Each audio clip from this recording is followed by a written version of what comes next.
Good afternoon and welcome to today's Planning Committee meeting here. My name is David Connor and I'm chairing the Planning Committee here today. I would welcome those members of the public and press in attendance and those who are watching the live stream of this meeting via YouTube. Whilst this meeting is being held publicly, it is also being streamed via YouTube. Minutes of the meeting will be produced in the usual way and recording of the minutes will be available to view on YouTube until such time that minutes are produced. Please be aware that the only audio from the microphones will be captured on the live stream. Therefore, those invited to speak need to ensure their microphones are on when speaking and are as close as possible. To enable the meeting to run in an orderly manner, can I ask all present to keep their microphones off, except when invited to speak. Please ensure that the microphone is turned off when you have finished speaking.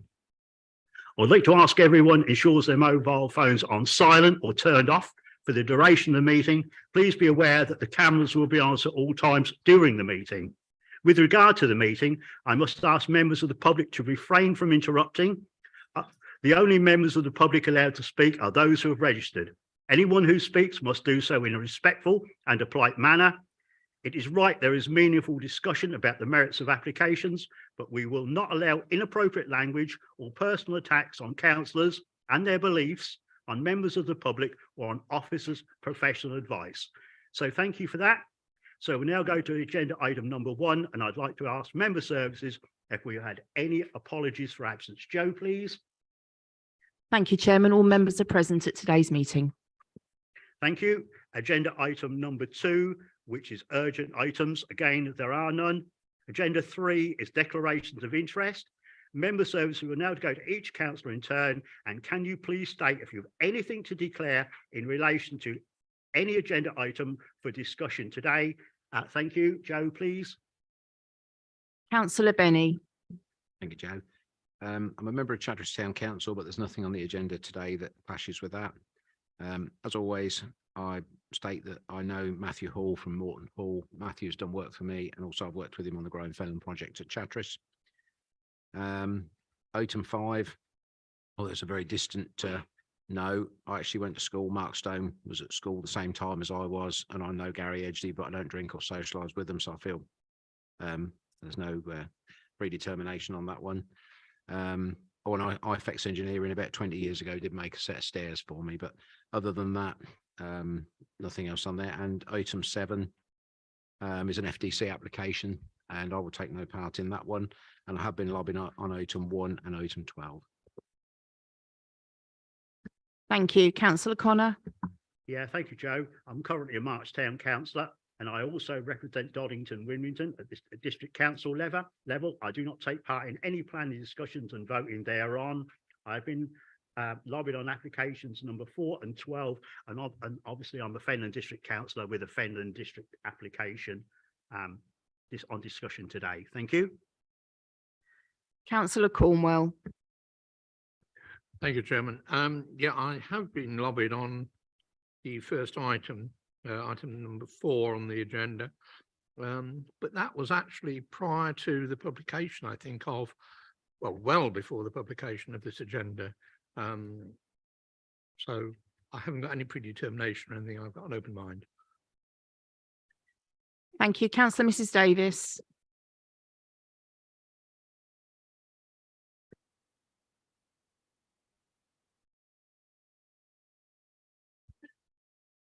Yes, I'm chairman of Wilmington Parish Council, and I also attend Doddington Parish Council meetings as the district councillor.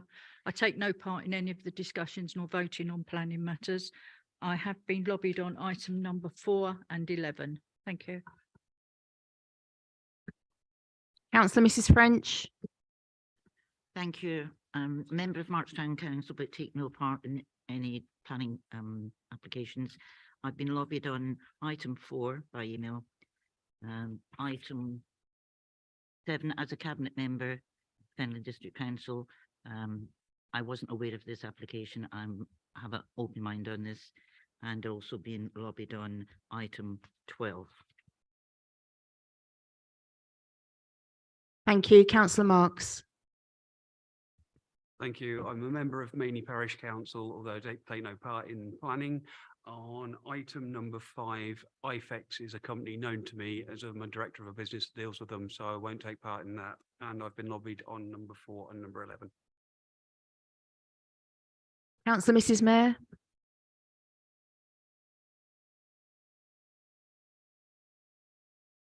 I'm a member of Whittlesey Town Council. I'm not on the planning committee, and there are items for Whittlesey on this agenda, but I have been lobbied on agenda item 4. Thank you. Councillor Meakins. Yeah, hello. I'm a member of Wisbech Town Council.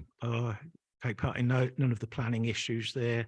I've also been lobbied on number 4, but remain. I'm not predetermined. Thank you. Councillor Murphy. Thank you. Yes, I attend Chatteris Town Council, but take no part in any of the planning matters. Agenda item number 7, I attend the cabinet meetings because I'm in the cabinet, but as I'm not predetermined and approach this application with an open mind, I've been lobbied on agenda item number 4. Thank you. Thank you. Councillor Purser. Yes, thank you, Jay. I'm a member of March Town Council, but I take no part whatsoever in any of the planning applications. But again, I've been lobbied on number 4 and number 12. Thank you. Councillor Spalding. Good afternoon. Yes, I'm a member of March Town Council, but do not take any part in the planning process. And also, I've been lobbied on number 4, but I deleted it straight away because I didn't want anything to come on. Thank you. And Councillor Sutton. Thank you, Joe, Chairman. Yeah, I, like all other members, have been lobbied on agenda item 4. And then on agenda item 13, that applicant is known to me through my involvement with the local boxing club. And as in previous applications, when we had them from Perce Baxter and Neil Jones, their sons both boxed. And I knew them very well. I stood aside for those, and I shall do likewise with this one, Chairman. Thank you. Thank you, Chairman. Yep, thank you, Joe. Now we'll go to the main part of the meeting, the planning applications. For this meeting and going forward, I'll be dealing with the proposal slightly differently. Well, as of last month, really, members should still only make a proposal when invited to do so. However, in the interests of time management, I will be initially looking for a proposal to go with officer recommendations. Clearly, if no proposal is forthcoming, or if that proposal fails, I will be then looking for a proposal to go against the recommendation. Members are reminded that any such proposal should be accompanied by the planning reasons for doing so. So, hope that's clear. I will now hand over to Nick Harding. He's the head of planning here at Fenland, to present application FYR 22/1032/0, agenda item number 4. So, Nick, when you're ready, please. Thank you.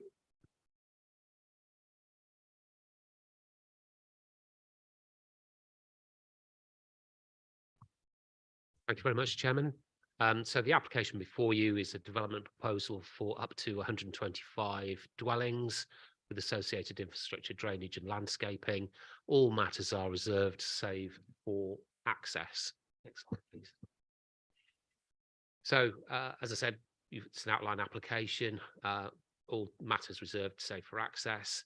The proposal includes a parameter plan which indicatively which shows the extent of the application, that there are going to be 3 areas of open space. So that's 2 local areas of play and 1 equipped area of play. It shows the access points onto Princess Avenue and also non-vehicular access routes into the adjacent BCP area. As part of the proposal, you've got an infrastructure contribution of £2,000 per plot, and that's in line with the strategic infrastructure and viability assessment that's been undertaken in relation to the emerging local plan.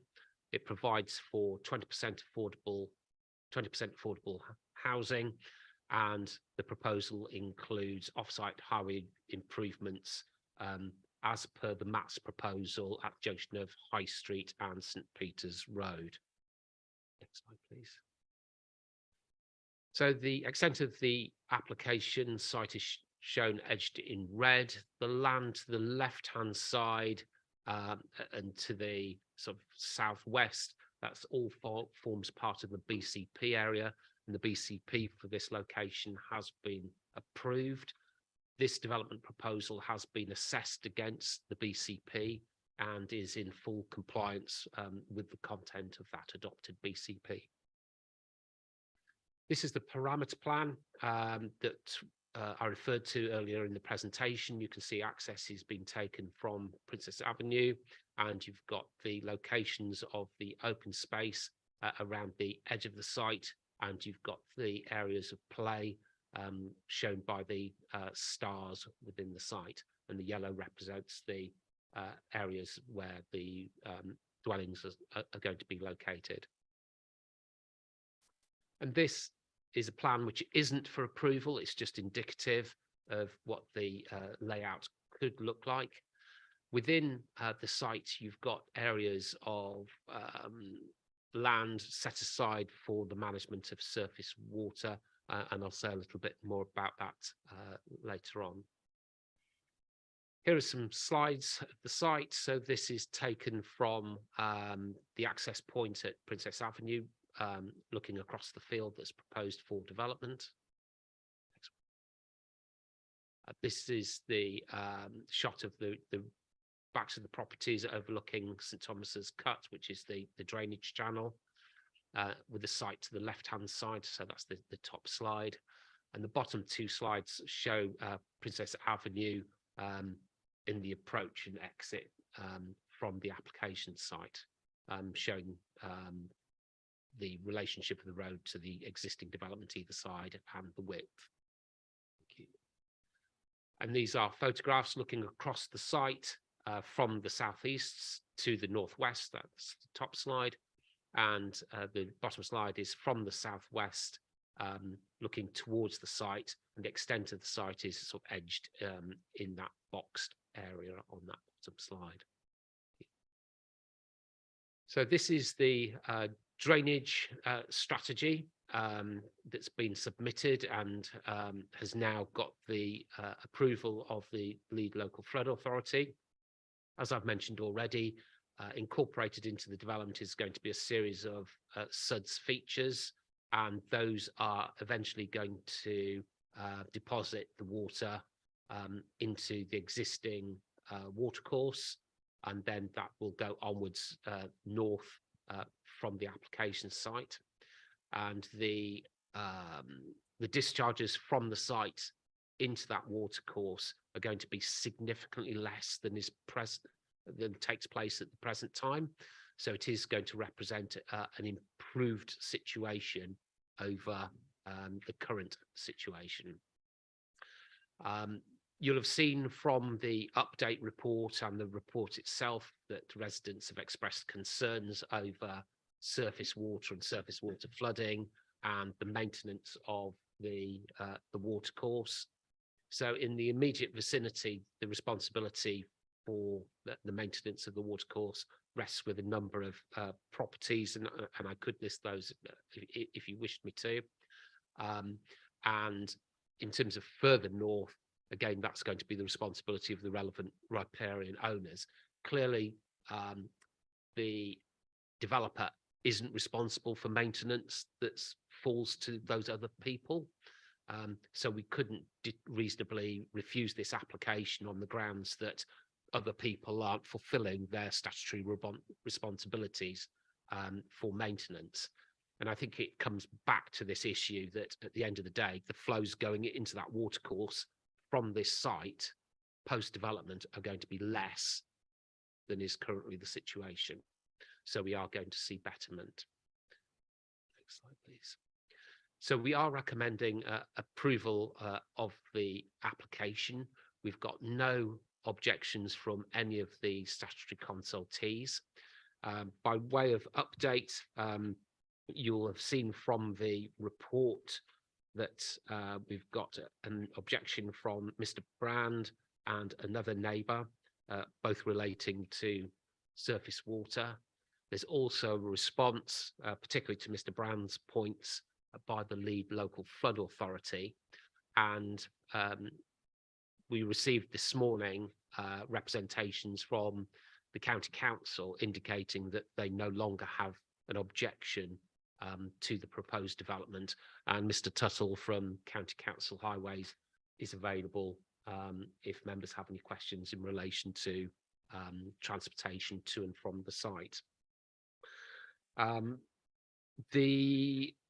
In terms of the section 106, as I mentioned, a £2,000 per property contribution is being made, and that is going to be distributed across a number of areas. So some of it's going to go to early years, some to primary school places, some to secondary school places, some to libraries, and some to health. And I've got the exact figures if members wish to have those. I think that's all. Oh yeah, the only thing I was going to say in relation to the education related contributions is that the county council has indicated that for primary and early years, it's expected that that money would be spent on the provision of the new primary school and early years places that are going to be provided on the West March site. But for the purposes of the 106, I would suggest that that's the definition of what the money can be spent on is broadened a little bit, because clearly we don't have that primary school consent in place at this moment of time, and therefore there is the risk that the money might be needed to be spent elsewhere if the West March site doesn't come along and get delivered by that particular developer. So that concludes, Chairman, my presentation, and I'm happy to take any questions in due course. Yeah, thank you, Nick. Very comprehensive report. We have two speakers on this application. First, I'd like to invite Peter Bimson. He's an objector to make his presentation to the committee. When you're nicely seated, and you can have 5 minutes. So no particular rush, just take your time. Thank you.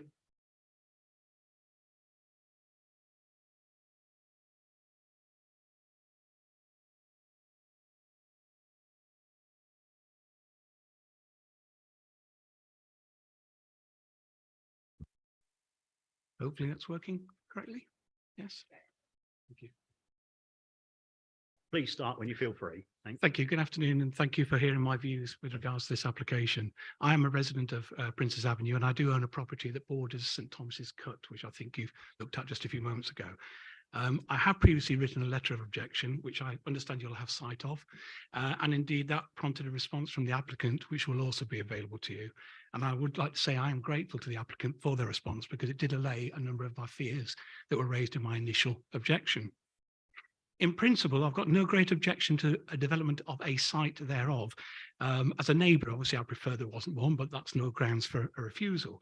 The reason I'm here today is to draw your attention to matters relating to the proposed drainage strategy, which in my view, I think do warrant some more detailed scrutiny.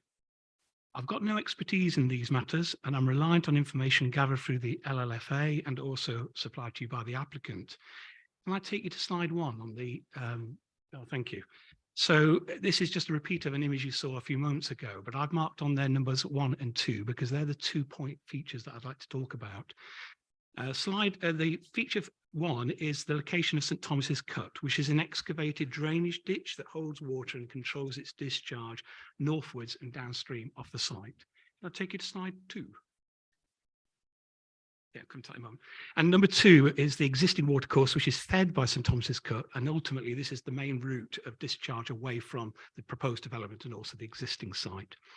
So first, I'd just like to talk about, if I may, St Thomas's Cut. This is the image you can see here. This stores water, it controls the discharge away from the site, and as mentioned earlier, it is bordered by, to the east by 5 properties, and to the west it's bordered by the existing landowner of the proposed development site. The LLFA initially raised objections to the proposed development, in part due to issues of riparian ownership and responsibilities of the maintenance of this cut. They pointed out quite obviously that where maintenance is shared, then the ability of the waterway to function as intended is dependent upon every party undertaking their responsibilities. Slides 2, and if I can take you through to slide 3, and then if I take you through to slide 4. These are views of the cut when it was first excavated in 2002, following the completion of the existing development. If I now ask you to go to slide 6, this is an image of the land registry. Sorry, slide 5. This is an image of the land registry search, and it does identify a narrow strip of land represented in green, which represents the west bank of that drainage ditch. And it's an unregistered piece of land, although my understanding is it is the property of the existing landowner, which would make sense because it would have pre-existed the development of Princess Avenue. If I can take you to the next slide, please. This is the view of the cut as it is today. And as you can see, much of it has become overgrown. Of particular note, the west bank of the watercourse has a number of very mature trees that have grown. And these trees are in fact now taller than the houses that are next to it. And that would be under riparian responsibility. That would be the responsibility of the existing landowner. The residents such as myself that have responsibilities on the east side have taken various degrees of measures depending on which resident on maintaining part of the ditch. My objection to the current proposed drainage strategy is in part a result of the applicant's response to my previous letter of objection. In their response, they stated, and I'll quote, "The watercourse is not mapped to fall within the current landowner's title, proposed development site, in this location, and as such, they have no obligation to maintain flows through the watercourse or to maintain it." Having consulted with the LLFA, my understanding is that the proposed development will border the west of St Thomas's Cut, and therefore that the current landowner shares riparian ownership and responsibilities to maintain that side of the waterway. Since the existing development was completed, the current landowner has never undertaken any maintenance or fulfilled their riparian obligations. And it's in my view that a development of this scale is going to be demanding of the current drainage features, and therefore the future maintenance regime of St Thomas's Cut, I think, is going to be very important. So my representation to you is that if you decide to grant this application, I would ask that you give due consideration to imposing the strict conditions that's been proposed by the LFA in the letter of the 27th of March. Second point, then I'm going to be very quick. I'll take you to the next slide. This is north of this is, I think you referred to existing infrastructure that is off-site. This is where it all feeds into, and it doesn't appear to be under any significant maintenance. And the next photograph, if I may, shows worse than that. It shows that people are actually placing objects into the ditch in order to use it as a thoroughfare. Now, I believe that this borders a public park. I have got a closing couple of sentences. May be permitted? Yeah, I do will appreciate allow it. just Thank a you. couple of quick, but you must be quick. I'll be extremely quick. So Please do. unclear as to who the responsibility for the maintenance of this ditch is. We think it's the Marchtown Council. We don't know. But the key point is this. I would ask that all these features are going to be dependent on this. So I would ask that if you consider rejecting the planning application, unless you are satisfied that these issues have been fully considered, and should you be minded to grant the application, then I would ask that you consider imposing the strict conditions such as those proposed by the LFA to mitigate those risks. Thank you. Yeah, thank you. Appreciate you allowing me that extra Yeah. moment. Thank you for that. Members, questions, clarifications to Mr. Bimson? If you ask a question, can you please raise your hand? So yes, if you kindly, members may have questions for you, and I see a couple there. I'll take Councillor French, then Councillor Cornwall. Thank you. Mr. Bimson, what makes you think it belongs to Marchtown Council? I've been a member of Marchtown Council for many don't years. know. It was suggested by a representative of the LFA because it borders the park as a public park next to that property. It forms a border to that park. I have no other information, but I suspect it may. It may be FDC, but certainly not Marchtown Okay, Council. thank you. Yep, that's clarified that. Councillor Cornwall. Thank you, Chairman. Yeah, I think I can clarify. The last slide there where somebody's built something over the dike to get through, I believe that's at the bottom of the Avenue Recreation Ground. in which That's correct. case it's FDC's responsibility. Thank you. So therefore, it doesn't look as if FDC has been clearing out or undertaking their riparian responsibilities either. Okay, thank you. Anybody else? Any more questions for Mr. Grimson? Councillor Sutton, sorry, thank you. Yeah, thank you, Chairman. Yeah, Mr. Bimson. Riparian ownership and responsibilities.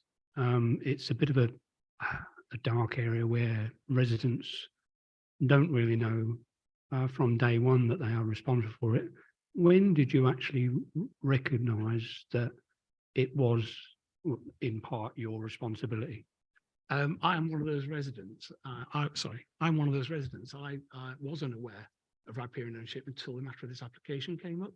I knew we had a moral responsibility to maintain the ditch because that's clearly the function it has, and we have taken responsibility to do exactly that. So you will see if you visit that the East Bank has been maintained by all of the residents to varying levels of degree.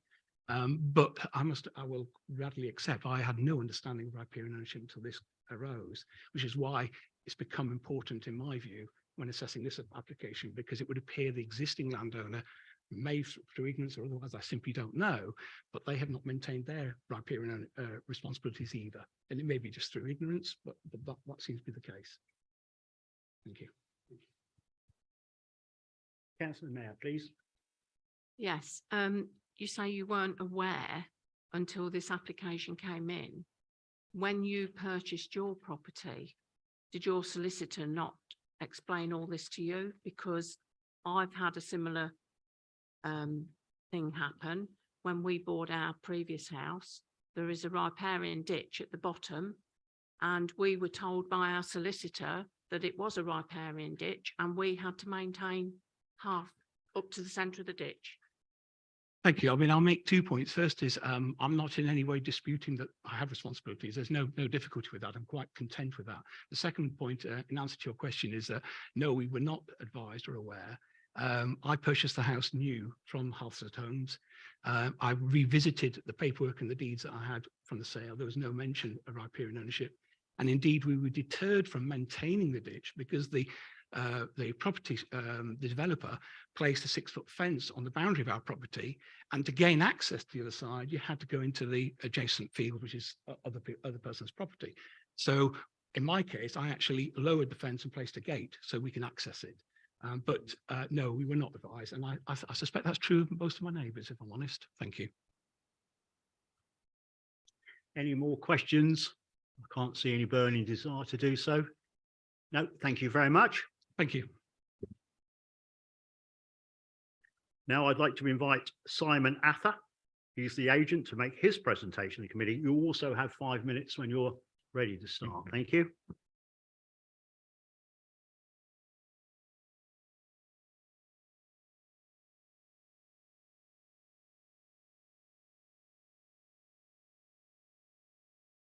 Thank you very much, Chair, and good afternoon, members. My name is Simon Ather, and I'm the agent representing the applicant, Richborough Estates, today.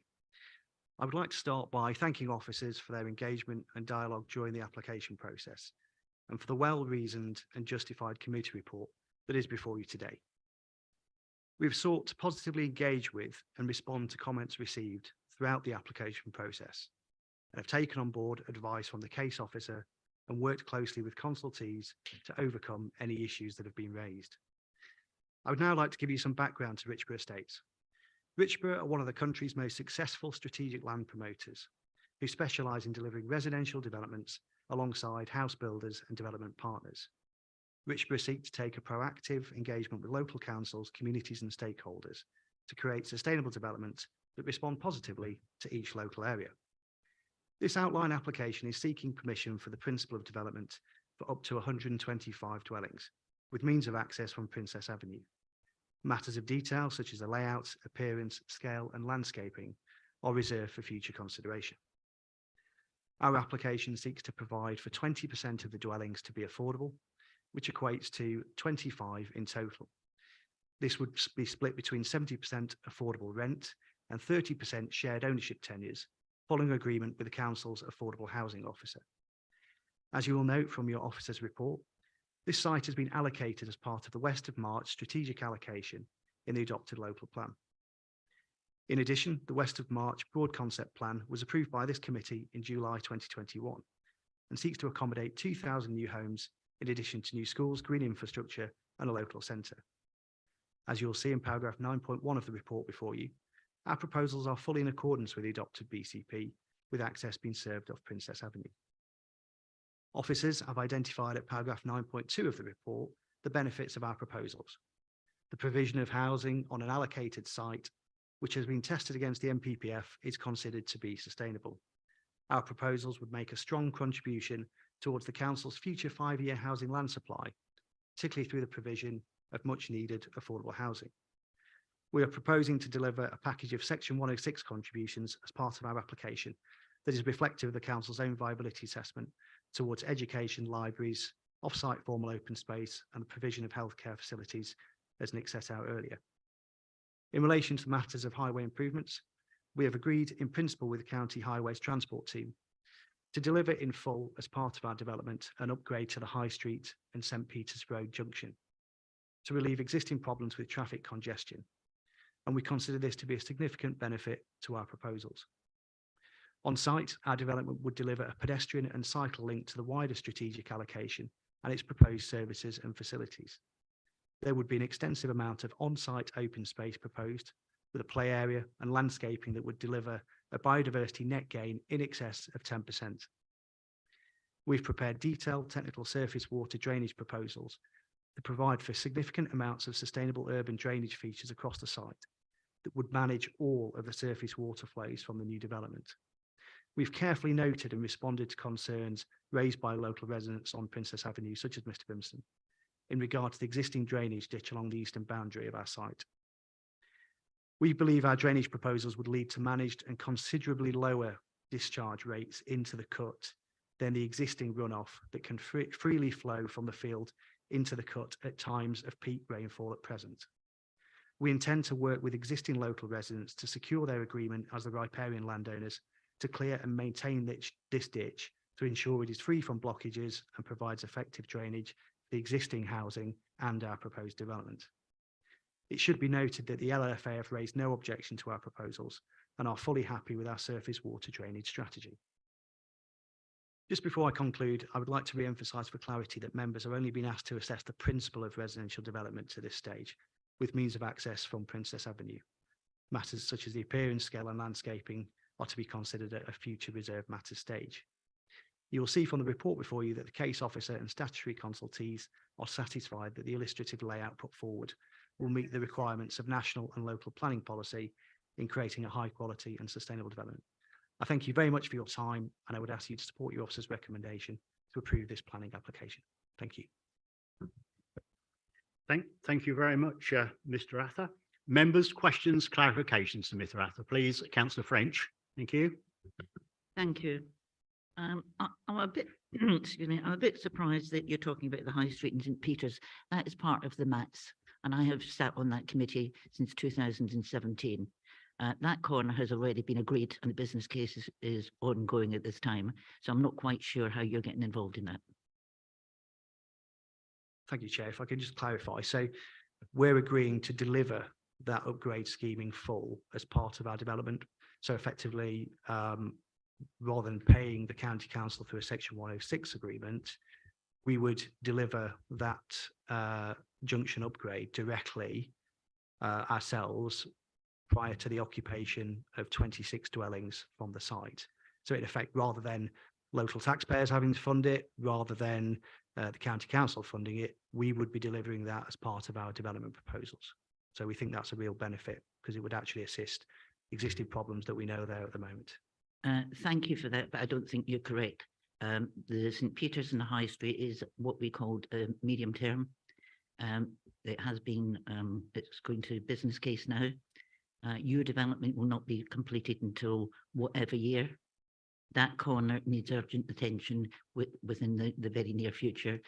So I just can't carry any weight whatsoever. You're saying, right, the other question I have, 125 dwellings.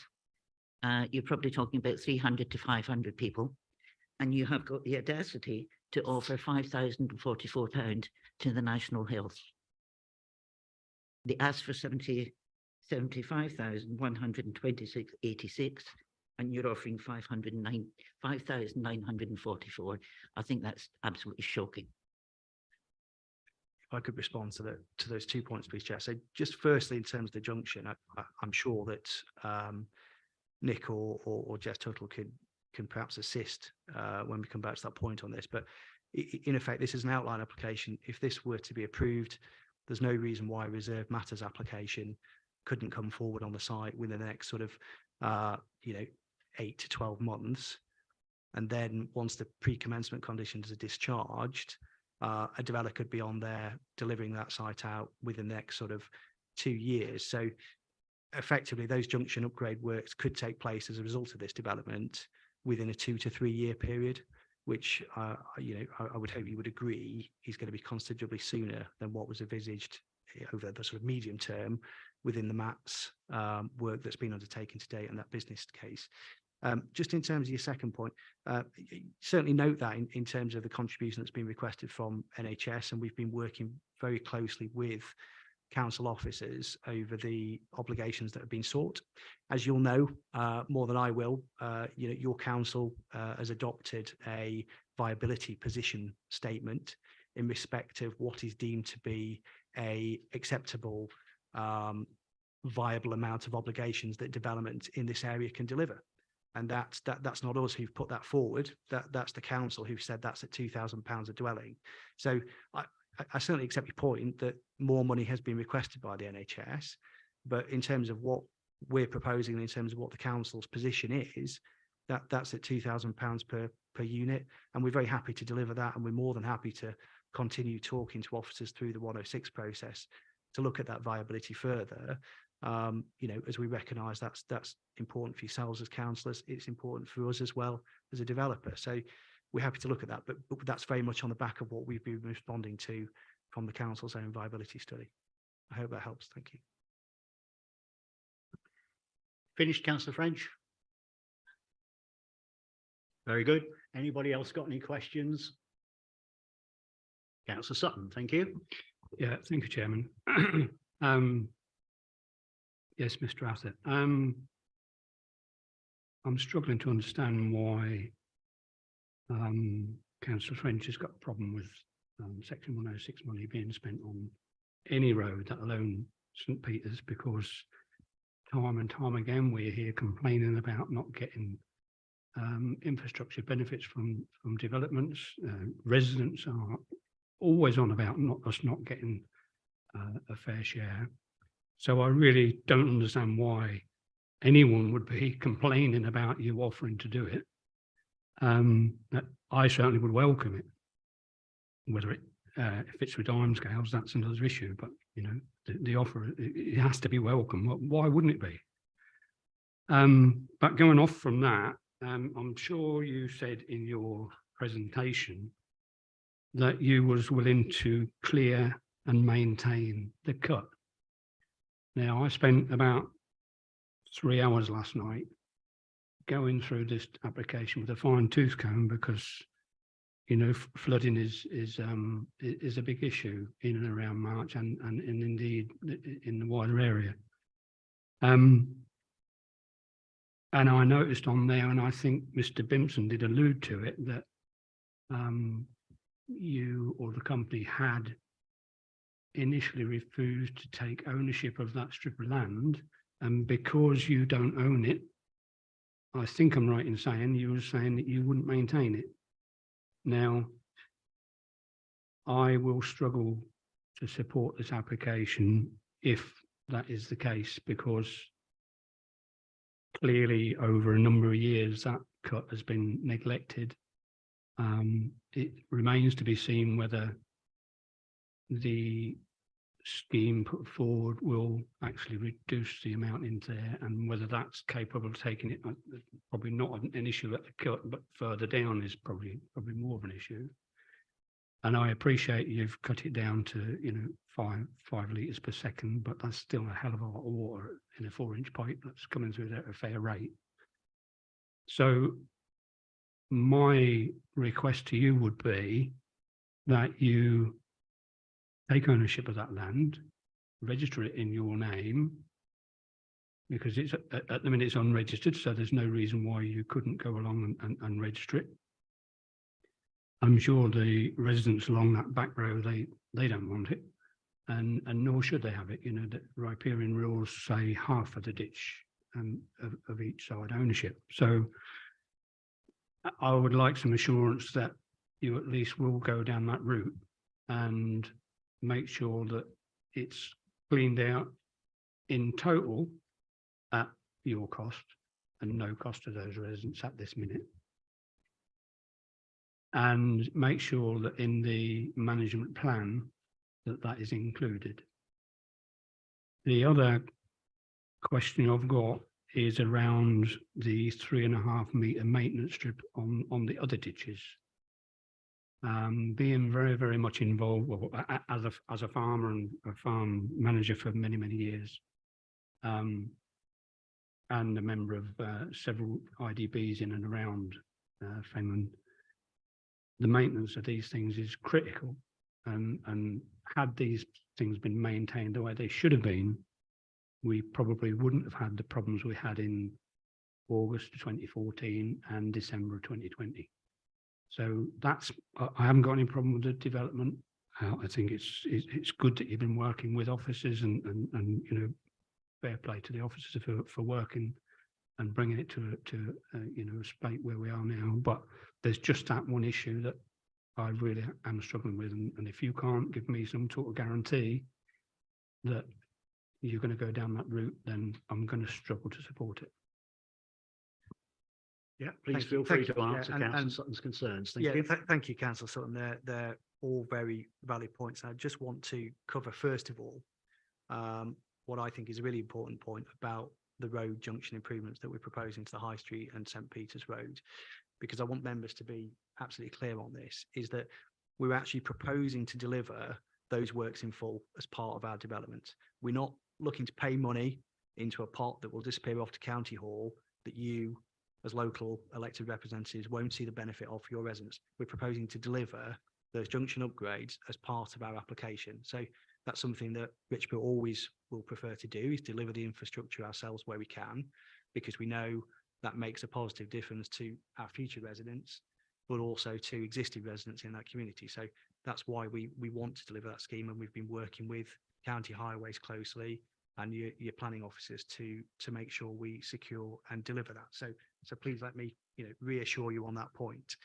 The second point in respect of the cuts and the flooding issues is very simple. I think it's very clear, and you know, we rightly recognised Mr. Binson and his neighbours' concerns, because clearly it's just come to their attention that they've got responsibilities when they purchase their plots to maintain that cut.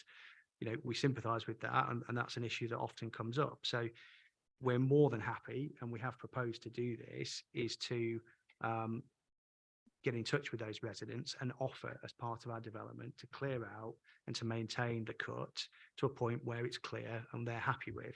Now, we don't own it, so we can only do that with their permission and their consent. But I imagine most reasonable people, if a developer is going to come forward and offer to do that work for them at no cost to them, are going to be happy for that to be done, because it relieves them of their obligation. So we don't own it. We can't just go there and do that without their consent, and that would be wrong for us to do that, and we won't do that. But if they're happy for us to do it, we will go and clear the vegetation back, and we will make sure it's clear, like Mr. Binson showed you on his photos when it was first put in the early 2000s.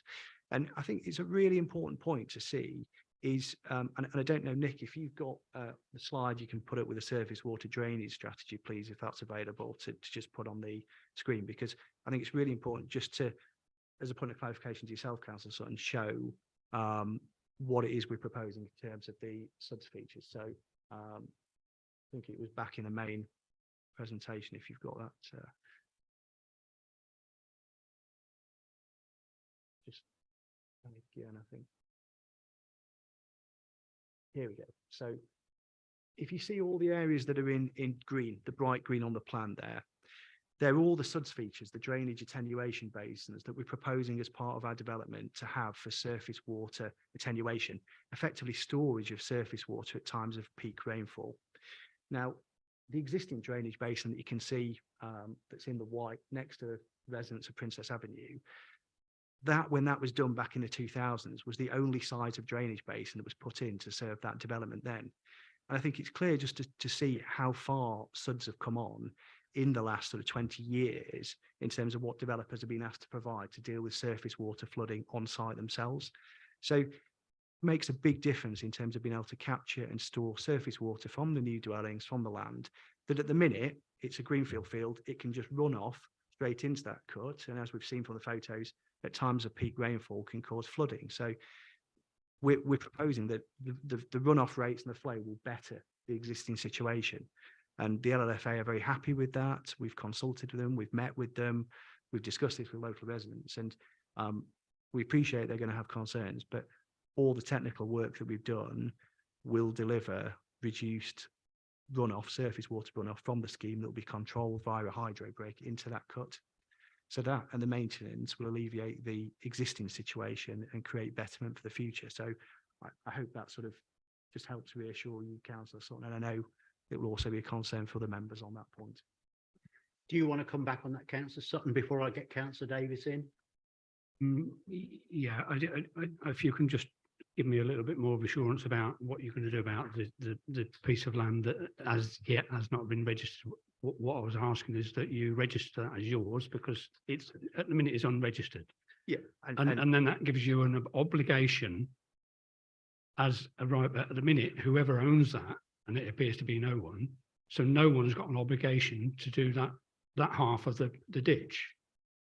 So if you take ownership of it, then that transfers the obligation of riparian ownership rather than just, you will do it. So that's something that I think, because I did find last night when I was going through the all the documentation on your flood risk assessment, the red line on that actually goes down the middle of the drain. So it must have been subsequently when you found that that red line wasn't the case, because now it sort of bobs in and out like a yo-yo. Thank you, Jack. Yeah, we will certainly go away and we will look at the land ownership and the title matters in that area.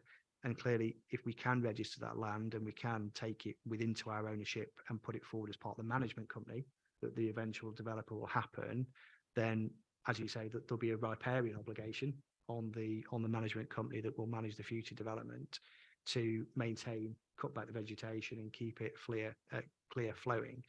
I can't promise that today categorically, because ultimately it's a point that we'll go away and have to look at.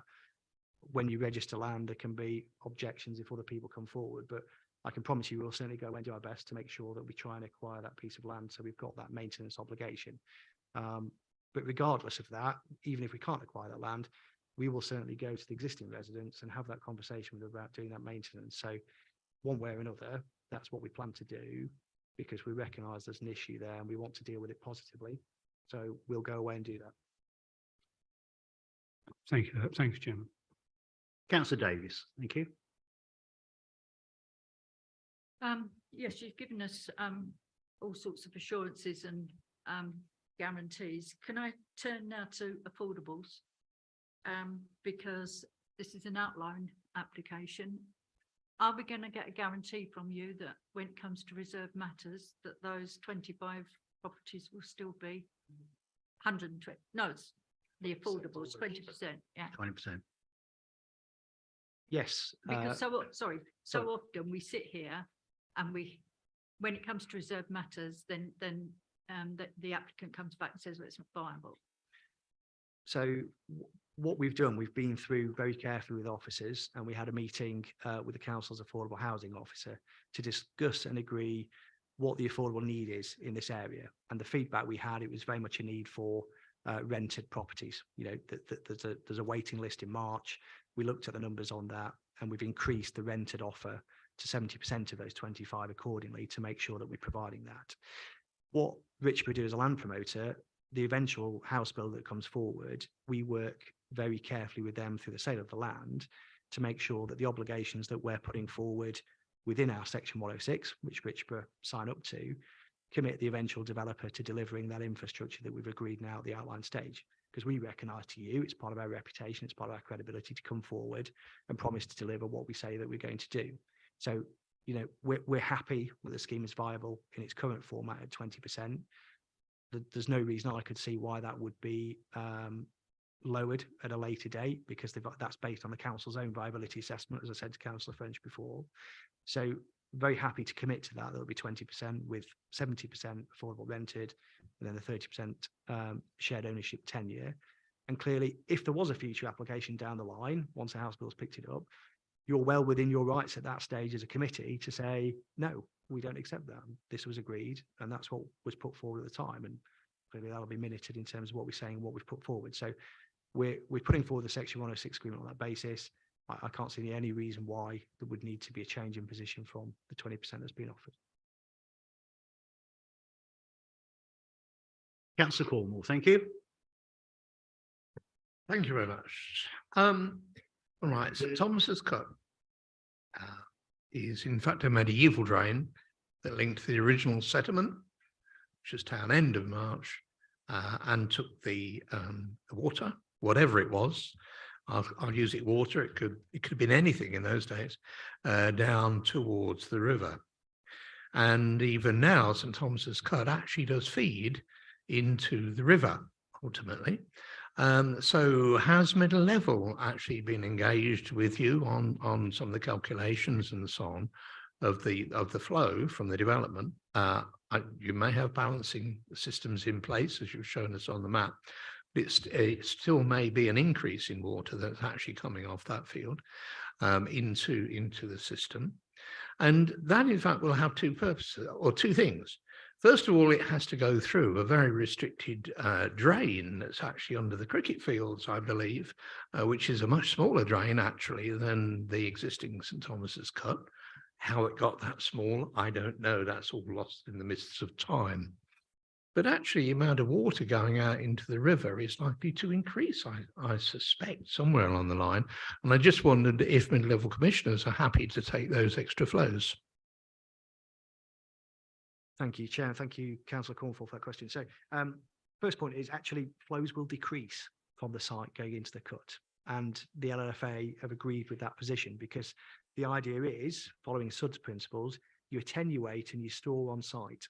That's the idea. And then it soaks away slowly from those SUDS basins that we saw on the plan there, and soaks into the ground slowly over time. When we get peak rainfall periods, so we get the 1 in 100 year event, the storm events, then those basins will fill, and then it will be limited to 5 litres a second that will discharge into the cut at that point. But the principle is that we're trying to store and reduce the runoff going into the cut, you know, in normal day-to-day usage. In terms of, we're aware that it's then culverted under the sports ground, where it goes into a 300mm pipe. It goes under there, and then it goes into Anglian Water's storm sewer at, I think it's Boundary Close, further to the north, where it goes under there and eventually ends up into the river. That's the technical work we've had back. So in terms of the outfalls, in terms of the flows, the LFA and the IDB, because they've been consulted, and we spoke to the IDB as well, they're very happy that there's going to be less flows going through that system than there is at present. So all I can say to you is there will be betterment. That's it, you know. Really? Yes.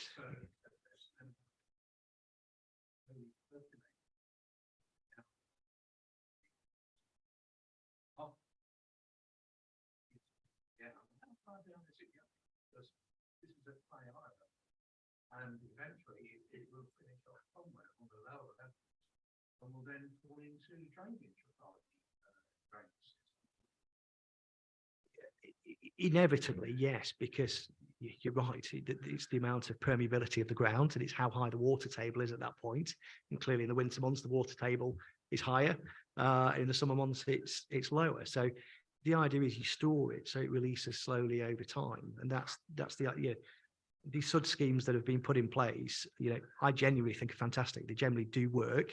I've seen it in action myself over the last sort of 20 years or so, since they've become required by government. And if designed properly, they do work and they do assist in alleviating existing problems. Whereas at the minute, there's no such features there. There's no slowdown of the flow. It all goes from the existing development into the cut. Nothing slows it down. So clearly at times of peak rainfall, you're going to get problems. But why we've given such a degree of land within the site to having these attenuation basins is to store it, is to slow it down, and to make sure that when it does eventually go into the cut, which it will, it goes in at a much slower controlled rate rather than a big flash flood going in, which caused the problems that we've seen on the photos from local residents. And that and it does work, believe me, it works. Hope that helps. I still have my doubts actually on some of it, and especially the relationship at lower levels off the island to the effect on the internal drainage boards. That actually Fenland District Council pays roughly half of the annual drainage costs itself through, or our residents do anyway, through the council tax. Yeah. So yeah, maybe I'm being a little bit sceptical, but I'm also offended. Thank you.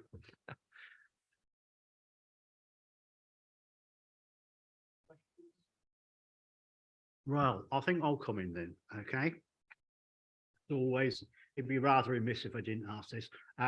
You say you work with the applicants, really with the builders or really closely.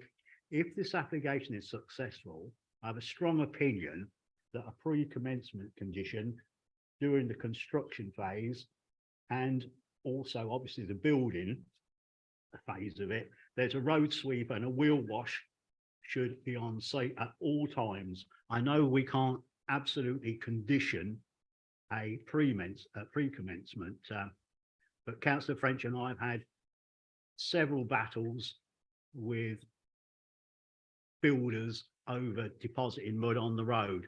And I know that's a special interest to Councillor French and myself. So that is what I want to alleviate Councillor French's and my fears this will happen, and that will go a long way to doing so. Thanks. So could I have your reply on that, please? Thank you. Yes, thank you, Chair. And believe it or not, I may have been forewarned by officers that this question may arise from yourself based on previous meetings. So first answer, yes, I can assure you of that. Condition 4, if you look at that in the report, will require full details of a construction environment management plan to be submitted prior to the commencement of development that will include wheel washing, that will include details of road sweeping and the frequency of that regime.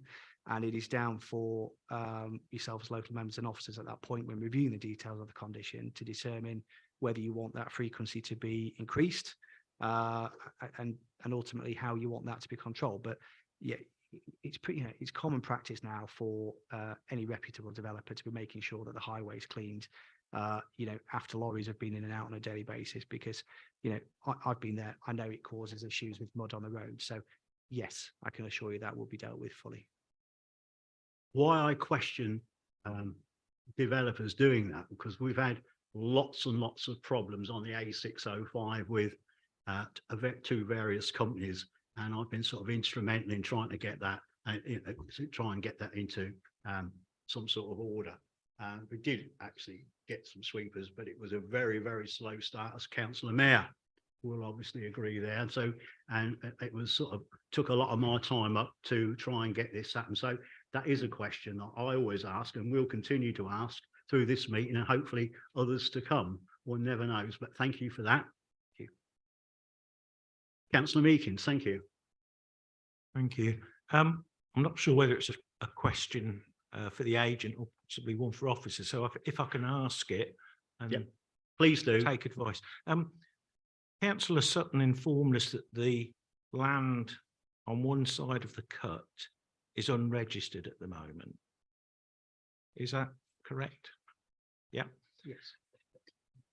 And you said that your company would clear the cut, yes, and then basically hand it back to whoever buys the houses. Is that correct? As riparian owners of the drain? Well, there's two ways we go about it. So the first is we would try and agree a programme of clearance work with the residents, i.e. we would look to agree a program of works with them that we could go on and clear the vegetation back and create it back to the situation like it was that we saw in the photos when it was first put in. So let's say we get that agreement, then we go in and do those works as part of the development to clear it. Secondly, which is Councillor Sutton's point, we would go away and try and register that piece of land. So that unregistered little strip of land, we try and register that so it comes within the title of our ownership, of our site ownership. And that means that there is then the riparian responsibility and half of the ditch, because we can't include all of it because we still wouldn't own all the ditch, you understand? We'd only own half of it because residents own the ditch. So we would then have future maintenance obligations that would be put into the management company that would manage the future developments, all the open spaces, all the surface water drainage features would be managed. And then there's a programme of works that's agreed through the Section 106 agreement normally over frequency of mowing, the frequency of strimming, clearing back vegetation. So provided we get that bit of land, then yes, that's what would happen through those management obligations. Right, but the other side of the ditch would still be the responsibility of the house owners. Because legally they own it. You know, we can't take land they own. And that's because, and this is where what I'm saying is practice has moved on now a lot more positively than it was back then. The developer will have just effectively put that ditch within their land ownership titles because there was no management company set up to manage that. It wasn't past the local authority to manage, so it was just given to the poor residents.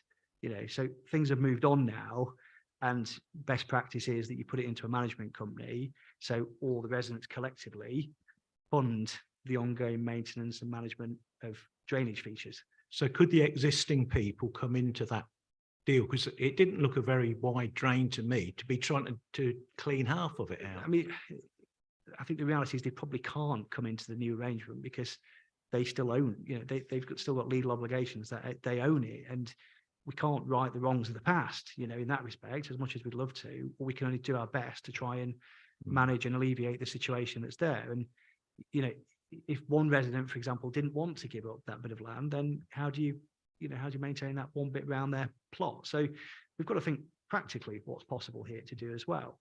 And, you know, that's where we'll do what we can to clear it out, to maintain it in a way that, because we can't have something in place that isn't going to work for our future residents either. You know, it's not just about the existing residents. We've got 125 households that we've got to have an effective, managed and maintained drainage system in place for. So we've got to do it properly, if you know what I mean. The practical thing, as I said, I don't know how you could clean half a drain out like that. Well, it's not necessarily about cleaning and dredging the drain. It's about clearing the banks back. It's about clearing the vegetation out.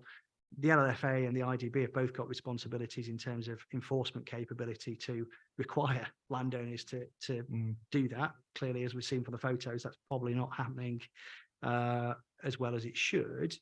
But, you know, we're sort of straying into matters that I'm sure officers will perhaps assist on that is beyond planning, and we're getting into legal land ownership matters. And that's where we've got to be a bit careful. You know, we can do what we can, and we can you know, provide a scheme that works as much as possible, but we've got to go through that land ownership point to see whether we can acquire that piece of land in order to have those formal maintenance obligations.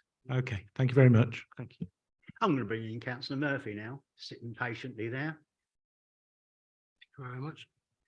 Now, I'm going back onto what Councillor Connor was on about, and with the cleaning of the roads and the pavements. I hope that when you do it, you do it properly, because the simple reason is what I'm going to tell you is it's quite annoying, to be honest with you. But I sent a sweeper down on the coach to Whittlesea Road where this has been happening. I sent a sweeper down there a fortnight ago to clean up because it wasn't being done properly. And the sweeper picked up 18 tons of earth in one day down there. Now, that I don't call cleaning a road or cleaning the pavement at all. That is total ridiculous. So will you, when you do it, will you do it properly so I don't have to send another lorry down there? Thank you. Please answer that. Yes, Councillor Murphy, I certainly will. So Richborough very much partner with responsible developers, responsible house builders who've got a good track record in terms of maintaining, in terms of delivering developments with as minimal impact as possible on existing local residents. And clearly there's an existing housing estate there off Princess Avenue with people that we've got to minimise the disruption as much as we possibly can to their daily lives whilst this development gets built out. So that's why your officers have put that condition on in place there. It's something that's very much enforceable. It's something that I would encourage you as members to speak to your officers if you feel that's not being done appropriately. And, you know, we as well, if need be, can get involved and speak to that developer and make sure that they are cleaning the roads and they are looking after residents as much as they possibly can, because it's very much important to us, because the last thing we want is, you know, you as councillors come out thinking, well, you know, Richborough promised this and then didn't deliver it. So we'll very much try our best to make sure that happens. The condition, as I say, is there in place. There's limitations on hours of working, for example, to protect residents' amenity. There's details about wheel washing, about road sweeping in there that we can provide, dust management, you know, to make sure that the house builder that comes on board does deliver this fully. So I hope that gives you some comfort. Absolutely. Yes. Yes. Thank you. It's gone a long way round, but I think the answer is yes. Yes. So anybody else before we? No. Oh, Councillor Sutton again. Thank you. Yeah, thank you, Chairman. Just very quickly, and it's just I've just had a thought on some comments made from Councillor Meekins, and that is around the management company and the possibility they might not take it up and might not want to, but the possibility when the management company is set up, whether those residents that back onto the cut would be invited to be a part of that. Would you think that? So I think as I sort of the point I responded to Councillor Meekins before, I think it's quite difficult for that to happen. I think in practice, I must confess, as a humble planner, I don't necessarily know the full details in terms of how the management company would be structured in that respect. I think it's certainly something we can go and look into and see whether that's a possibility. You know, and through officers, when we're working through the Section 106 and we're talking about the management company, we can provide a reply to see whether that is feasible. But, you know, again, that may not be something that existing residents want. But, you know, as always, we're happy to look at practical solutions and we'll explore it if we can, if that's okay. Ask the question because if I was one of those residents and know little or nothing about drainage other than, you know, in a heavy rainfall, you know, that it's within inches of coming in my back door, I would be quite keen to contribute an amount to make sure that doesn't happen. Yeah, it's something we'll go away and look at if that's okay. Thank you. Yep. Thank you for reiterating that. Anybody else before we let Mr. Ather go? No, thank you very much. Thank you for answering very much questions. So, questions to officers, members.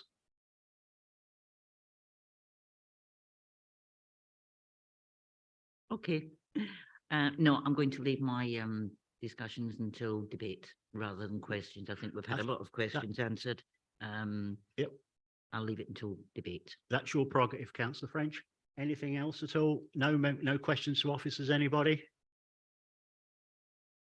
Oh, Nick, sorry. Thank you very much, Chairman. Just to pick up on some of the questions and answers that were given just now.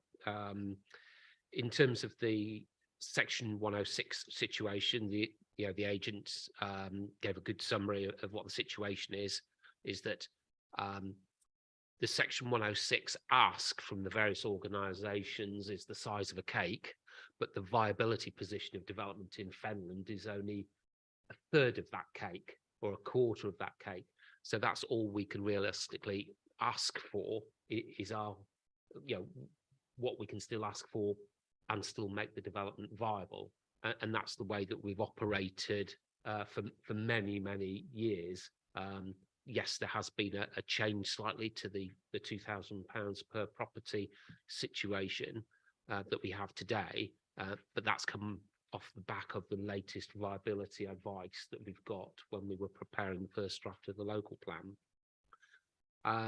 In terms of the road improvement scheme that's included in the MATS proposal, yes, Councillor French is quite right. You know, potentially we could be in that situation whereby who does it first? Is it going to be this development, or is it going to be, I'll call it the county council slash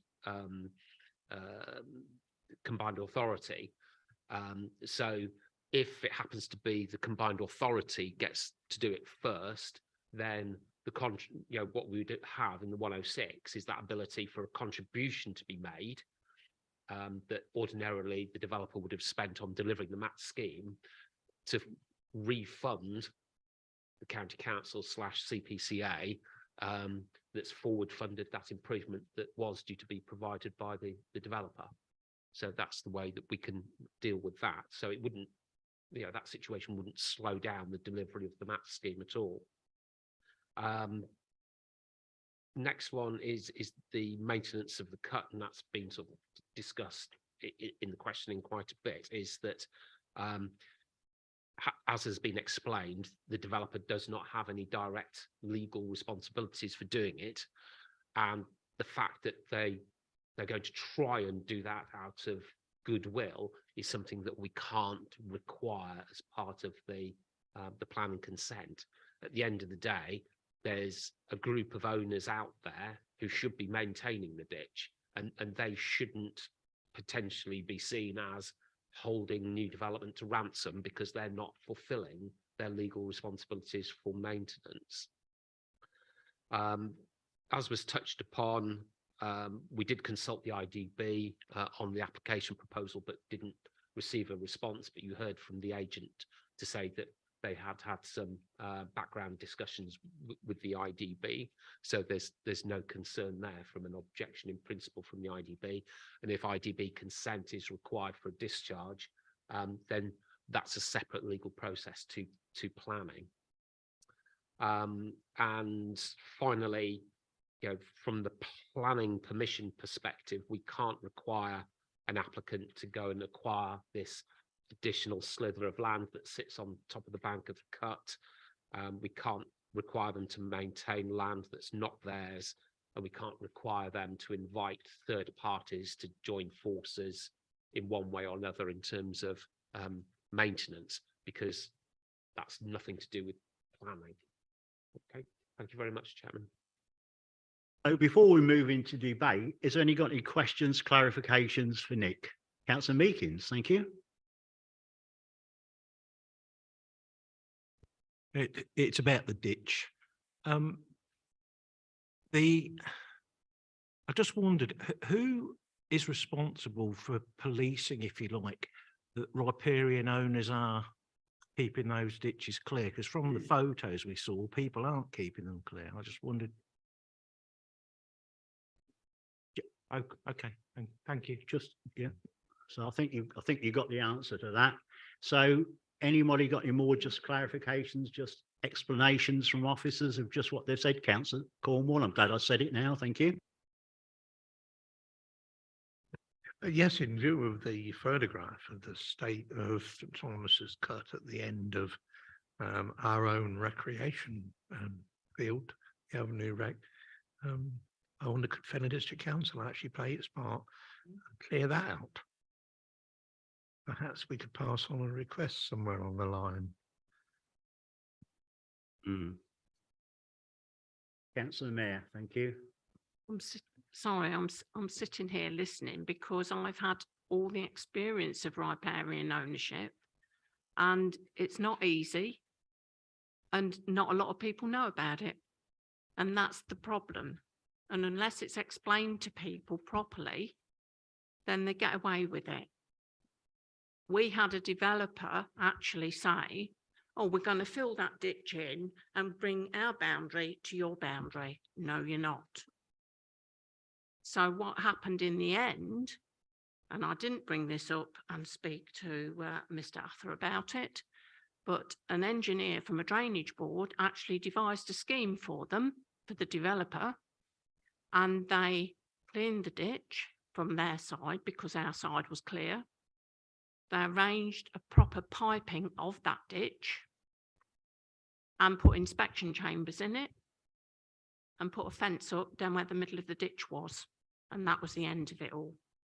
But as I say before, Not a lot of people understand riparian ditches, but I've had experience. Would you like to comment on that, Nick? Because we're still in questions to officers. I don't think that was quite relevant to that. I think probably that's more relevant to the debate. But no, I think that's so. Thank you very much for bringing that to our attention. So no more questions, clarifications for officers then? No? Okay. Thank you very much for that. So we're in debate now. Who'd like to kick this? I'm looking at Councillor French for this. Thank you, Chairman. Yeah, I've got a number of observations to make here. I thought you might. Can I just point out, and through you, Chairman, to Councillor Sutton, I am delighted that somebody is prepared to put the hand in the pocket and pay for upgrades to a highway. The point what I was trying to make, how long, how many years down the road, because Matt's is ready more or less now, they're just doing the business case. We're not prepared to wait 10 years, and that's through County Council. We know this has been allocated for several years. There's no question of that. And I don't think we can argue on overdevelopment or anything else. What the biggest thing is here is drainage. Now, I am glad we've seen some of the photographs of the state of some of them. I mean, I've got dozens and dozens of them. What I don't want to see happen is what has happened in Birchwood Avenue, Butts Avenue, and Bruin Avenue. It's taken about 15 years to try to get something sorted out, where there was a dike there and developers filled it in. And every time there's a flooding issue, 2014, 2020, these particular 3 streets were flooded repeatedly. Fortunately, I have been pushing this through County Council since I went on to County Council. And last week, County Council have actually started the work, which is absolutely brilliant. And we're not talking about £50,000. We're talking about considerable amount of money. Now, what I don't want to see in the future is this same thing happening on this site, which is a possibility it could. Next to the site, obviously, you've got the cricket club. They've actually had a strategy document drawn up, and the photographs in there, which I have a copy of, is absolutely horrendous. And some of these, as the owners of the dike or riparian dike, whatever you want to call it, were not aware of this, but they do have a responsibility. The other one that we have great problems with, and it should have been started 2 weeks ago, is the flooding of Gull Road, Ellingham Avenue and Sycamore. That's, again, been agreed through County Council that that work's going to be done. But what we don't want in 15 years' time, that the people living in Princes Avenue and the new houses are going to be flooded out the way we were badly flooded in 2020. I heard questions to, could I do this? Could I do that possibility? I cannot support this at this stage. I would like this application deferred to actually get the nitty-gritty sorted out about this riparian dike, because we know it only takes one resident to hold it up and it's not going to happen. And the other thing that I've not heard, and I did ask the question, why only £5,944 for the National Health? This is going to create about 500 additional residents in that part of town. Where's the doctors? Where's the dentists? They asked for £75,000 and they're offering a mere 5,944. Absolutely ridiculous. Listen to your comments intensely, Councillor French. Anybody else will open the debate? Oh, Councillor Purser, thank you. Yeah, thank you, Mr. Chairman. Ironically, strange enough, I'd actually been sitting here making a few notes about this, and I've got a big concern as far as the ditch is concerned, but virtually everything I was actually writing down here, everything I was about to say, in actual fact, Councillor French has just said for me. So thank you very much for that, Councillor French. Great minds. Absolutely, but the other great thing minds think alike, Councillor Purser. Well, I'm not too sure I'm great at sort of stead like that, but yeah, the other thing I was actually going to actually make comment was that originally it was actually said there that oh, we know Marchtown Council owns this. We said no, Marchtown Council doesn't, or it must be FDC. So it's actually establishing the ownership of those dikes, what have you, because it mustn't be, whatever happens, they must not be filled in because they're there for a reason. And what happens then if they're all clogged up and what have you, and the actual owner who needs to be established comes along and says, you're actually trespassing and encroaching on my land, I don't want it interfered with. That could actually be a problem in itself, I think. Thank you, Mr. Chairman. Value points, councillor Purser. Anybody wants to add this debate? Yeah, I will come back, then I'll take councillor Sutton, yeah. Thank you. I'm actually quite disappointed that the local lead authority at county haven't actually picked this one up. We have worked since 2020 when we had the floods, and I sit on the flood group at County Council. And March was supposed to be fully mapped where the dikes were. And I'm disappointed that this dike has not been picked up. So I will tomorrow be asking the lead authority, Hilary Tandy and Brian Hofferman, who is the enforcement, because my understanding, everything had been mapped. And we will get another situation in Upwell Road where residents have built garages, greenhouses. That's going to be enforced. They're going to have to be forced to remove it to sort out the flooding we have in Upwell Road. I've no doubt you'll bring it to their attention tomorrow first thing, councillor French. Councillor Sutton. Yeah, thank you, Chairman. Yeah, I'm fairly well satisfied with the answers I've had. I think we've had some good discussion around it's only the water issue as far as I can see. I know residents are worried about extra traffic down there. You know, most of the letters I read last night, mentioned the traffic. And I'm not saying that won't, obviously it will increase, but will it increase to a level where it's a major problem? Maybe not. The LFA have agreed the drainage strategy, and there's some other work to do that when it comes forward for reserve matters. So I'm quite comfortable with the answers we've been given. So yeah, I shall go with officer's recommendation. Thank you, Chairman. We're still in debate, of course. People can have their own thoughts, but we're still in debate and waiting for anybody else to add to it. The debate, if they wish to. Councillor French again, thank you. Yeah. We need to establish who actually owns this part of the repairing. It's certainly not Marchtown Council. We need to go back to FDC and find out if they don't, because they've got a responsibility as well. One of the dikes in Upwell Road belongs to Fenland, and they're going to be responsible for the removal of the said objects. So what we don't want to do, as I say, I've got no objection on the principle of the application because it's been in the DCP for goodness knows, but we must get this flooding sorted now. And what is in front of us now, and we know from years past, if we don't get this sorted now, outline, we've missed the boat and we can't go back to it at material considerations. I tend to agree with you there, but carry on. Let anybody else want to debate? Councillor Purser. Yes, thank you, Mr. Chairman. If I actually say what I was going to say here, I totally realise that my next comments actually, according to the book, are actually not material comments for it. I still think it's actually quite important to consider. We've looked before at other applications where we've had 5 or 6 or 10 houses here, and then we've actually mentioned the fact that schools are oversubscribed, can't get into the doctors and that sort of thing. This isn't 5 or 6, this is 125. And I'm actually concerned it's actually flooding the whole system there. And I'm not talking about flooding water-wise, I'm actually talking in terms of the other utilities and things. That quite kind of concerns me about it. Thank you. Yeah. Valid point, valid point. Not material though, but valid point all the same. Anybody else want to? Nick, yeah, thank you.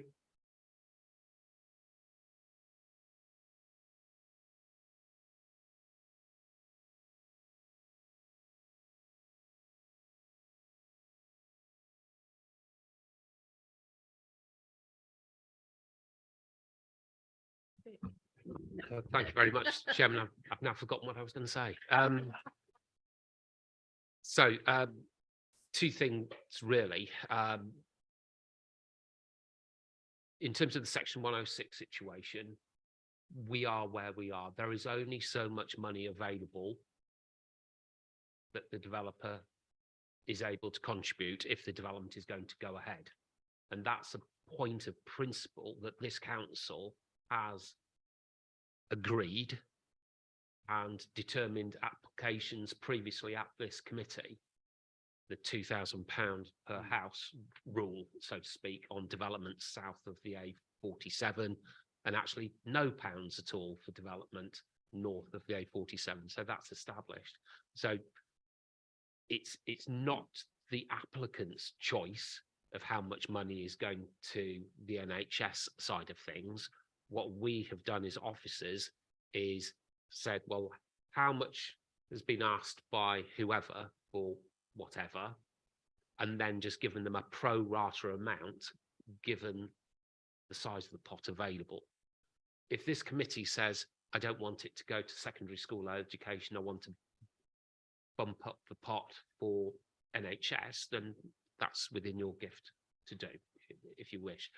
But the amount of money that's available for the developer to pay, I think £250,000, that's a finite amount, and it is what it is. Secondly, on the issue of drainage, you've seen the latest update report from the Lead Local Flood Authority, and as I've mentioned, we can't be held to ransom by the absence of maintenance of a good number of third parties downstream from this development. The second thing to bear in mind is that in relation to this scheme, the amount of water going into that system is significantly less than it is now. So we can't solve this problem that relies in the hands of many through the planning system. The best that we can do is make a concerted effort through other channels not related to planning to inform who we think might be the owners to fulfill their responsibilities. So from my point of view, from in a personal capacity, is if I was a riparian owner and I didn't bother to maintain my ditch, but then I knew that there's a development up the road, which in my mind think, oh crikey, potentially more water might come down here, even though it's not, I pull my finger out and do some maintenance to stop it from happening.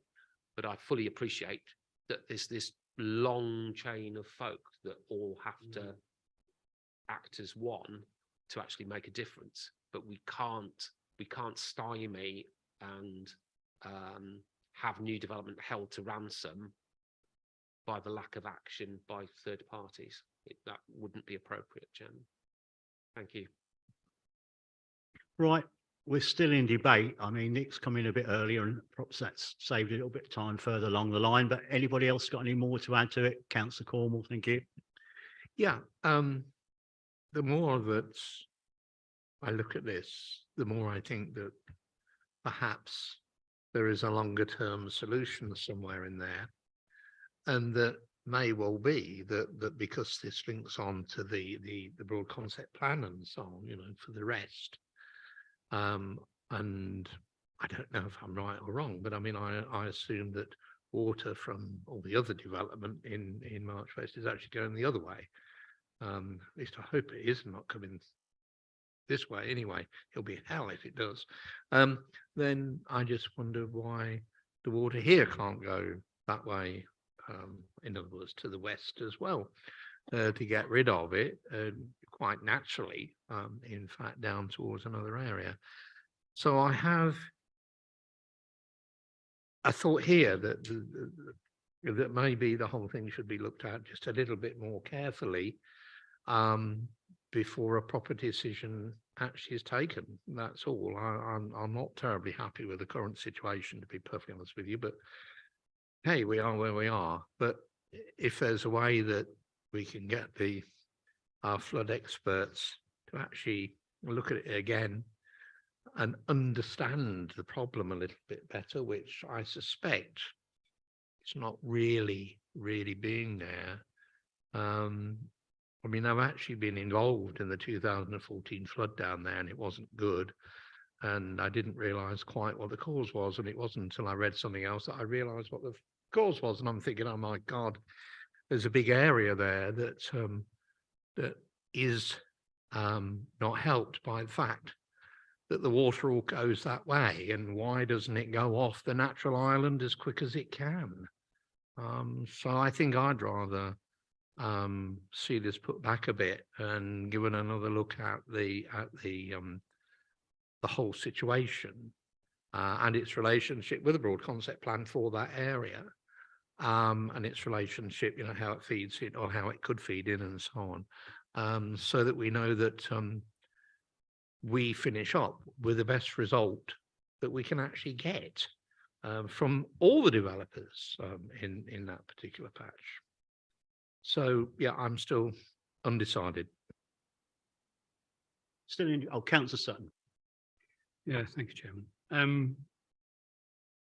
Having spent 3 hours last night of my time, quite willingly, and no problem with that. That's what we're here for. We're being told by the LLFA and the middle level haven't got a problem. It's not in an IDB area. It's all highland. It's not in any March IDB area at all. Although obviously it ends up in somewhere. But one of the outlets, I don't know if all members have had a look at it as in depth as I have, but one of the outlets is beyond the cut that we're talking about. There's only one outlet is to the south of the cut. The other outlet is beyond the cut itself altogether. So half of the water is not going into the cut. I don't see how. We're not experts, and I'm not saying that I know everything about water, but I probably appreciate the issues around IDBs as much as anyone. What we're saying then, the LLFA don't know what they're talking about. Is that what we're saying? Because if you go back to the LFA and say you want them to look at it again, they're just going to come back and say it's okay. Why would they? Why would they say it's okay now and then it's not okay because we say it? We're not experts, they're the experts. And I think you're running on dodgy ground to be thinking any otherwise. Thank you. Still in debate, long debate at that, but let's plough on. Anybody else got anything to add to it? Councillor Murphy, thank you. Yeah, probably you're not going to like what I'm going to say now, but it is still daylight. That's one good thing about today. And but we sit here time and time and time again.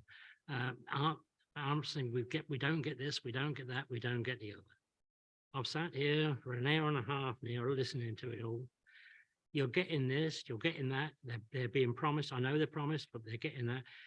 You're getting more things now than what you've ever had on any other planning application for God knows how long. You sit here and you're talking yourself out of any more development in March, because if you're going to stop this, you're going to stop every other development in March for exactly the same reasons.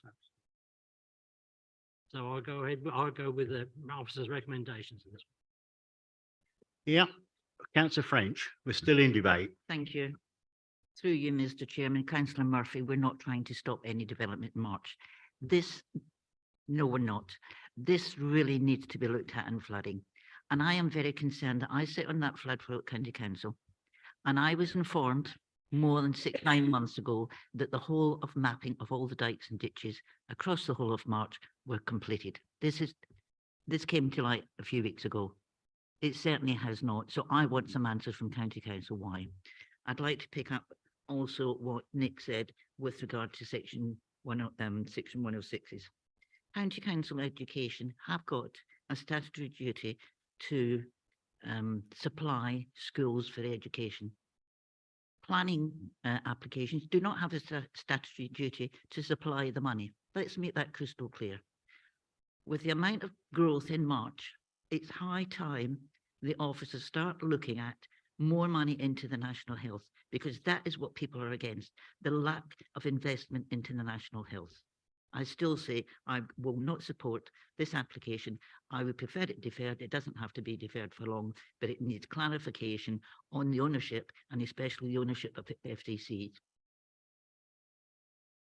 I'm going to bring you in now, Councillor Sutton. There's a very easy solution to that. If members are not happy with what's being offered to the NHS, give them all they want. But when you do that, you accept that the others are going to get less. So when you don't get your roads and your potholes done, there's no money. If they want 75 grand, give them 75 grand. I don't have no problem with that. Right. At last, I'll bring you in a minute. Any more for the debate? It's getting dark, as Councillor Murphy says. I see it. So I'm going to close the debate now. I'm going to bring in Nick as officer to explain Yep, just the reasoning. Just to touch on what Councillor Sutton said is that if members want to reduce the amount of money going to education and put more of it to the NHS, then you're more than welcome to do that. But you couldn't reasonably refuse the application on the basis that the 250k is insufficient. And then on the issue of the drainage, we can't reasonably defer this application or even refuse it, trying to find out who owns land downstream from this development, because it's irrelevant to the determination of the application, Chairman. Thank you. Right. So you've heard from Nick. So that's it. So I'm going to ask now,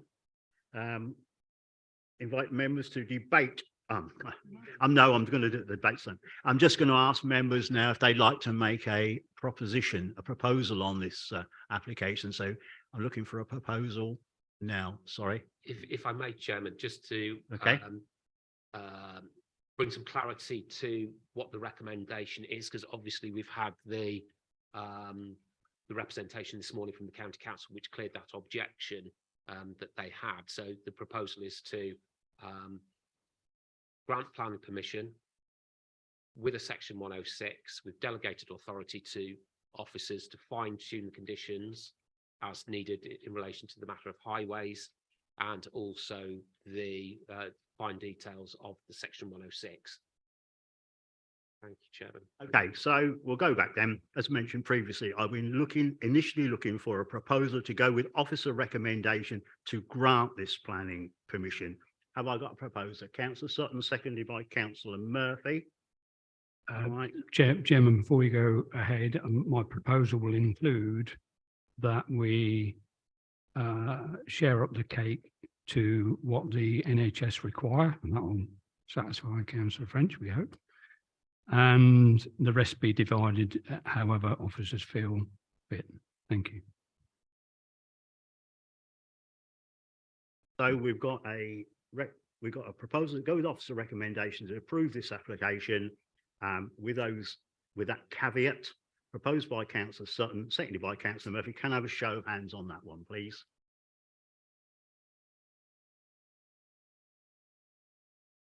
Six votes, Chairman. Those against? That's 4 votes, Chairman. So that application has been approved then. Thank you. With that caveat from Councillor Sutton. Thanks. So does anybody?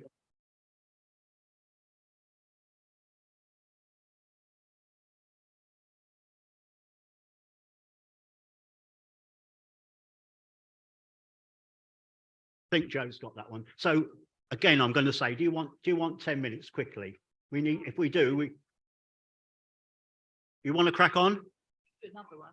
We do another one? Yeah, we'll do another one. Then that's absolutely fair. Okay.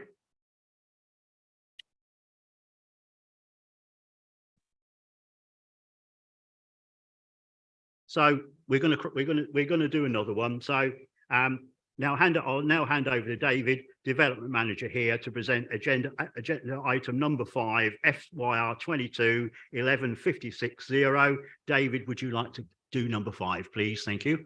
Thank you, Chairman. So this is an outline planning application to erect up to 26 dwellings involving the formation of a new access land north of 96A to 100 Westfield Road in Mainey.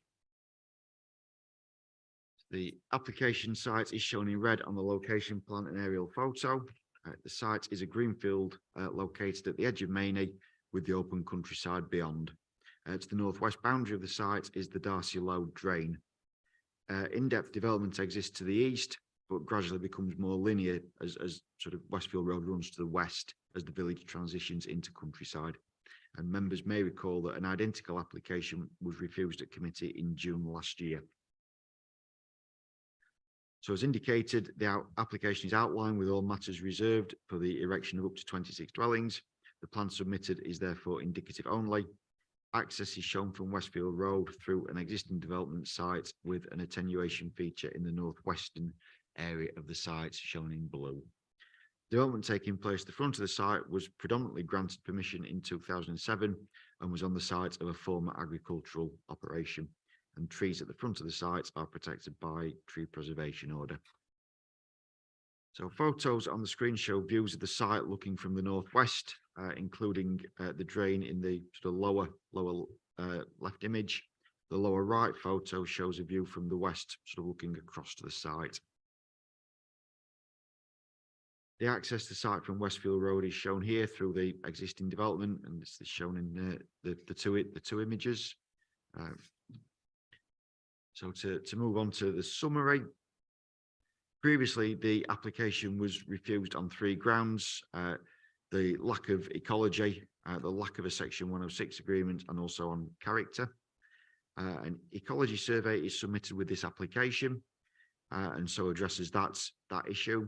An acceptable Section 106 package proposing 20% affordable housing and a financial contribution equivalent to £2,000 per plot is also proposed and consequently addresses that reason for refusal. However, the application is considered to remain unacceptable as it conflicts with the prevailing pattern of development in this part of Mainey, would result in a significant incursion into the countryside at the edge of the settlement with a consequent detrimental impact on character. It is consistent with the previous decision of the committee in this regard. Consequently, the application is considered to be contrary to policies at both national and local level, and the recommendation is therefore to refuse. Thank you, Chair. Yeah, thank you, David. We have one speaker on this application. I would now like to invite Matthew Hall, of course, he's the agent, to make his presentation to the committee. You've got 5 minutes. Thank you very much.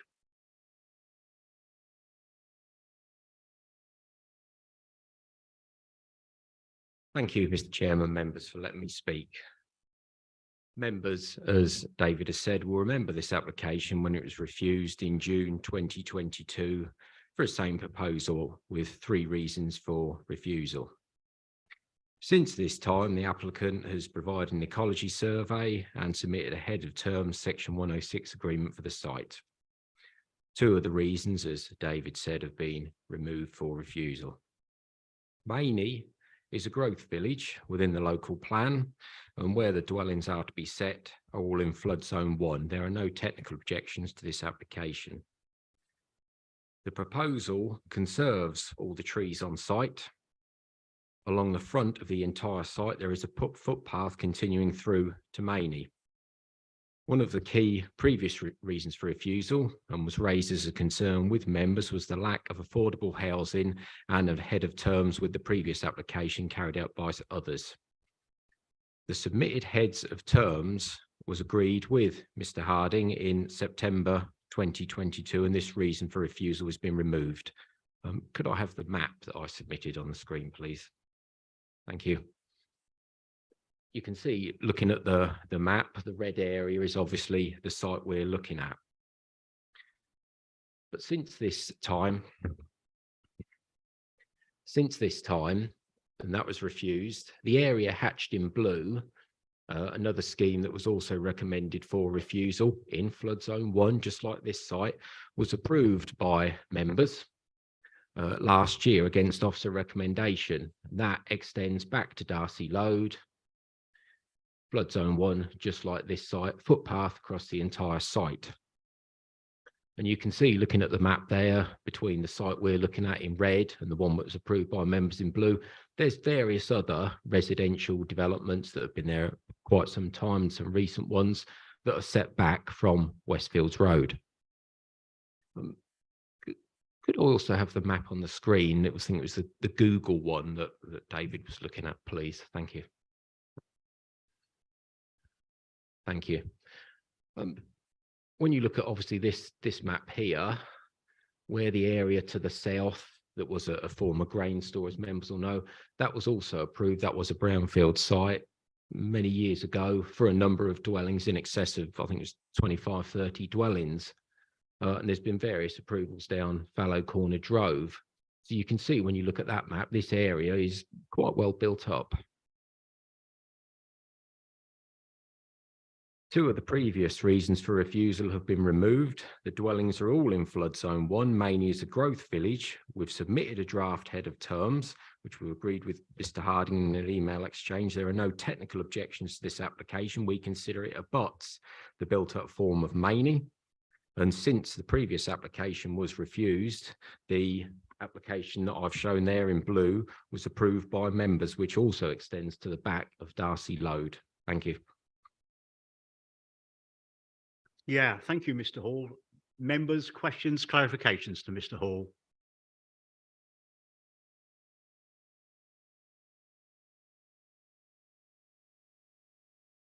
Can't see any. No, you've had your chance. Thank you. No, thank you very much for that, Mr. Hall. Sorry. No, it's all right. No, I've done someone speaking. I just realised that I actually do know a partner of Mr. Mark Stone's personally, so I think I better step away from this one. Yeah, I think it's very wise, Councillor Murphy. Could you note that, please, Joe? Thank you. So, right. Now I'd then like members to ask questions to officers, please, if you have any.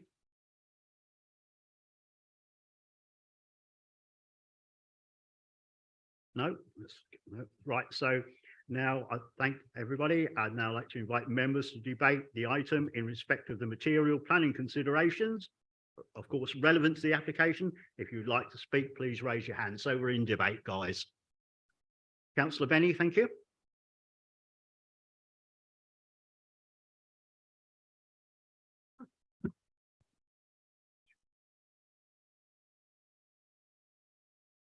A bad day with microphones today. Yeah.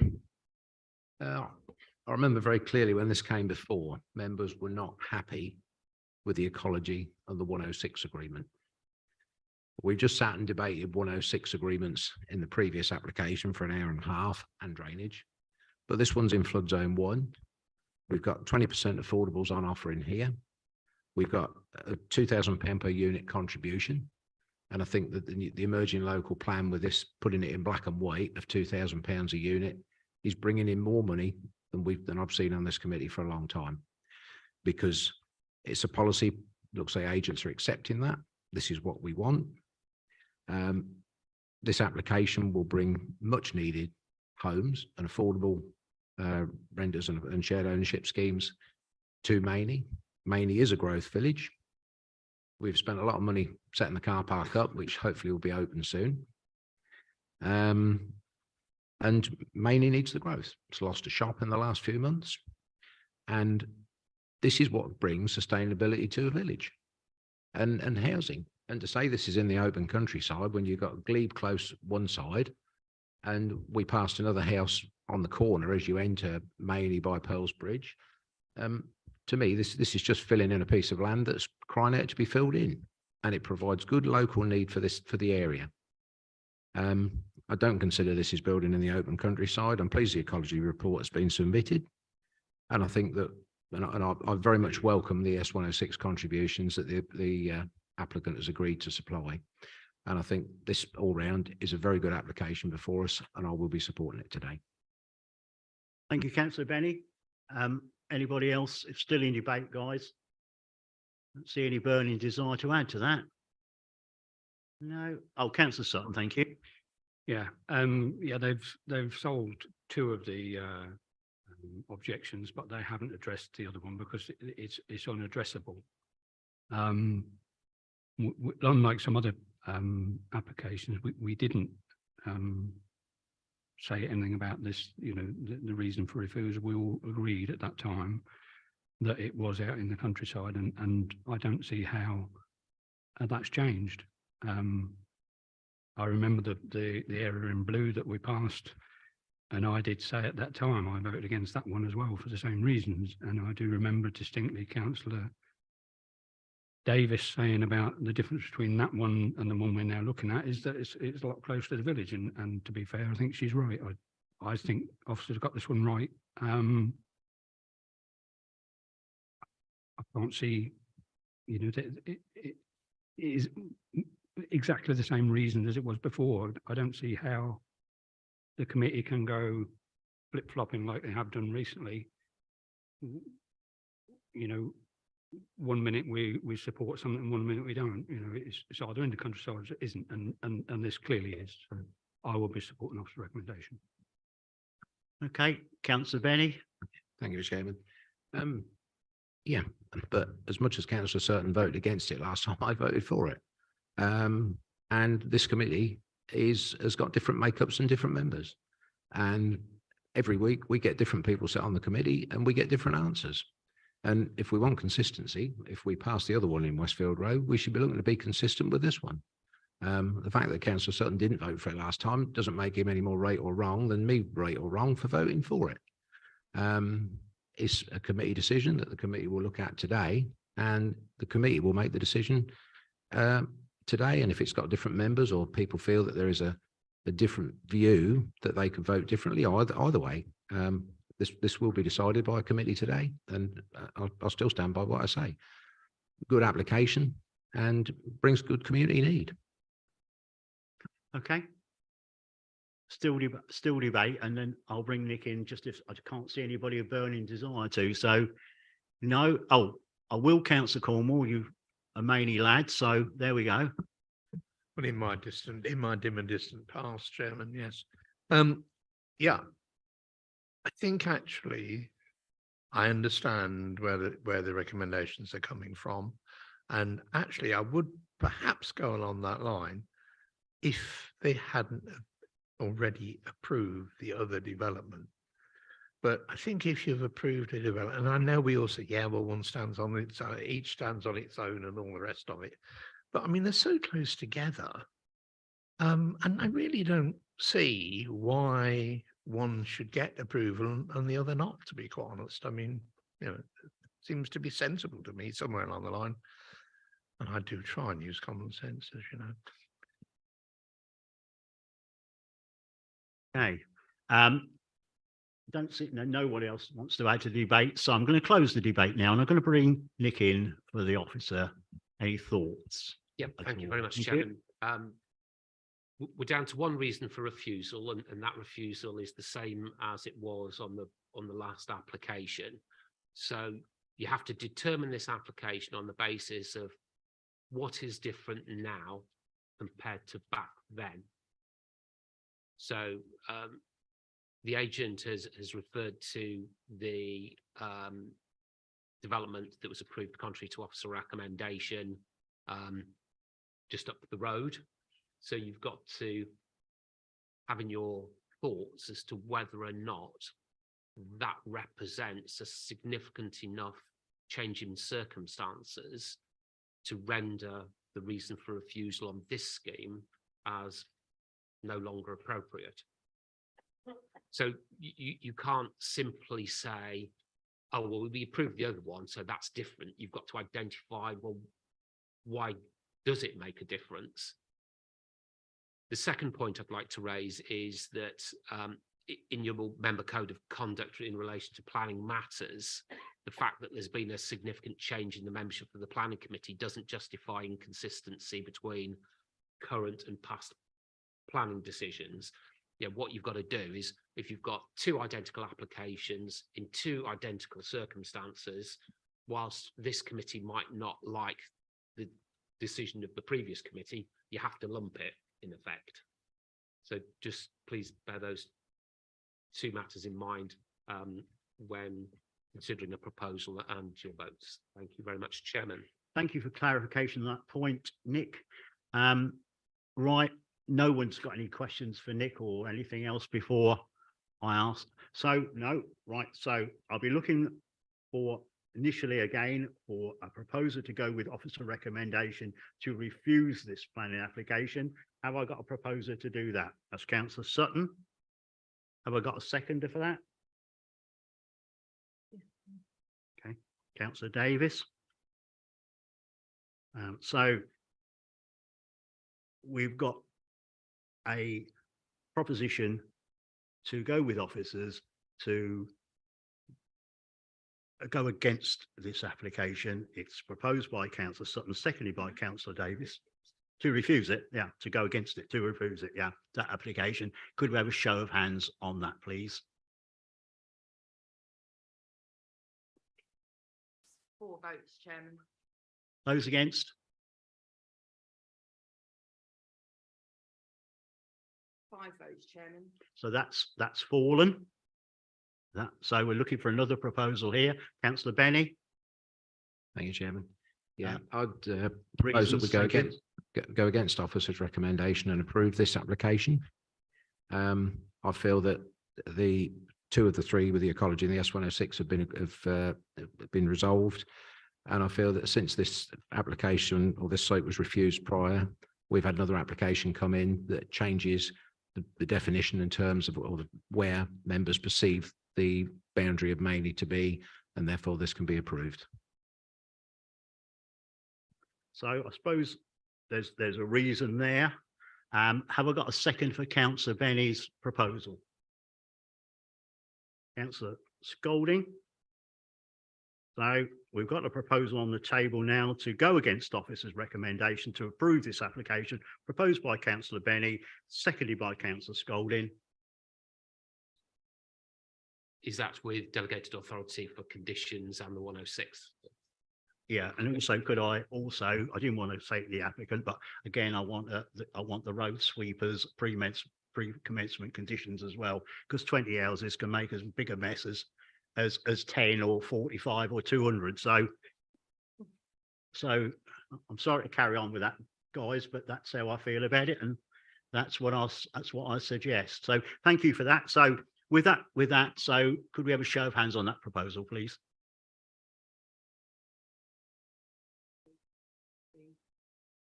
5 votes, Chairman. Those against? 4 votes, Chairman. That application's been approved against officer recommendation. Thank you. So what we'll do now, we'll have 10 minutes now, because I think we all need it, don't we? So thank you.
It seems to be working now. Yeah, it is hard, yeah.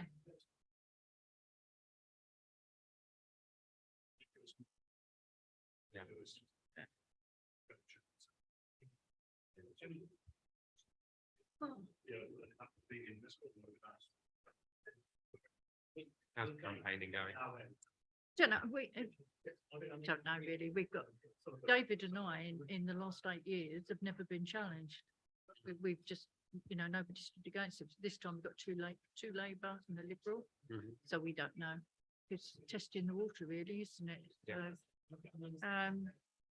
I think we might be all right, but you never know. Nothing should be taken for granted. Jan's in a bit of trouble. Steve Kent. Michael Humphrey. There's a few of them. There's a ward, the boundary changing has made different because Jan and Steve Kent are not very popular because of the March rejuvenation. There's so many people against,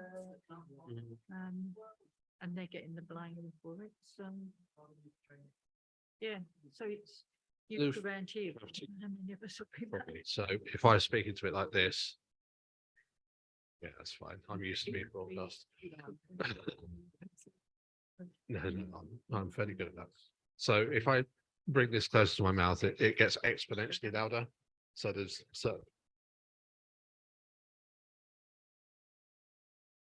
Interesting As Ryland times. says, exciting times. It is exciting times, yeah. Right, let's go and get a coffee. Not that I followed him at all.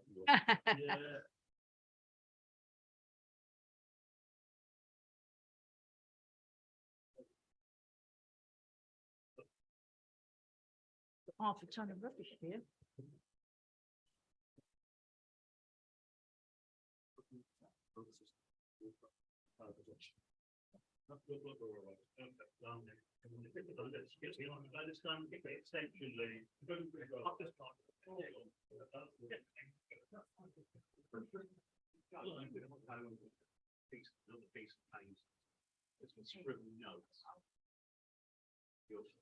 You ain't got it on there, thinking.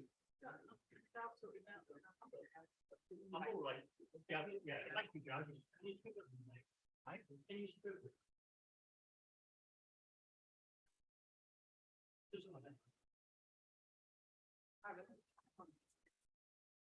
What three left?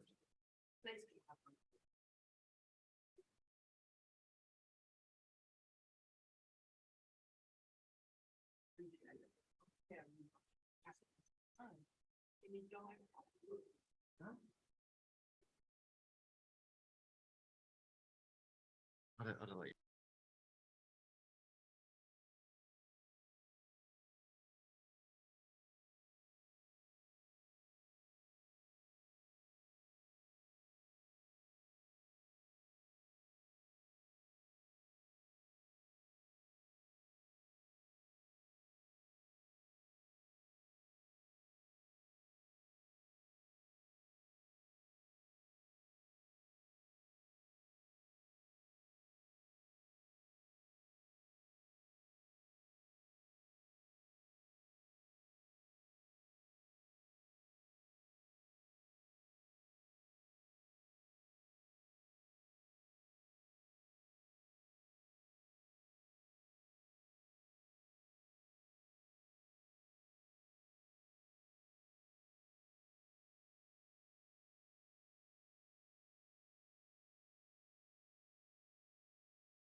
Okay, thanks for being back promptly. Now hand over to David Rowan to present agenda item number 6, FYR 210855F. David, when you're ready, thanks. Thank you, Chairman. This is a full planning application to erect 18 dwellings with associated garages, parking, landscaping, formation of an access, and also the demolition of existing outbuildings at 7 Wisbeach Road in March. Initially, just draw members' attention to the update report that's been circulated in respect to this item. The application site is shown in red on the location plan and aerial photo. As you can see, it sits within a fairly well-established residential area within March. So the fire station is to the south of the site and Westwood Primary School is to the north to help members orientate themselves. The site would be accessed from Wisbeach Road. As I've indicated, this is a full application, so the details shown on screen are how the development would be built out. So the upper left image shows the site at present with the existing dwelling on site and its associated outbuildings.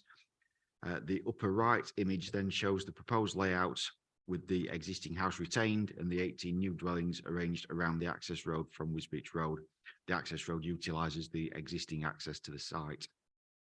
To the west of the existing dwelling is the existing chalet bungalow. So to the west of the existing dwelling is the chalet bungalow plot 1. To the south is a pair of semi-detached dwellings facing towards Wisbeach Road, plots 17 and 18. To the rear of these, the detached dwelling plot 16, and to the east, the remaining semi-detached dwellings, with the 2 bungalows plots 10 and 11 forming the eastern end of the cul-de-sac. A turning head is proposed between plots 13 and 14, and this has been tracked for the use by refuse vehicles and emergency vehicles. And then in front of plots 17 and 18, there is a sort of triangle of open space, which would also incorporate the attenuation feature proposed. The lower right image shows a street scene of the northern side of the access road with the semi-detached dwellings and then sort of the side of the bungalow. And originally the application was submitted for 25 dwellings, but has been amended during the course of the application to the current layout. In addition, just draw members' attention to the fact that a bus stop on the frontage of the site is to be slightly relocated along Wisbeach Road as part of the development proposals.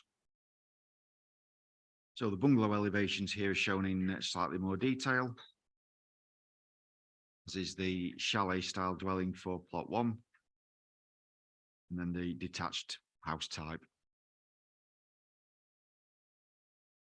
So the current nature of the site is shown on the left-hand photos. The upper right image shows the existing dwelling, and then the lower right image shows the neighbouring dwelling adjacent to the access road with the existing house to the right-hand side of that image.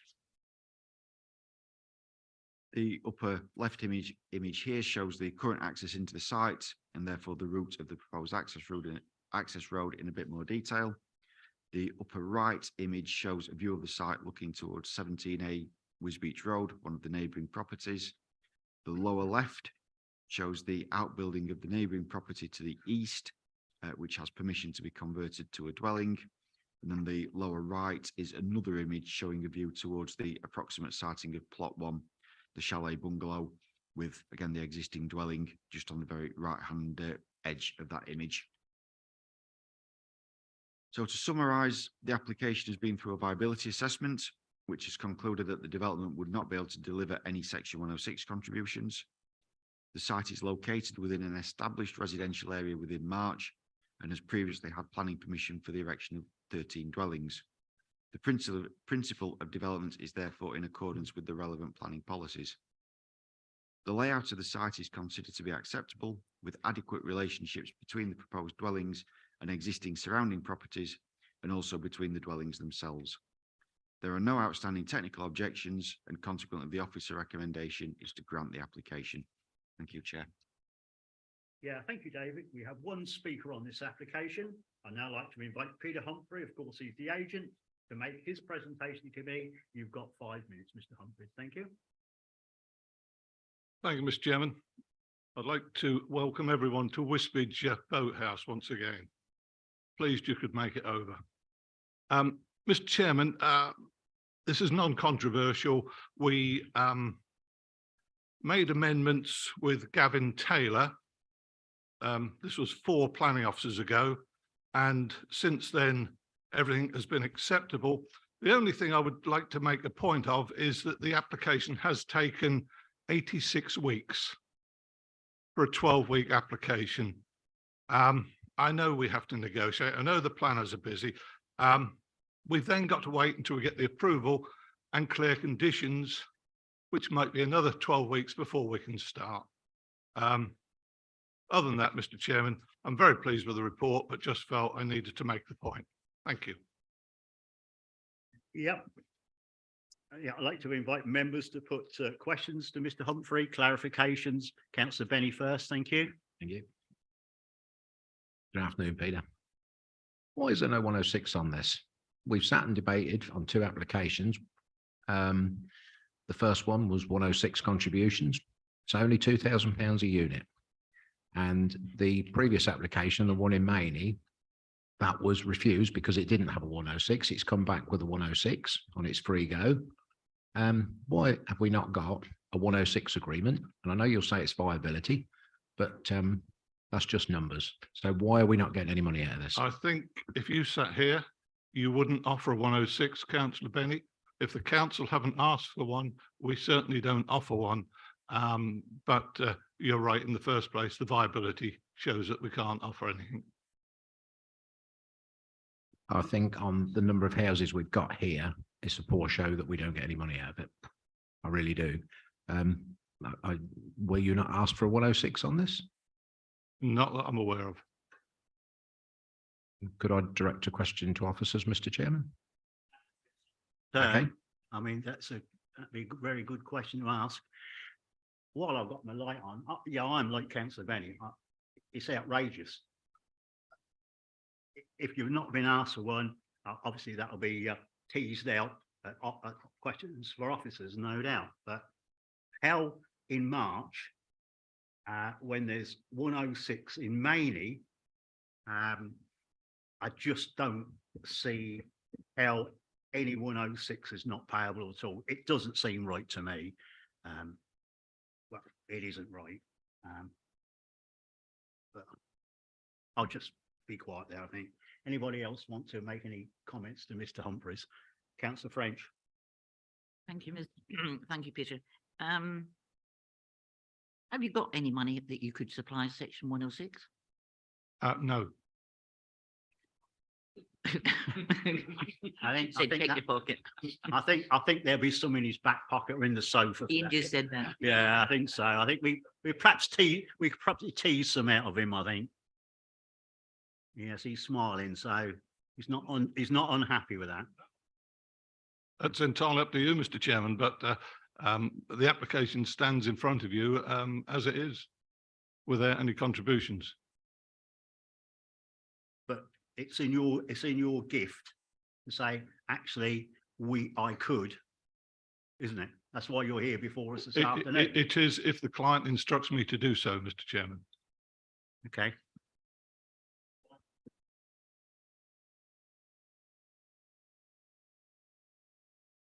Mayor, please. I'll ask the question then, Mr. Humphreys. Are you prepared to make a section 106 contribution towards the NHS? Depends this how much the development? request is. Sorry? Depends how much the request is. He's been very canny today. Sorry. Well, it says on page 56. £16,552. 15,500. I'm sure the client would pay that. Thank you. Okay, still. Yeah. Chairman, I'd like to ask the agent a question is. Yeah. And I'll allow that because. If I may, and quite frankly, I want an apology because the application was submitted with a viability assessment. So given that that was submitted in the first place and we went through it to check whether or not it was all right and proper, why would we ask for a section 106 agreement, given that we were satisfied with the results? So the agent was misleading you, Chairman. I think we all know with Mr. Humphreys, with a Thank you, Nick. respect. Could you answer? Could you? No, I appreciate Nick's help. That the viability assessment went in with the application that said there was no money available, which is why I answered Councillor French in the manner I did. She said, is there any money? And it was asked again by another councillor, and the viability shows there is no money available to make any contributions at all.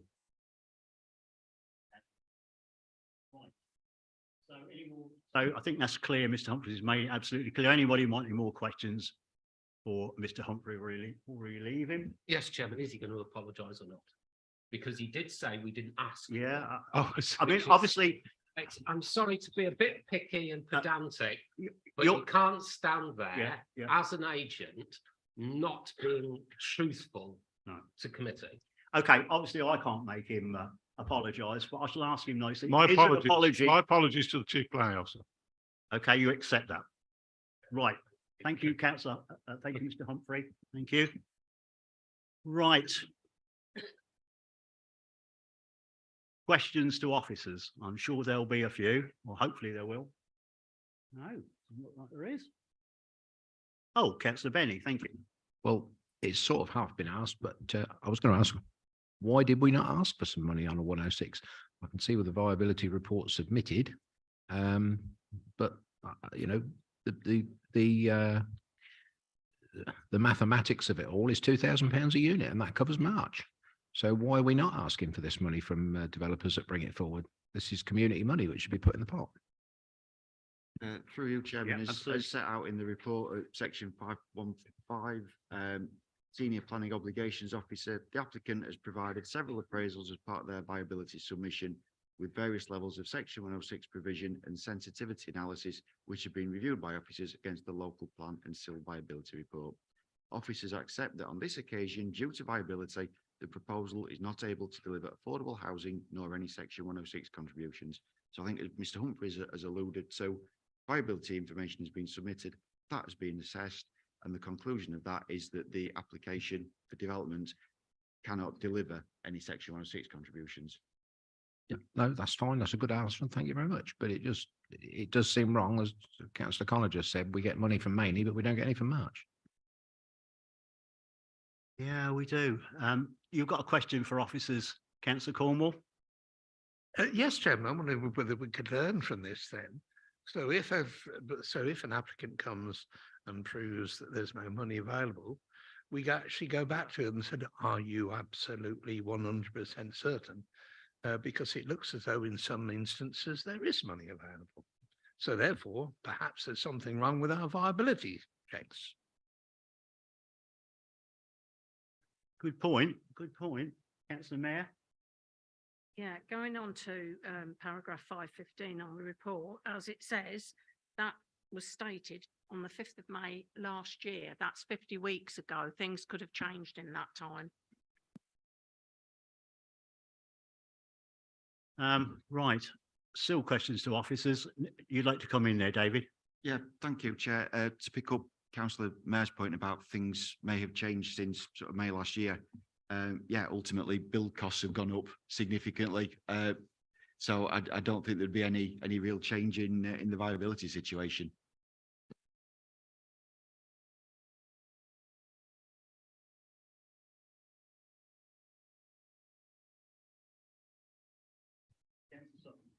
Councillor Sutton, thank you. Yeah, thank you, Chairman. This is more of a question of what we should do going forward, because you know the agents have a process to go through that's nationally agreed, and officers obviously check that, and that goes. Does it still go to Peterborough for Freeman, Mr. Freeman? Is he still? Yeah. It used to. We don't have access to him at the present time, Oh, so right. we'll be using external for the time being. And I think maybe that's something I was going to go on to, Nick, whether we ought to use an independent to test these figures that we've been given. We have discussed this way back, whether we should do that. It does seem rather odd that, you know, on 18, is it 18? Yeah. 18 dwellings, they can't manage £2,000 per dwelling. I know of I can absolutely state that I know of a development that did the viability assessment, and the selling price in the assessment was £156,000 per dwelling. And actually, when they got built, some of them sold for £250,000. So I'm wondering whether we should not have some kind of timeline in place whereby if they're not built out within a certain time, then that viability is reassessed. Because clearly on that development, I think there was 14 or 15, I think, if I remember rightly. Clearly on that development, the selling price was very, very much different to the viability test result. So should we be putting a line in the sand and saying, well, if that's not developed by X date, then that viability needs to be reassessed? I understand that that's more work for officers, but you know, we need to be getting as much for infrastructure as we possibly can, and in my view, £2,000 still too low, although you know we obviously did the viability, but I'm sure there's room somewhere in the system to challenge it perhaps more robustly than has been the case in the past, and certainly I think we should put some timelines in. I'm just interested to see what David thinks of that, in terms of obviously officer time and et cetera, et cetera. Thank you, through you, Chairman.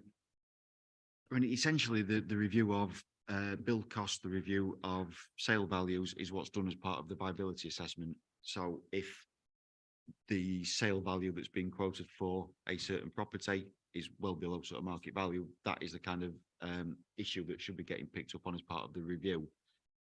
In terms of putting review mechanisms in place, that's very difficult to do as part of, very difficult to do where you've got an application that is essentially saying this is unviable and can't deliver anything.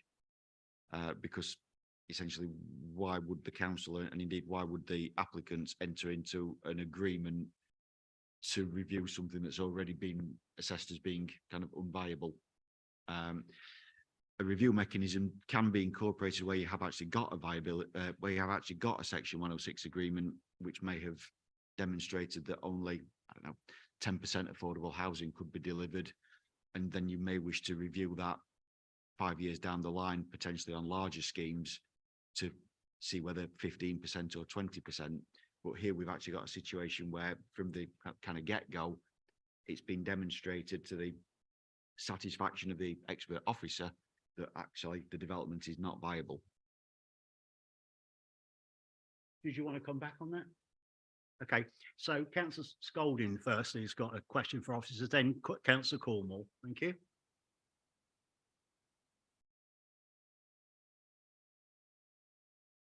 Thank you very much, Phil. Sorry about banging that. I've got green lights flashing on it. It's like a disco at the moment. Another one for the waste paper basket. Sorry. By the vibe around here, it looks like it's going to be rejected. Is there any chance we could ask the Peter to come back and say he'll put the 106 in? Because he's already waited a long time for this one to come in. And I think if we reject it, it's going to be longer, which the vibe to me seems that's where he's going. That's only my opinion. But I just wondered if we could call Peter back just to ask the question. I don't know if we need Peter back, but David can elaborate on that, no doubt, that point, and answer it, hopefully. Through you, Chairman, I think the agent indicated that his client may well be willing to pay the £15,000 NHS contribution. Yeah. Ultimately, if it's the resolution of the committee to go down that route, then the committee can obviously propose that. And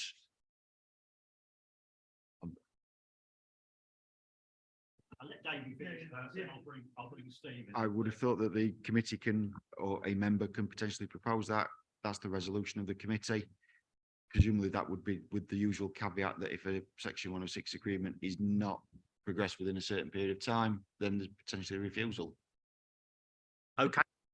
Stephen, can we have your Thank you, Chairman, through you. I think we have to be careful to distinguish between what may be offered as to put it colloquially, a gift, and what may be required to ameliorate the effects of the development. So if officers have looked into the viability and concluded there is no legal requirement for payments to be made, members cannot then go to the agent and say, yes, we'll have your £15,000 extra that you've offered, unless officers are satisfied that that £15,000 is necessary to enable the development to proceed. But reading the report, the officers have assessed it on the basis that they cannot require any payment to mitigate the development. So it wouldn't, I think it would be contrary to the SIL regulations for the council to accept this offer of extra money as things currently stand. Yes, and Mr. Humphries is quite adamant, I think, that there's no more money to be had. I think that's quite clear in his presentation. Right, so did you want to come back on that at all, David or Nick, before I bring Councillor Cornwall in? Yeah, if I may, where to start? So if we forget the viability situation for a moment, we went out to consultation and a number of statutory consultees came back and said, we need X amount of money to mitigate the development, and here's our evidence to justify that request. So in normal circumstances, we would include those asks in a Section 106 agreement. In this particular application, we're in a situation whereby the applicant has submitted the site-specific viability exercise, and that's concluded that no contributions of any sort can be provided. And then today, the agent has said, actually, I will take a hit on my profit in order to make a £15,000 contribution to be spent on the NHS or anything that the committee chooses to spend it on, provided that it is asked for by a consultee identified in your report. So from that point of view, I would have said that that would pass the SIL regs. Stephen, would you say?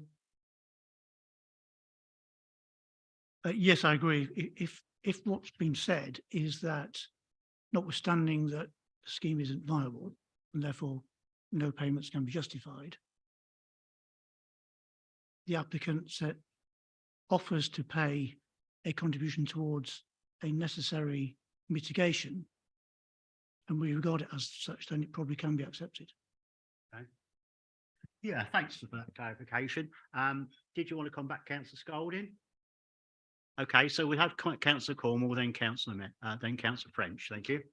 Yeah, Chairman, to try and sort of move things on a bit, what I was going to say was that surely as a committee, we can actually ask the portfolio holder to revisit the whole question of viability with various options and so on, and perhaps just come back to us later. I don't think there's anything we can do in relation to this one, and I think we're going around the houses just a little bit earlier before we had some clarity there, and maybe as a committee we can just ask the portfolio holder, whoever that may be, to actually try and get a review of viability and options or something like that, to try and get us some more money in those cases where we normally can't get it. That's all. That's for the next administration. You're quite right. So, Councillor French. Thank you, Chairman. Yeah, I agree with Councillor Cornwall. I mean, we're talking about 18 houses, and we're probably talking, I don't know, 50, 60 people. They're all going to need doctors. And I think it is essential. I think, without the contributions of Section 106 is anything over 9, I think this is going to be a mockery, and we're going to end up with no contributions at all. I mean, the last application was very, very generous in the contributions. So obviously there is money to be made. I know it's only 18, but I think we've got to be very careful. This is not setting a dangerous precedent for the future, and the agents and developers can say we can't afford it. Well, if you can't afford it, don't build. We're still with officers, so just let's bring Nick in there or David just to that. So, and then we can move on to debate.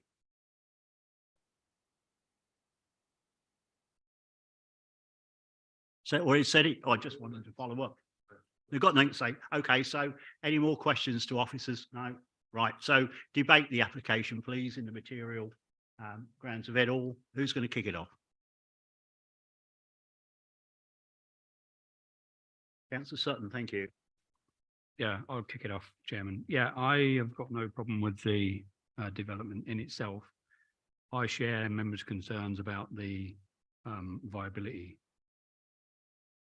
Yeah, I've built a few houses myself, and I can't see where there's anything specific to this site that would increase the costs such that nothing can be offered when just an hour ago, you know, there was lots on offer.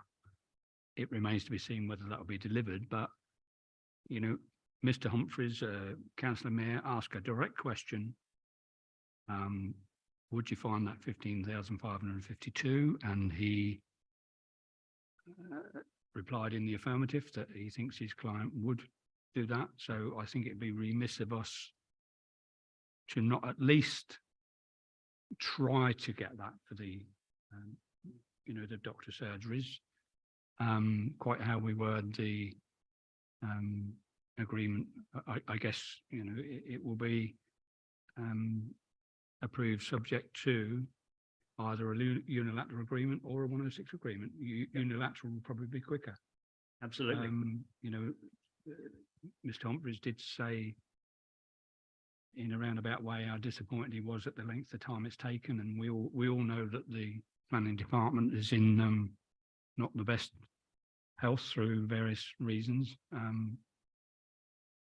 So that would be, when it comes to the time, that's going to be what I would propose, that we agree with the caveat that we look for a section 106 or a can't remember what I said now. Unilateral agreement, yeah. So yeah, that would be where I am, Chairman. We can, if that's the case, we can obviously delegate officers to do that on our behalf. So I'm sure they'd be happy to do that. So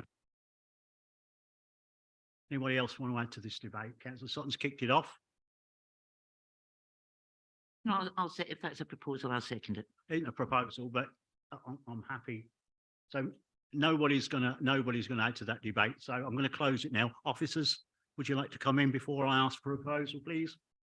Yes, Chairman, if I may, in relation to the 106, I would ask that flexibility is included in that 106 agreement, given my experience of how well things work out when it comes to drawdowns and requests for money to go towards health service improvements, so that if a health service improvement proposal that's acceptable doesn't come forward in a timely manner, then that money can be diverted to any of the other asks that are listed in your committee report.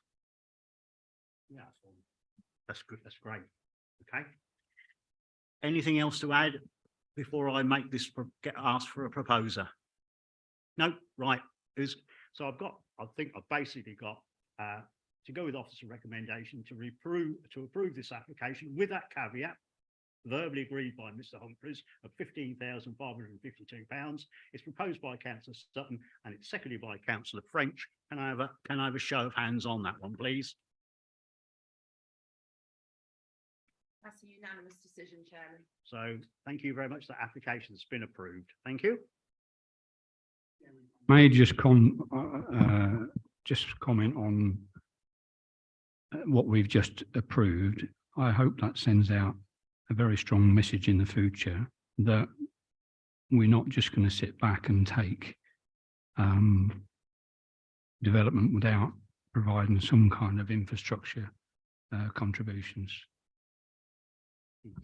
That's noted, but thank you very much for that. Thank you for proposing it. So without further ado, I'll now hand over to Nikki Carter. She's the Senior Development Officer here at Fenland to present application FYR 22-1190. It's an FDC application and it's the agenda item number 7. So Nikki, please.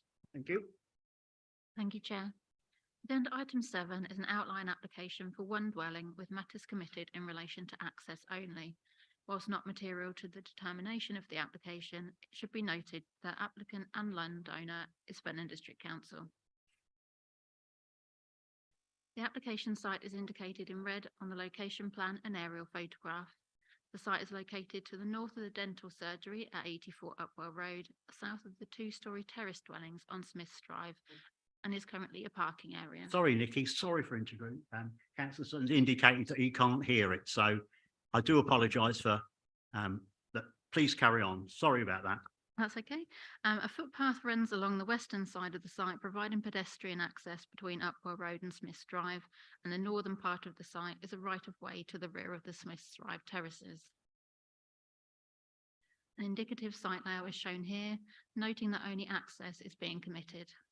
The existing vehicular and pedestrian accesses are proposed to be utilised. The application site is shown on photos 1 and 3. Photo 2 details the access to the site and the adjoining 2-storey dwellings, and photo 4, the pedestrian access looking towards Upwell Road. Whilst the proposal put forward is indicative, aside from the access, the constrained nature of the plot is considered to limit scope for development options and would result in a development at odds with the prevailing built form, resulting in an incongruous and unattractive feature to the detriment of the character of the area. As such, the recommendation is to refuse the application. Yeah, thank you, Nikki. We have no speakers on this application, so I'd like members, invite members to put questions to officers. You know what to do. Raise your hand, or if you've got any, thanks. So questions to officers, members.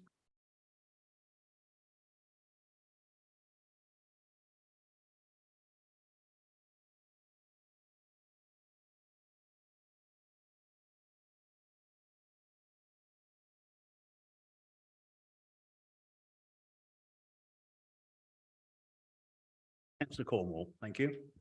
Thank you, Chairman. Yeah. Right, I think officers have carefully considered this. They've taken into account strict planning rules, just as we would do with any private applicant. They've come up with the recommendations, and I think it's the right one. Okay. Councillor Sutton. Yeah, I concur with that that comment from Councillor Cornwall. I think there are some sites, and I've said this about other sites, that are just not developable, because this one, if you go a single story, it's way out of keeping with the street scene. If you put a 2-storey on, then there's overlooking issues to the rear. So I think, you know, the best use for this is the same use as it had in the past, and that's for a car park, and that's about all it's any use for. So I shall be supporting the officer's recommendation. Thank you, Chairman. Any more? Sorry, Councillor Scolding, thanks. Yes, I went down there and I was looking and I thought to myself, a little bit tight, but then I looked around. Later on, I went the next day, which I went to a lot of places the next day again, and I looked at 57 and not 57, sorry, 58. And that plot is smaller. So is every plot along that road, smaller than the plot, what they're talking about. So looking at the round and about, the houses round and about, it's a lot larger plot than any of them. So I think obviously you can get something on there. Thank you.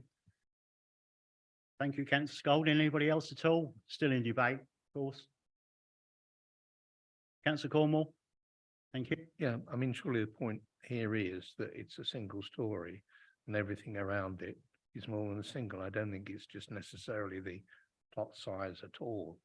think it's related, it's the proposal's relationship to the surrounding area that I think is important to consider as well, just as we would do for any other applicant.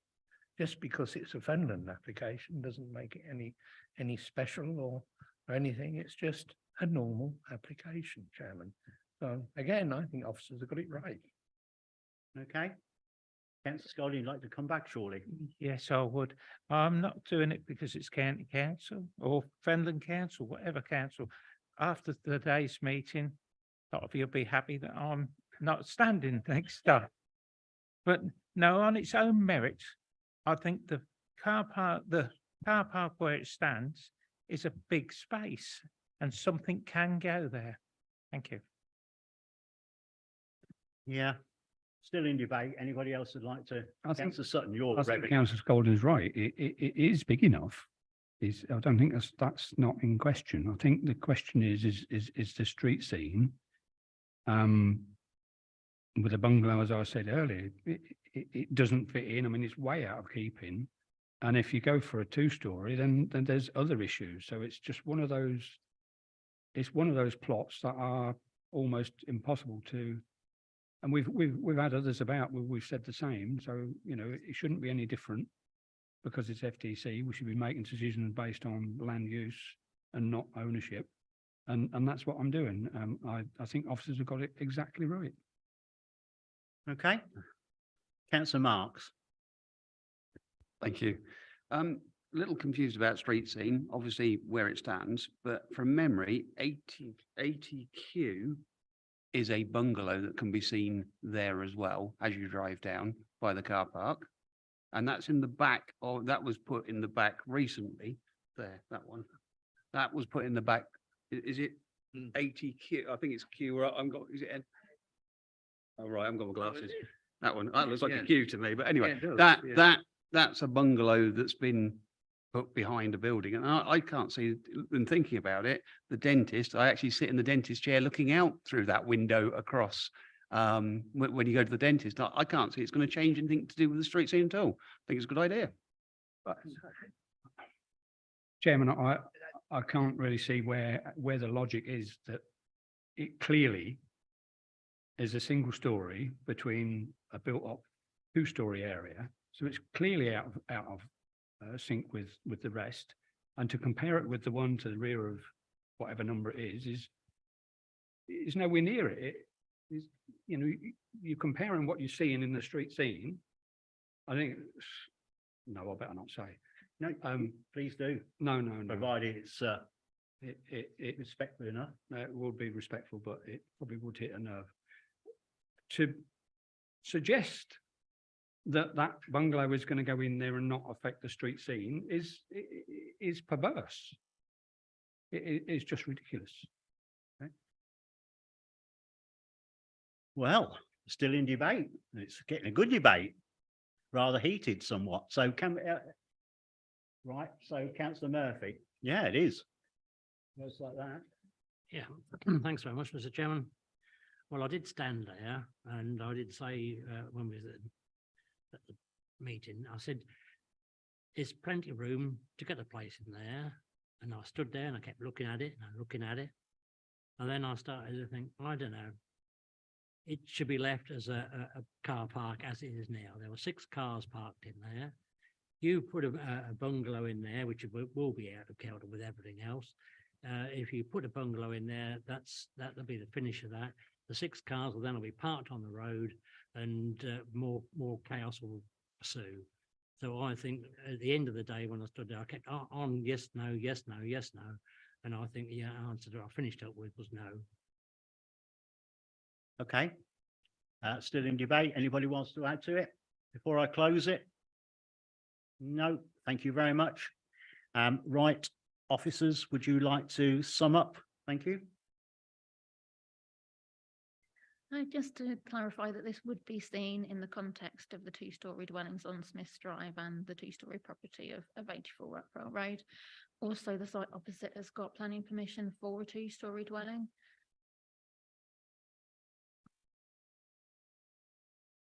Sorry, Nicky, I don't can you think just members repeat heard that, that, please? sorry.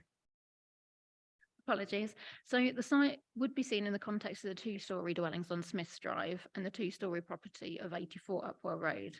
And also the site opposite has got planning permission for a two-storey dwelling.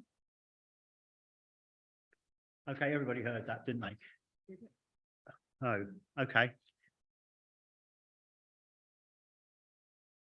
The site to the west. Nikki probably will speak up a bit louder, bless her, and we can The carry site to on. the west 'cause- between 84 and 80 Upwell Road.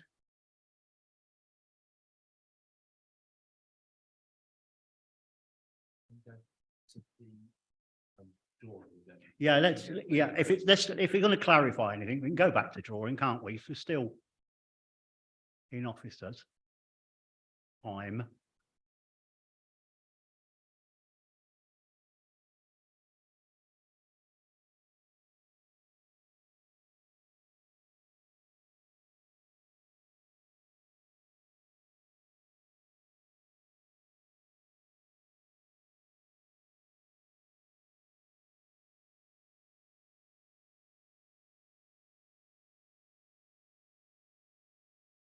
I believe that whole plot is being redeveloped.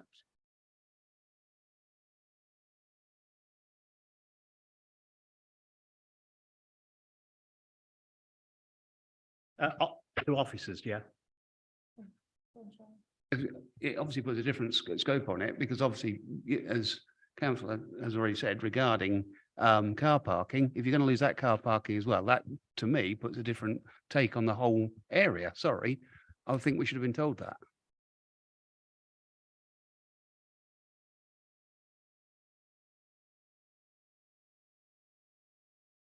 Half a question, and if you like. When we went down there, the other car park is not used as a car park. It's just a piece of land that's there. So there's no, it won't take any more car parking off the streets. It's to be developed. That is totally. It's a separate piece of land that'll be total. It used to be a car park, but it's all cordoned off now, and you can't park your cars in there.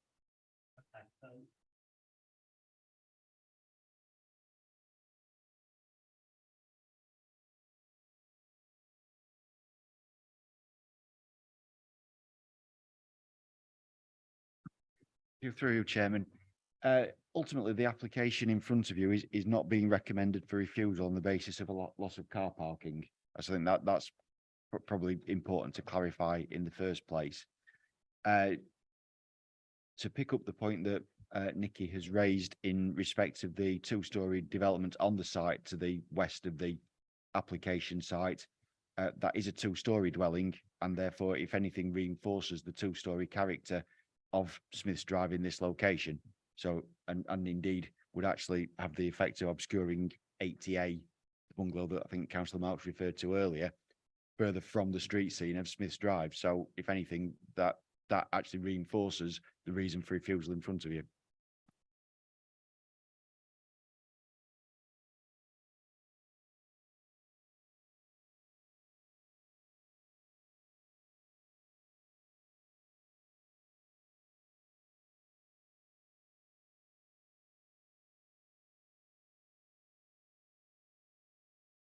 So, right, any more questions for officers then? So let's move on. No.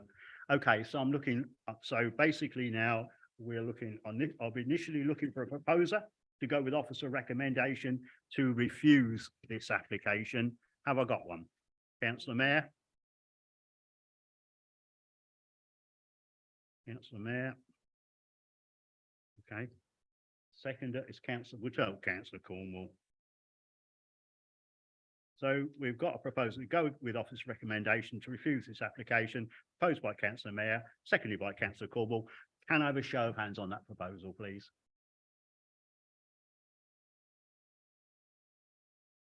Seven votes, Chairman. Those against? 3 votes, Chairman. Any abstentions? One, of course. That application has been refused. Thank you.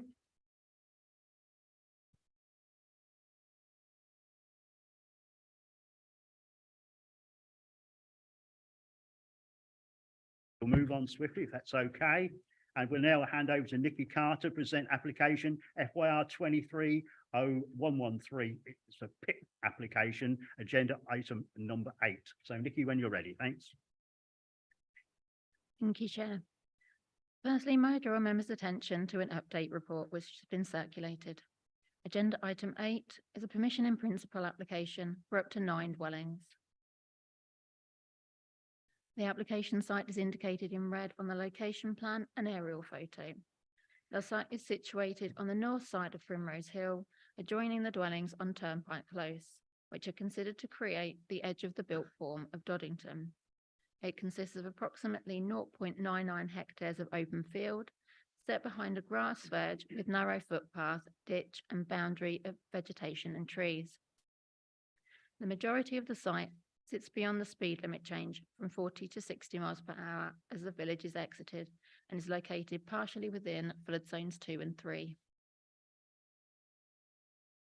The application is for permission in principle to develop the site for up to 9 dwellings.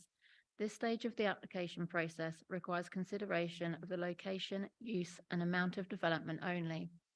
Plans submitted detail the extent of the site. No indicative site layout has been shown as this is not a requirement. The top photo shows the site on the right-hand side, viewed exiting the village, with the lower photo detailing the site on the left-hand side, entering the village. The narrow footpath can be seen on both images. Development of this site would introduce a formal linear extension into the open countryside, which does not respect the rural character and sporadic settlement pattern as the village is exited. It would result in an unacceptable urbanisation and set a precedent for future development. Furthermore, the site lies partially within flood zones 2 and 3. The application is not accompanied by a sequential test, and as such, insufficient assessment has been undertaken and inadequate information submitted to demonstrate that it is not possible for the development to be located on a site at a low risk of flooding. The recommendation is therefore one of refusal. Yeah, thank you, Nikki. We've got one speaker on this application. I'd now like to invite Peter Humphrey, he's of course the agent, to make his presentation to the committee. 5 minutes when you're ready, Mr. Humphrey. Thank you. Thank you, Mr. Chairman. If we could just put the overhead up of the emerging local plan, please. So this is a PIP application. And if you can see the draft policy map, June 2022, I accept it's a draft. I accept it carries no weight.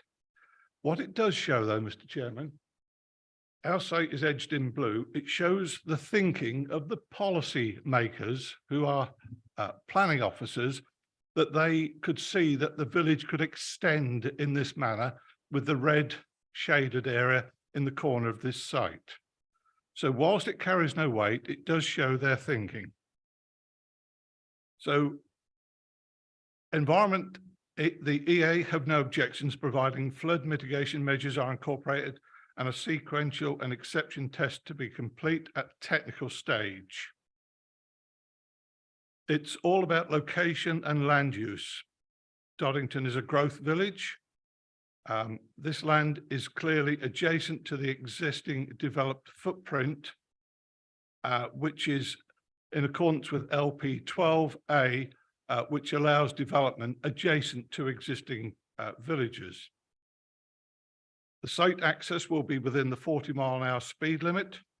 Details to be agreed with highways at technical stage. The land is grade 3, the lowest quality of land we could build on. Hence, it has been set out to grass and trees. If we could just swap over the overheads to the flood risk map. So whilst the planning officers state that the site is partly within flood zone 2-3, this we're not disputing, and we are happy that we can get development on the other 2/3 of the site, and we could have the attenuation within the flood zone 2 and 3. We do not have to build in the flood zone. Hence, this application can deliver a quality scheme similar to that already delivered on Benwick Road, just past Hospital Road in Doddington. That's been built out and it shows what can be done when such applications are supported. I would therefore request members support this application. Thank you, Mr. Chairman. Thank you, Mr. Humphrey. Members, questions for Mr. Humphreys, please? Councillor French, thank you. Thank you. Looking at this, the proposal is for up to 9 dwellings, and it's therefore be argued this development does not make an effective use of land. I'm assuming that these are executive homes you're proposing? Yes, they are. Thank you. Thank you, Councillor French. Any more questions to Mr. Humphreys before we let him go? No, no burning desire. Thank you so much. Members, questions to officers?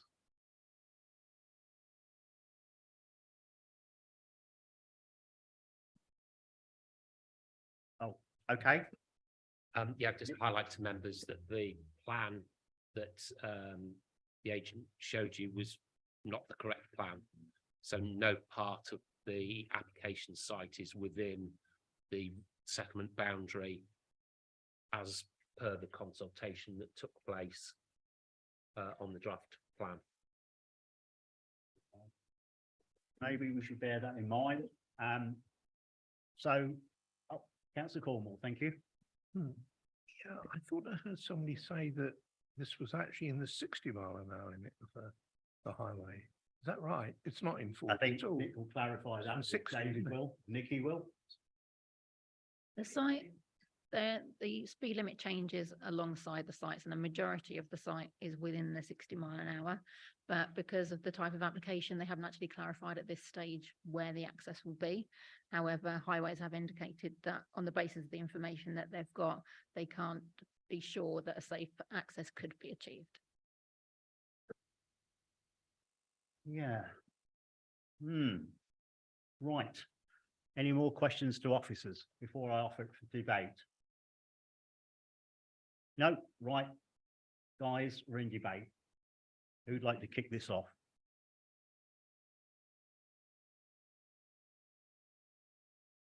Looks like it's down to me then, Chairman. Thank you, Councillor Sutton.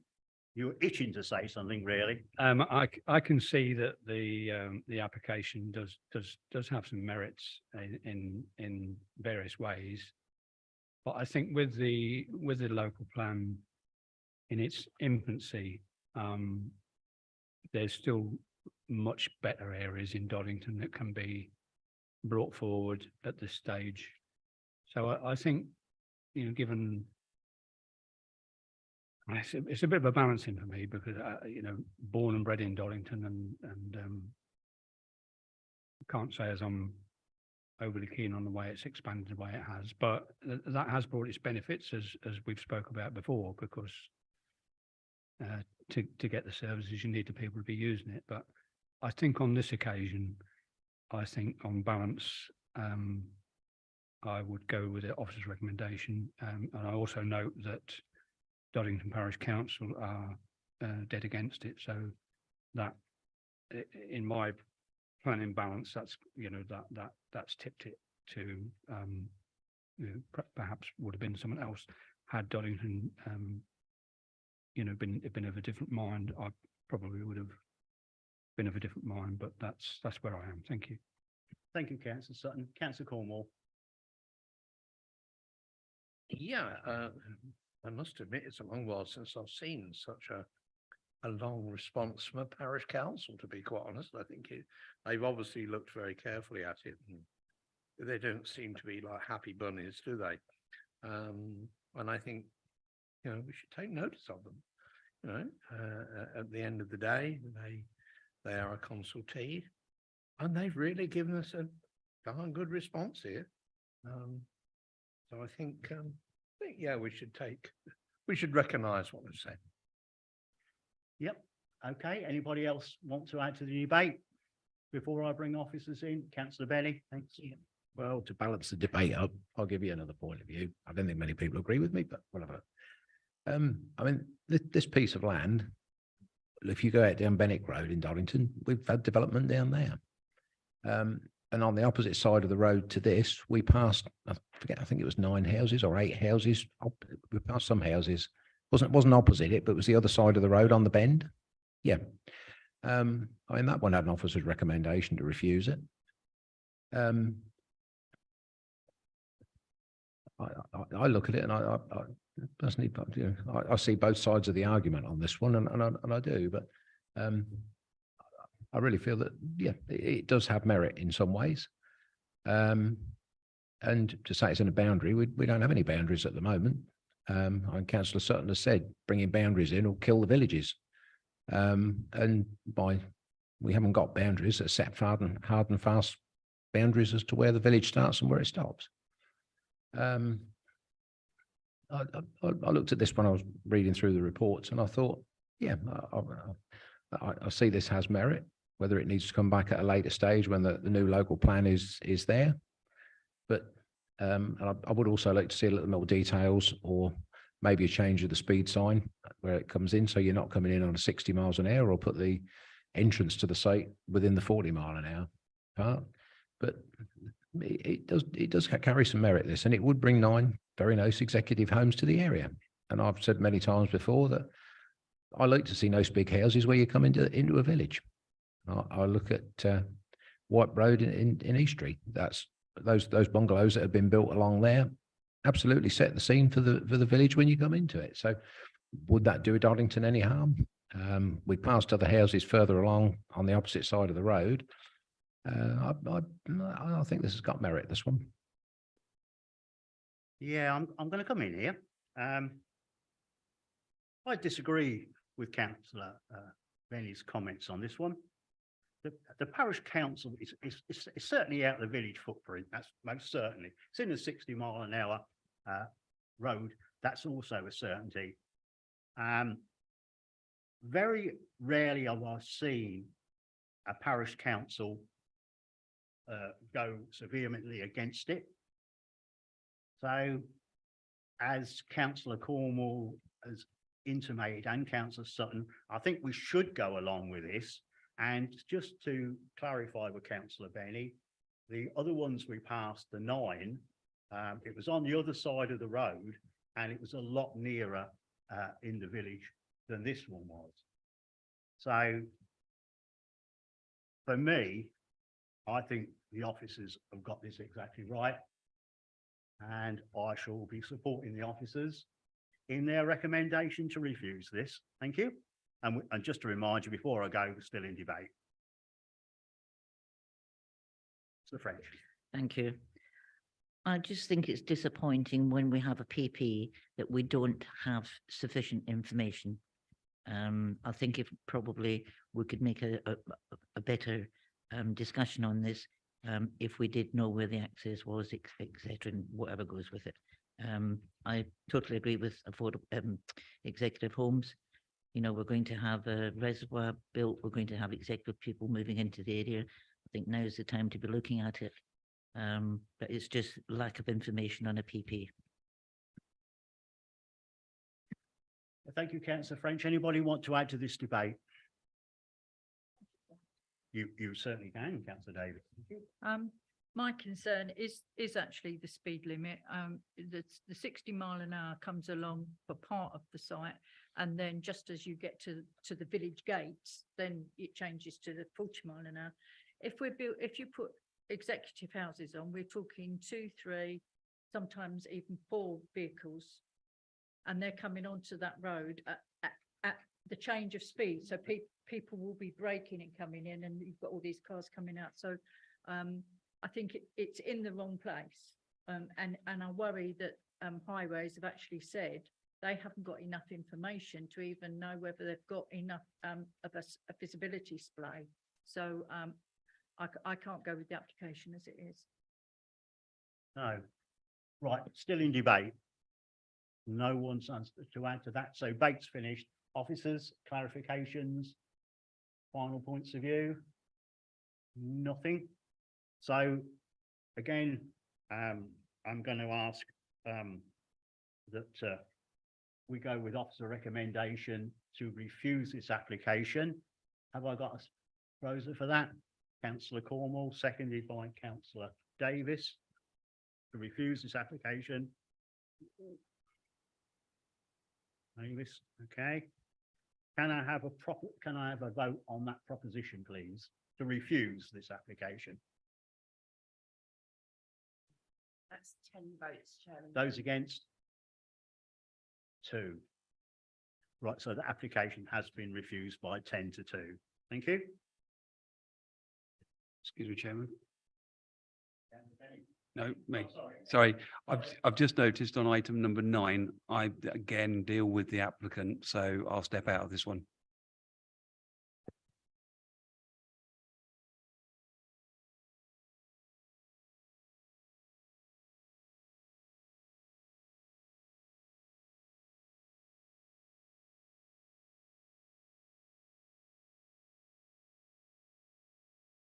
Now I'll hand over to Nikki again to present agenda item 9 FYR 23/01880. Nikki, when you're ready, thanks.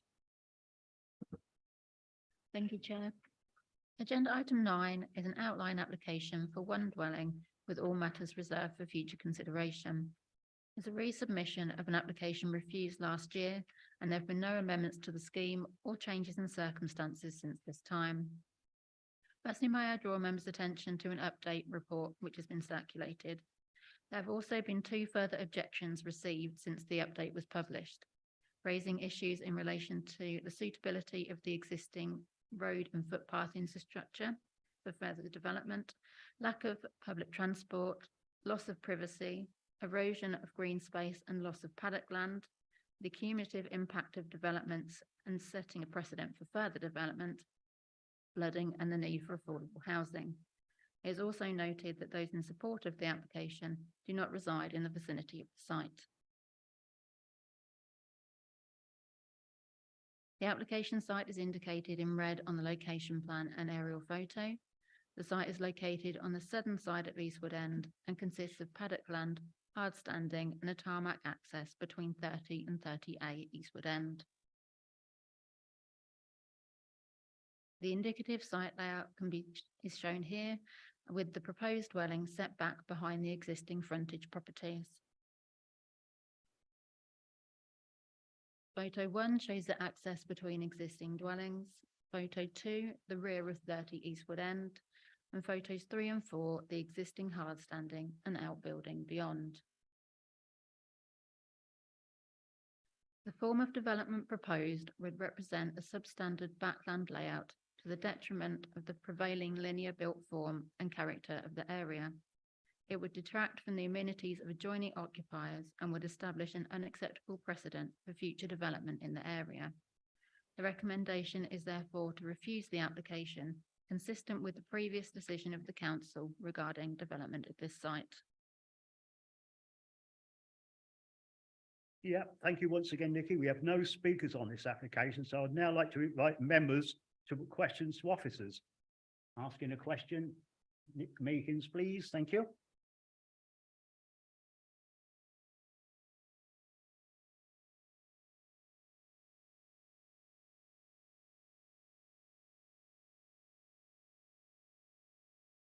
So you can't shout, Councillor Meekins, because it won't pick up on the Yeah, my question really is the accuracy of the recording of objections and support letters.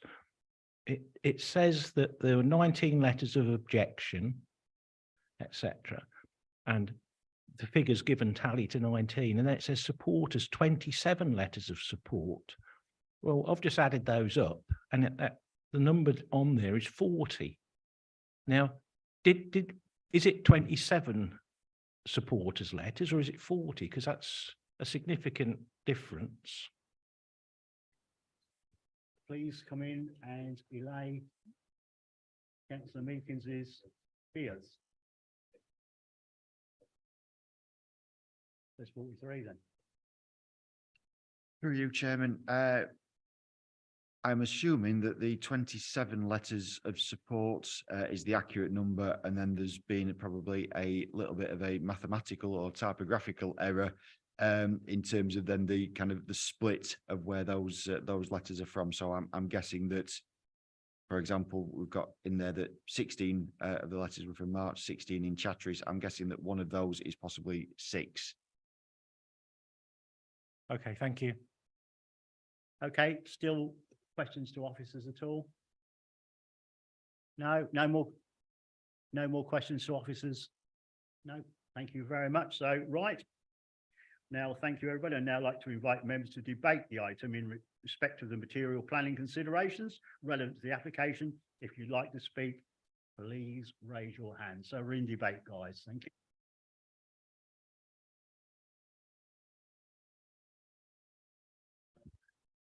We're All right. sharing a mic here because the other one's broken down.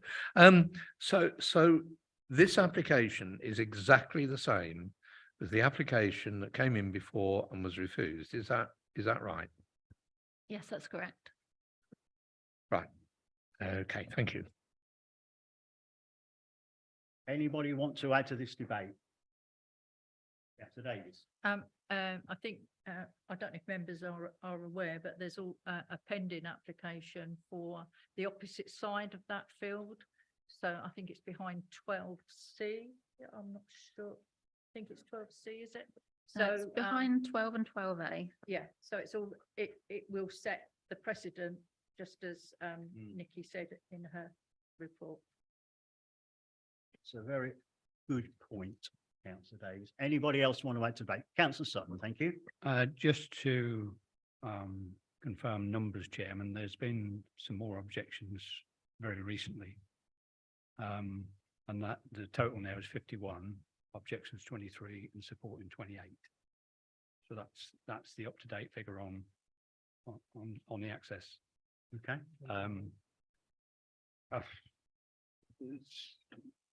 Most of the objections are on Eastwood End. Lots of the supports are sort of long way away. But going on from that, Chairman, I think officers, well, I don't think, I'm sure that officers got this one absolutely right, because again, it's not in keeping with the area at all. And whilst we look at each on their own merits, it would set a very dangerous precedent should this go through. You know, we've had it just a little while ago in Maney, because this is done, we've got to do this. Well, you know, that's not the sort of planning that I really want to be associated with, to be perfectly honest. So I should be going with officer recommendation. Okay, remind members we're still in debate. Anybody would like to add to it at all? I'm looking. I can see no one, so I'm closing the debate now. Officers, would you like to? No. Right, so I'm looking for a proposal. Councillor Scolding, what is your proposal, sir? Okay. Have you got a seconder? Councillor Mayor. Okay, so we've got a proposal from Councillor Scolding, seconded by Councillor Mayor, to go with officer recommendation to refuse this application. Can I have a show of hands on that proposal, please?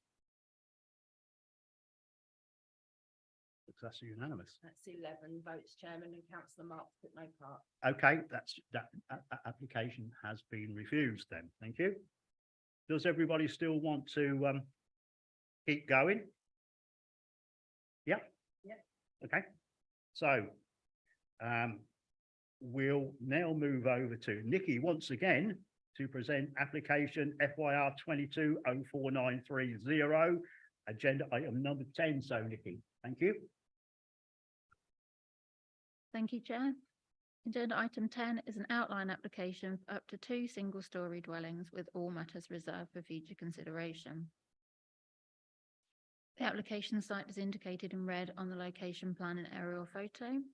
The site is located on the northern side of Selwyn Corner within the grounds of Goose Tree House, and currently consists of hard standing without buildings. It is predominantly located in flood zone 1, with the north of the site in flood zone 3. The indicative site layout is shown here, with the proposed dwellings to the north and east of Goose Tree House, utilising the existing access. Photo 1 shows the existing access between existing frontage dwellings on Selwyn Corner, and photo 2 details the existing hardstanding and outbuildings to be demolished. The principle of development on this site is acceptable, and it is considered that a policy compliance scheme can be achieved in respect of visual and residential amenity and access. The application site is located partially within flood zone 3. The sequential and exception tests are therefore applicable and are considered to be passed. As such, the recommendation is to grant the application. Thank you once again, Nikki. We have one speaker on this application. I'd now like to invite Shana Jackson. Of course, she's the agent, to make her presentation to the committee. 5 minutes when you're ready. Thank you. Thank you. Good afternoon, everybody, and thank you for allowing me the opportunity to speak in support of this application. The scheme is before you with a recommendation of approval, and we've worked very closely with your officers to achieve this. The development will infill the gap to the north and east of the existing dwelling at Goose Tree House to reflect the form and pattern of development which characterises Selwyn Corner. The indicative drawings show that 2 modest dwellings of a scale and character which reflects the surroundings can be achieved on site. Each dwelling will be provided with at least 1/3 of the plot as dedicated private garden space and 2 parking spaces each. 2 parking spaces can also be provided for the host dwelling, as well as a central turning area, in order that all properties can turn so that they enter and exit Selwyn Corner in forward gear. The existing access to the site will be used, and this has been acknowledged as acceptable by officers. The site lies within flood zone 3, and we provided a flood risk assessment to demonstrate that the scheme will technically be safe from flooding. We've also carried out a sequential test, which confirms that there are no other sites available to accommodate this development, and this has been acknowledged as acceptable by officers. The application complies with policies of the development plan, and the proposal will bring forward 2 new dwellings within a sustainable location, which will contribute to the ongoing vitality of Guy Herne. I therefore respectfully request that you move the officer recommendation and that planning permission is granted. Thank you. Thank you, Ms. Jackson. Members, questions, clarifications to Ms. Jackson, please. None. Thank you very much for that. Members, questions to officers.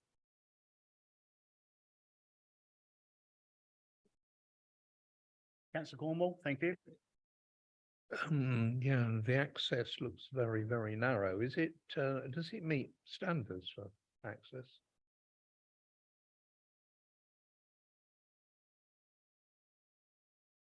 Nikki? David?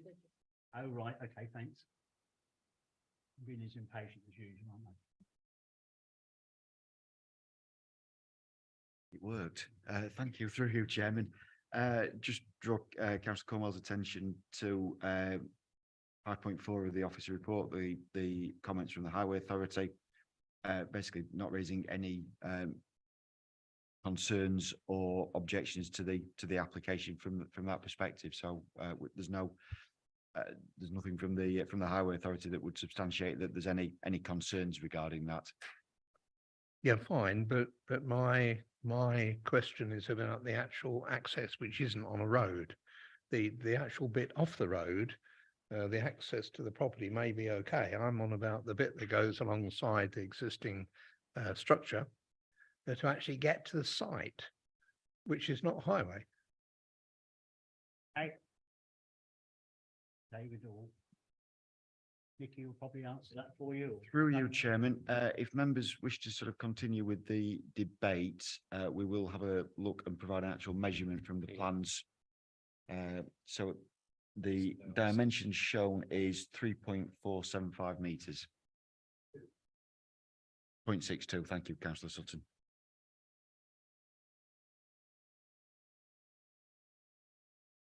Does that satisfy your concerns, Councillor Cornwall?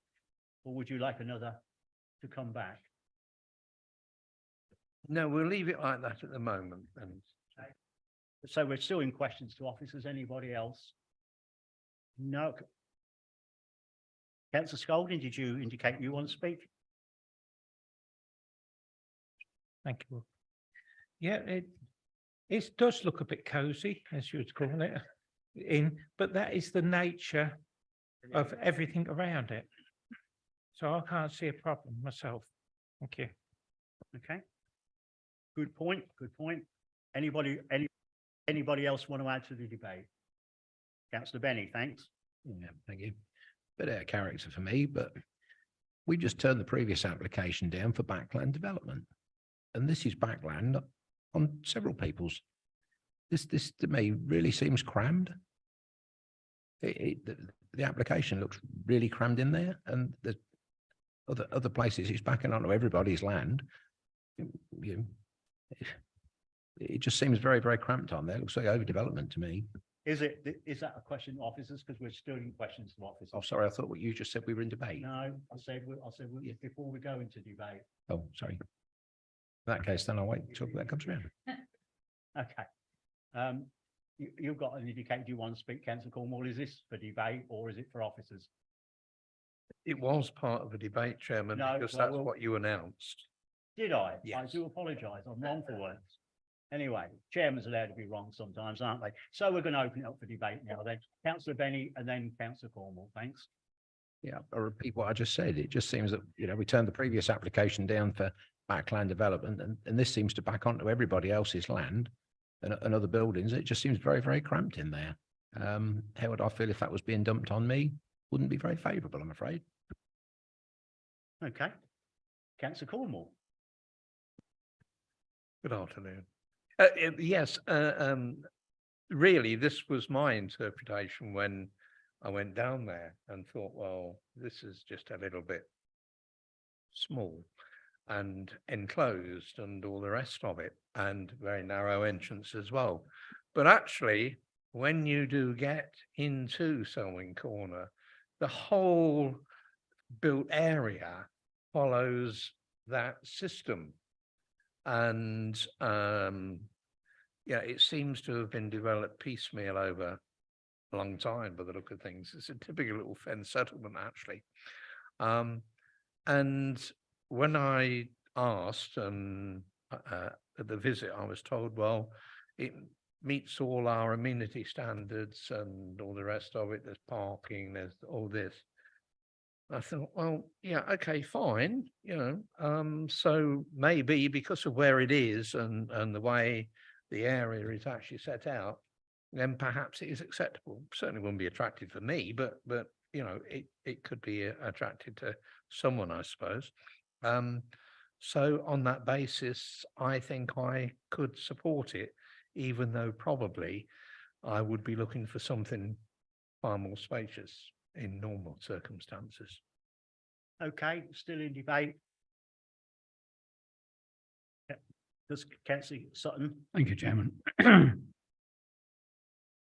Always something to learn on the planning committee, aren't they?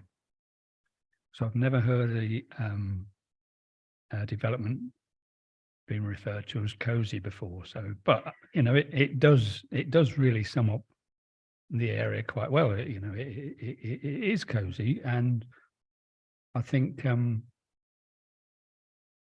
had it been any more cosy,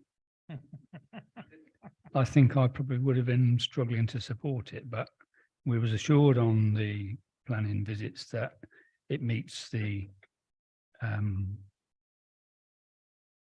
amenity area on both dwellings. They are small, but then there's a market for small places. We don't all want great big huge executive houses. And to suggest that this is likened to the one in Eastwood End, I mean, it is just nothing like it. Eastwood End is linear all the way across. There's nothing behind it. Excuse me. Whereas this is like a little compact hamlet, and I would suggest that it fits in quite well with the area. So yeah, I think officers got the one right. Cozy-ish, but just about acceptable. Okay, still in debate. Anybody want to add to it before I bring officers in for anything they may want to say? So the debate's closed now. So officers, would you like to sum up? Nothing? No. So I should be initially looking for a proposer to go with officer recommendation to grant planning permission on this. Have I got a proposer for that? Councillor Meakins.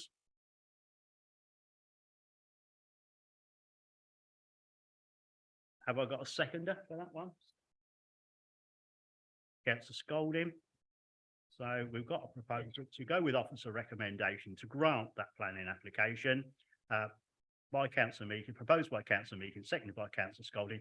Can we have a show of hands on that proposal, please? Those against? 10 1 in. 10 votes. 1 against. Yeah, so the application has been approved. Thank you.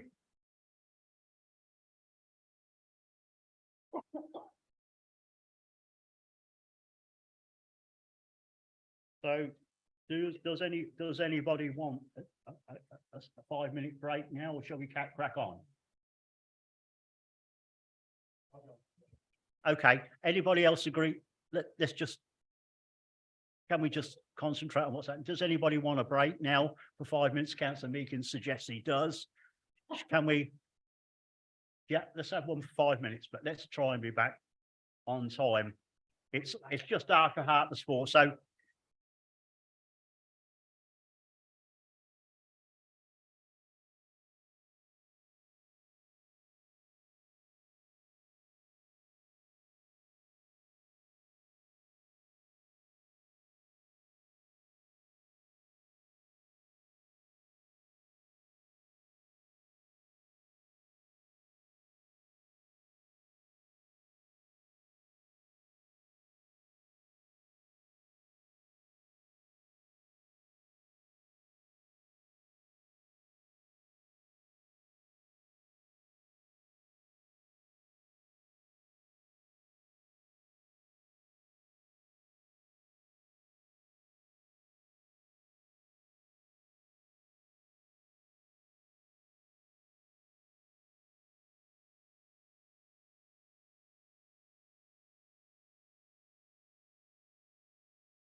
Okay. I'll now hand over to David Rowan to present F/YR 220640, agenda item number 11. So David, when you're ready, please. Thank you. Thank you, Chairman. So this is an outline application to erect up to 3 dwellings with all matters reserved, not the 4 as indicated on the slide there. The site is land west of Broadlands, Whitemoor Road in March. So the application site is shown in red on the location plan and aerial photo, located on Whitemoor Road to the west of the A141, and therefore is considered to be disconnected from the main built form of March. The site is also located in flood zone 3.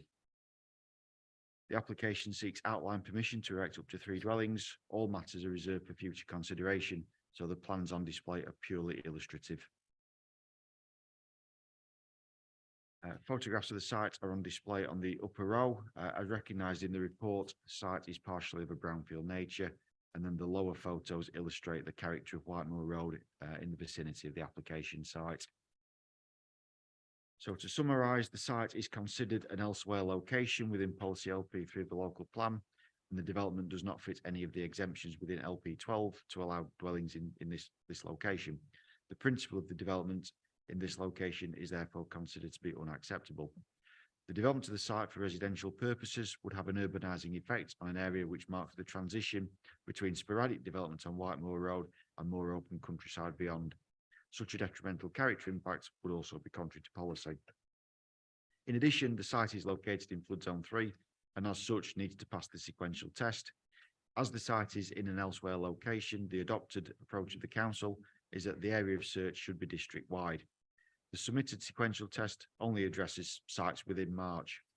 If members were minded to accept the site is not an elsewhere location and forms part of the built form of March, the sequential test would still be failed as it incorrectly rules out a number of sequentially preferable and available sites. As such, the application fails to comply with local and national policy in respect of flood risk. Officer recommendation is therefore to refuse as set out in the agenda. Thank you, Chair. Yep, thank you, David. We have 1 speaker on this item. I would now like to invite Peter Humphreys, the Court CC agent, to make his presentation committee. You have 5 minutes. Thank you very much. Thank you, Mr. Chairman. This site is part grassland, part approved overflow car parking. Therefore, as planning officer said, part brownfield site.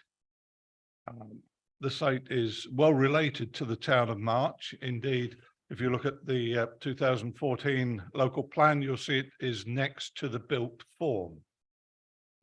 So it clearly shows it's abutting the urban area. Therefore, policy LP12 Part D is met. The application will comply with the interpretation of policy LP16D, as it will make a distinct demarcation between development and the open countryside, with the existing landscaping still acting as a boundary between the two. The application sits next to a new dwelling and opposite a new dwelling. Hence, these 3 new dwellings will fit into place. We did propose to remove the conifers and replace with native species, but the client is happy to take a condition to ensure the conifers are indeed left should planning officers and committee so wish.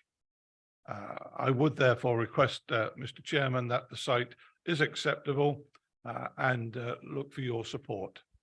Thank you. Yep, members, questions, clarifications to Mr. Humphrey, if you have any.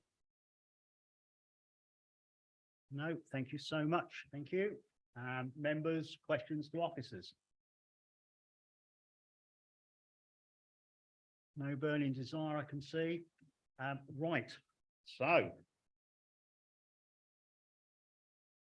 So thank you. I'd like now to invite members to debate the item in respect of the material planning considerations relevant to the application.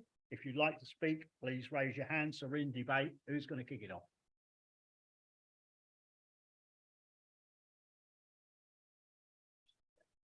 Sorry, Councillor Scolding.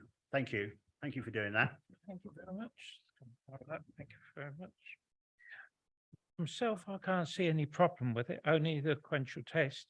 You've got houses opposite, and I'd have thought that would have been the boundary of the town, but for the three, I can't see a problem. Thank you. Yeah, thank you, councillor Scolding. Anybody else want? Councillor French, thank you. Yeah, I do actually agree with Councillor Scolding. I mean, we we have a load of other development down there. And it is brownfield site, so I'm not quite sure why it hasn't passed the sequential test. Okay, thank you. Still in debate. Anybody who'd like to add to it? No? No, no burning desire. Thank you. Just looking, I thought councillor Percy was going to put his hand up there, but no, thank you for that. Right, debates, debate. Did you want to speak, councillor Cornwall? No? Oh, very good. You did indeed. Thank you. But I do at home and then I'm allowed to speak. Sorry about that. I always give you carte blanche to speak, councillor Cornwall. I mean, basically, let's be perfectly honest. If you know March, it's an elsewhere location. It's not part of the town. There's a few businesses down there. Yes, of course there are.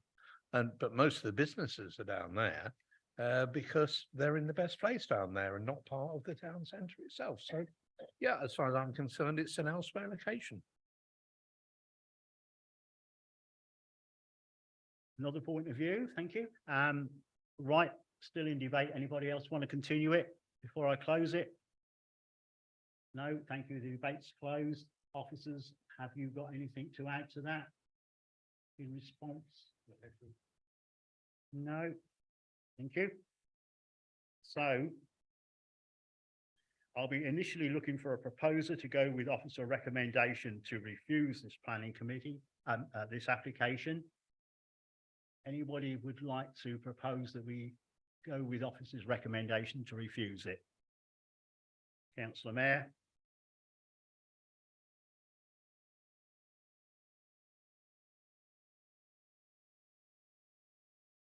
Okay, Councillor Mayor.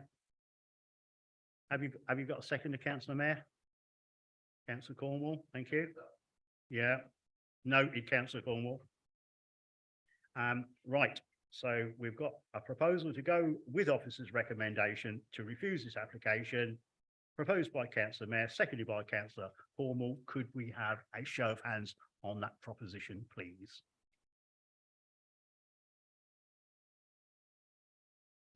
That's 5 votes, Chairman. Yeah, those against? 7 votes, Chairman. Okay, with that, the application has been approved. Thank you. No, refused, sorry. Refused, sorry. No, it's either. Yeah, so we need a counter proposal there. So have we got another counter proposal, please? We need another proposal. Who's going to make it?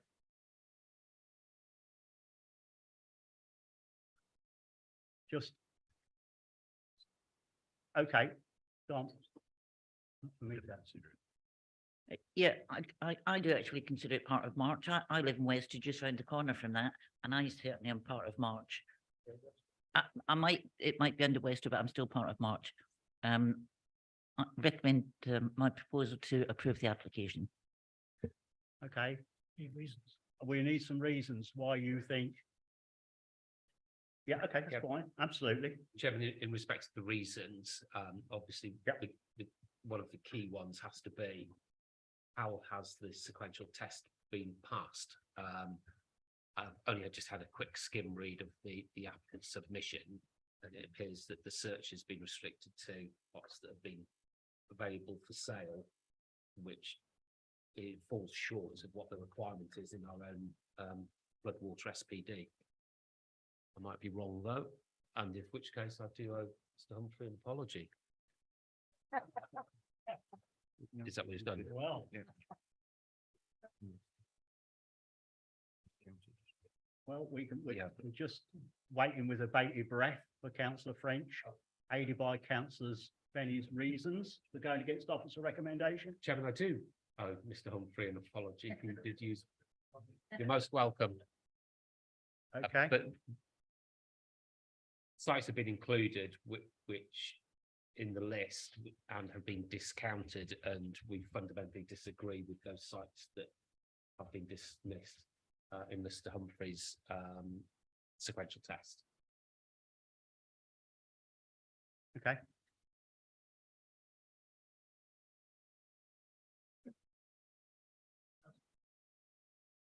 I'm looking.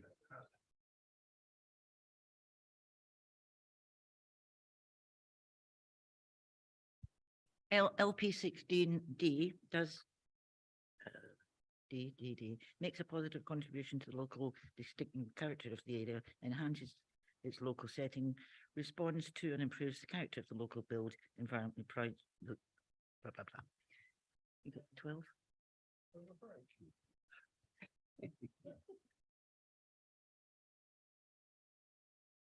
Your Councillor French, everybody could hear your things. So if you would, just for clarity, just to say that again, please.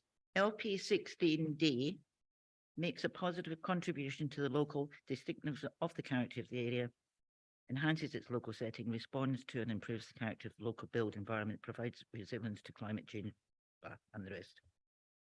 LP 12. LP 12D. Find it.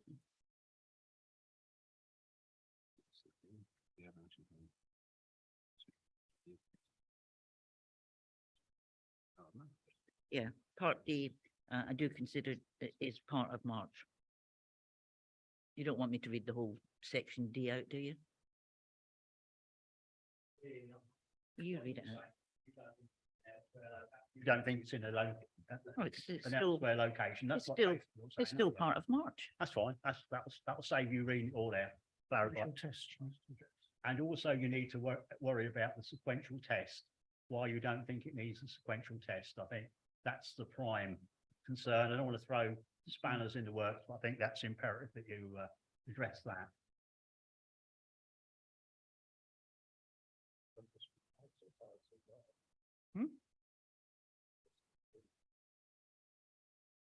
Not really, there isn't.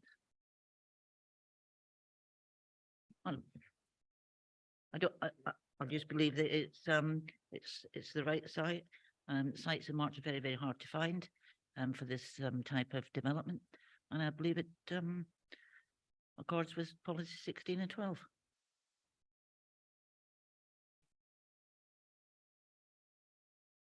I think, can you elaborate a bit further on that?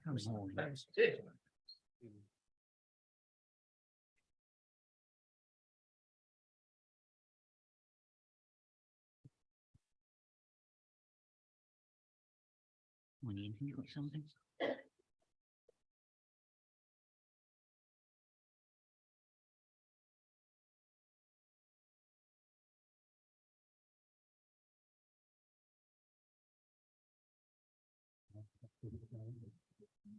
I think, Mr. Chairman, the bottom line is that the proposer can't come up with a proper reason because there isn't one.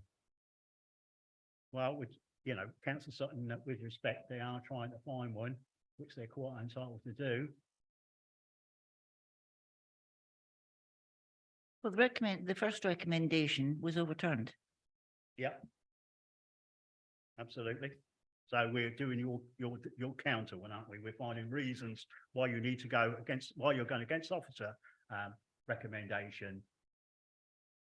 2 reasons I'm happy with. You just got to come up with something with a sequential test, and then we'll all be happy. I'll see some of us will.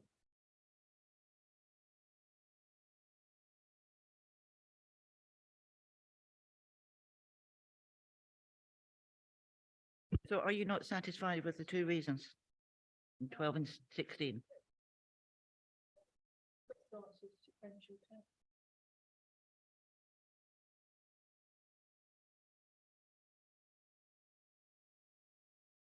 Councillor Benny I'm happy for Councillor Benny or any other member to press on just to see if they can find a reason why that is.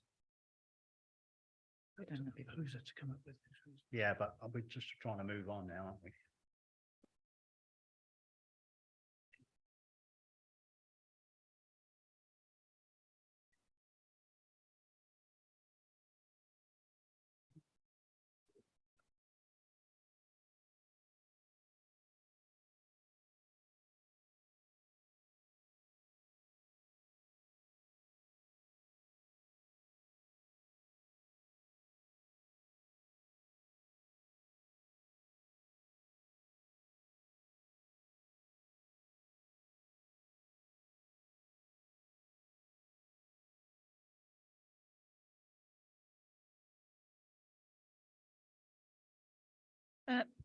Mr. Chairman, over the several months, we have actually passed similar applications like this without meeting the sequential test.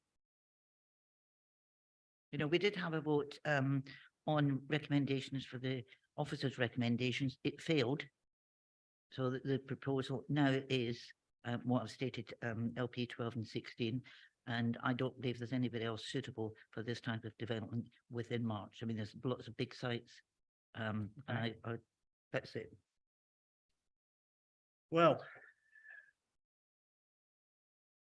Councillor French is perfectly correct in saying that the committee has approved developments where the agent hasn't submitted sequential tests at all, and some where the sequential test document has fallen short and hasn't investigated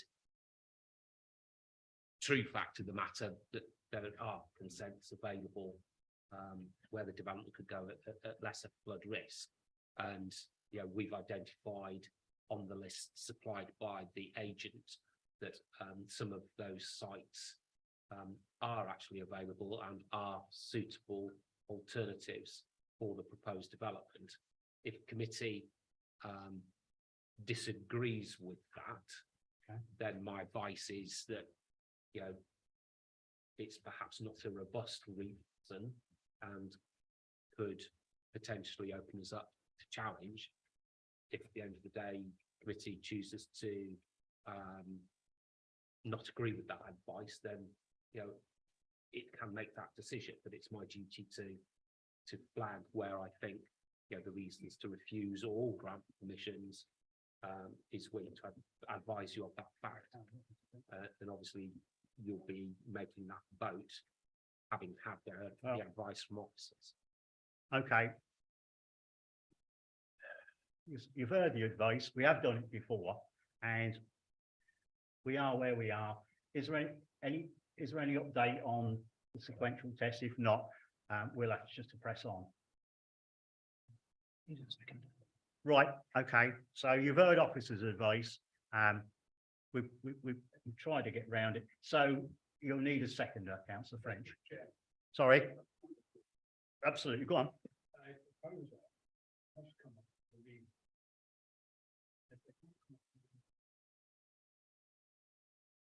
With respect as well, we have done this before when we haven't come up with a sequential test. Mr. Chairman, two wrongs don't make a right and never will. They don't, but also we must be seen to be consistent as well. So there is two sides of that, isn't there? Well, there we go. So I don't know where we go from here. So what I'll do is I will take it. Yep, I was going to say, Thank you, Chairman. The position is that the Code of Conduct on planning requires the proposer to produce reasons for going against recommendation. And we've heard some reasons from Councillor French. I'm of the view, and I think Nick is as well, those reasons are very flimsy. Ultimately, though, it's a matter for the committee to take the view whether it's happy to proceed with those reasons with the risk, and it's a clear risk, that if that decision is challenged, given the flimsy reasons, that the permission may be overturned if someone challenges it, and that will involve costs against the council.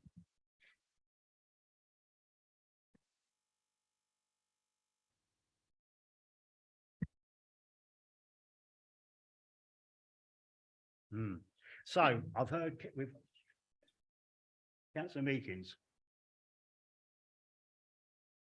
So we can move on, Chair. Would it be possible to defer this and get a sequential test?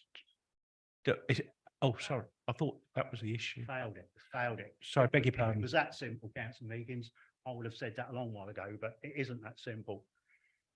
Mr. Chairman, I respectfully ask Councillor French to withdraw her proposal because she cannot come up with, because there isn't one that would stand the test of lawfulness. Okay. So are you prepared to withdraw your? No. No. Okay. So we'll have to go with it then. And if and long as if we're going to go against officers' advice. Yeah. Councillor Cornwall. Yeah, Chairman, look, right, members have tried to find reasons why not. They obviously can't. The easy thing would be for that proposal to be withdrawn. But if the person doesn't want to do that, then why don't we just have a straight vote? Well, we've got, if Councillor French doesn't want to withdraw her proposal and she gets a seconder, we've got to vote on that. It's simple. And if it's open to chat, if it gets passed, it's open to challenge, that's what it will be, won't it? I mean, you know, that's the way. We mustn't be worried about costs. That's not a material planning reason, is it? Well, we've got to turn down. But anyway, I'm going to go with that anyway, because there's just no other way. So I've got a proposal to go with Councillor French to go with officer recommendation, go against officer recommendation to approve this. Have I got a seconder?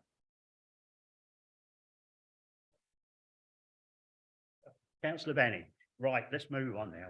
Goodness me. And I take it that that's with delegated authority for appropriate conditions. Okay. Just for clarity now, because we've been around the houses a bit, haven't we? Okay, so go against officer recommendation to approve this application. It's proposed by Councillor French, seconded by Councillor Benny. Can I have a show of hands on that one, please? This is for it. This is for it. This is for it, to clarification for anybody. That's 4 votes, Chairman. Those against?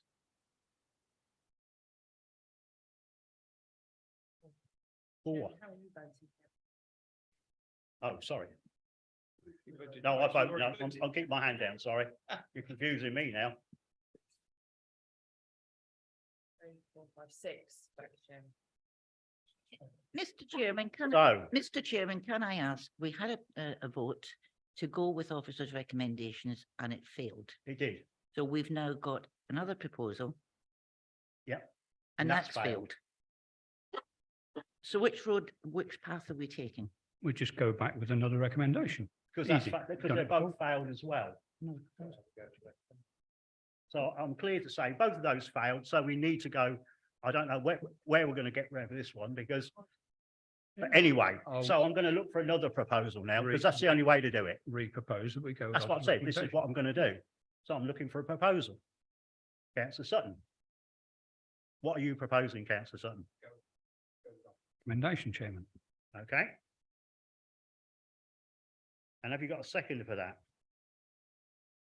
Councillor Cornwall. So for the third time, let's hope it's the last, to go with officer recommendation to refuse this application by Councillor Sutton's proposed it, Councillor Cornwall seconded it, and we have a show of hands on that one. Sorry, Mr. Chairman, you said to refuse it, not approve it. To approve. Can you clarify that, please? Yeah. This is refuse it. This is recommendation. With a recommendation. It's getting a bit silly now. 6 votes. Those against. How many have we got now? That's 6 votes. Well, it leaves it to me. It leaves it to me, doesn't it? You have a casting vote. I do indeed. I'm not going to change my thought. I voted for this application. It's not ideal not having failing a sequential test, but we've been on this long enough. And if we pass it and we get challenged, that's what we'll have to do. We'll have to bite the bullet. So I'm sorry. I can vote this on my own, can't I? Chairman, you're voting on the proposal to refuse planning permission. So if you vote so against the proposal, then we need another proposal to approve the application. So reasons. So I'm voting to approve this. No. No, I'm voting to approve it. So the proposal that's currently on the table, yeah, is to refuse planning permission. Yeah. We're at 6 all, and you've got the casting vote. So that's what I'm just saying. So I've got the casting vote. So I am going with to approve this application. You're against the You- proposal. I'm against the proposal, yeah.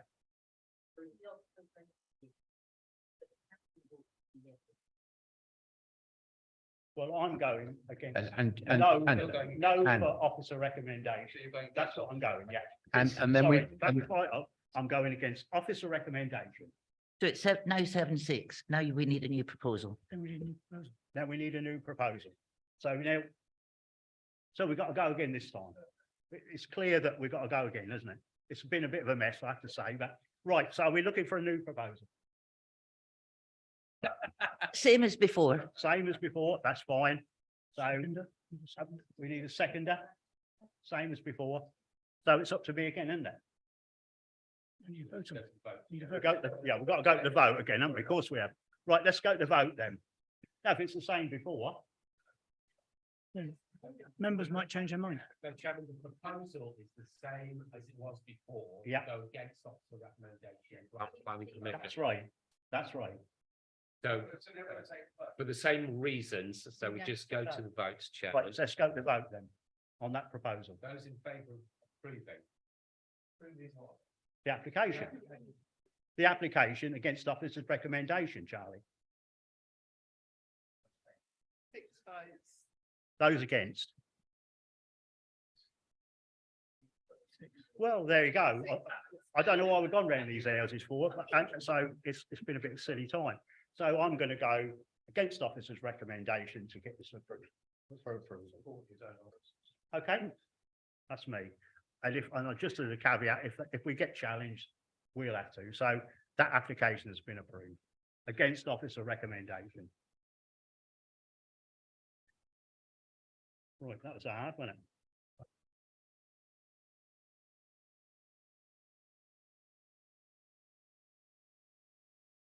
So we'll quickly move on to David Rowan to present application FYR 220783F, agenda item number 12. So David, when you're ready, thanks. Thank you, Chairman. So this is a full planning application for the change of use from an agricultural field to a builder's yard, including the siting of a porter cabin office, erection of aggregate bays, and a 2.4 metre palisade fence, and the formation of a swale. The application is part retrospective. As well as the representations referred to in the planning committee report, an additional representation has also been received, which I will just read out in full because it's perhaps easier than trying to summarise. So this applicant proceeded to go ahead prior to putting in a planning application, as can be seen in the photographs of Hiller Limited's ecology report, to destroy almost 7 acres of agricultural land in order to develop a builder's yard. The planning application has not been approved, but actually recommended for refusal, yet the applicant has just continued to change the use of the 7 acres of agricultural land, developing it into a local eyesore. The biodiversity statement admitted that it would have a permanent effect on the public footpath. Dense hedges, trees that are the natural habitat for a number of species local to this area will be affected by the noise and light pollution. The larger open area used as a thoroughfare by wildlife will be cut off by this proposed site. The site is claimed to be of low ecological value and will benefit from the opportunity for enhancement offered by development. What type of enhancement is a builder's yard going to make to the ecological value of our countryside? Topographical surveys show that in March 2022, all surrounding ditches were flooded. Increasing such a large impermeable surface area will only increase the amount of water trying to be dispersed into these ditches.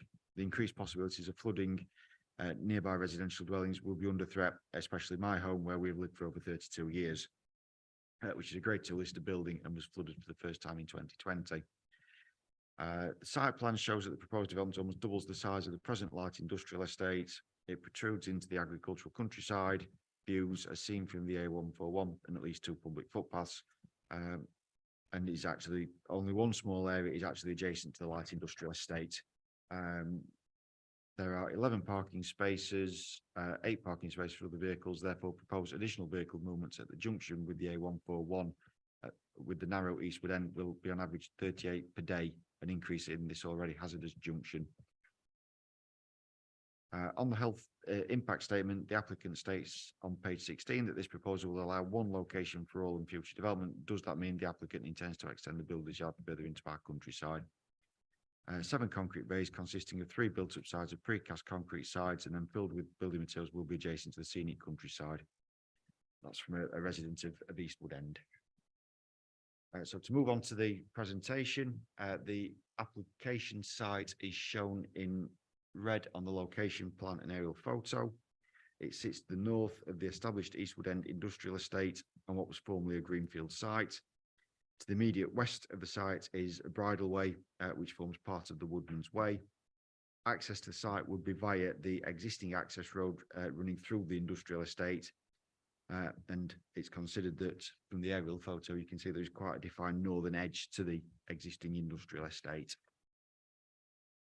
So the application proposes a change of use of the land to a builder's yard, including the erection of a porter cabin, aggregate bays, palisade fence and formation of a swale.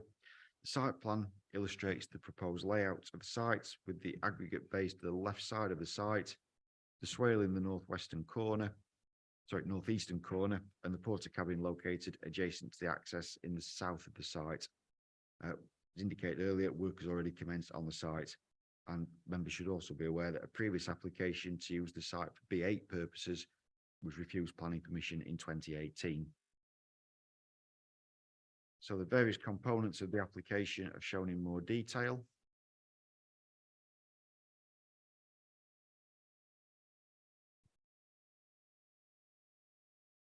And also proposed access improvements to the junction of the access road with Eastwood End are illustrated here. As part of the application submission, pre-existing photos of the site have been submitted, which basically show the site as an open agricultural field. And now we have current photographs of the application site. So as indicated earlier, works have already commenced on the site, and the photos on display illustrate sort of what's occurred.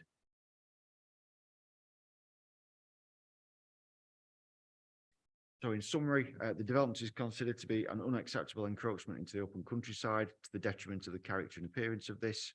The National Planning Policy Framework refers to recognising the intrinsic character and beauty of the countryside when making planning decisions, and the general visual impacts of the development would be exacerbated by the proximity of the bridleway to the west and the visual impact upon the users of this.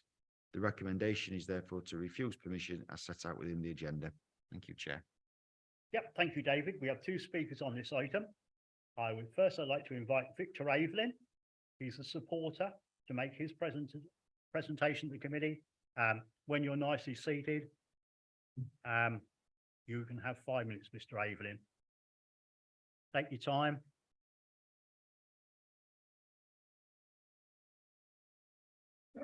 Good afternoon, Mr. Chairman, ladies and gentlemen. Don't you hear me? Done.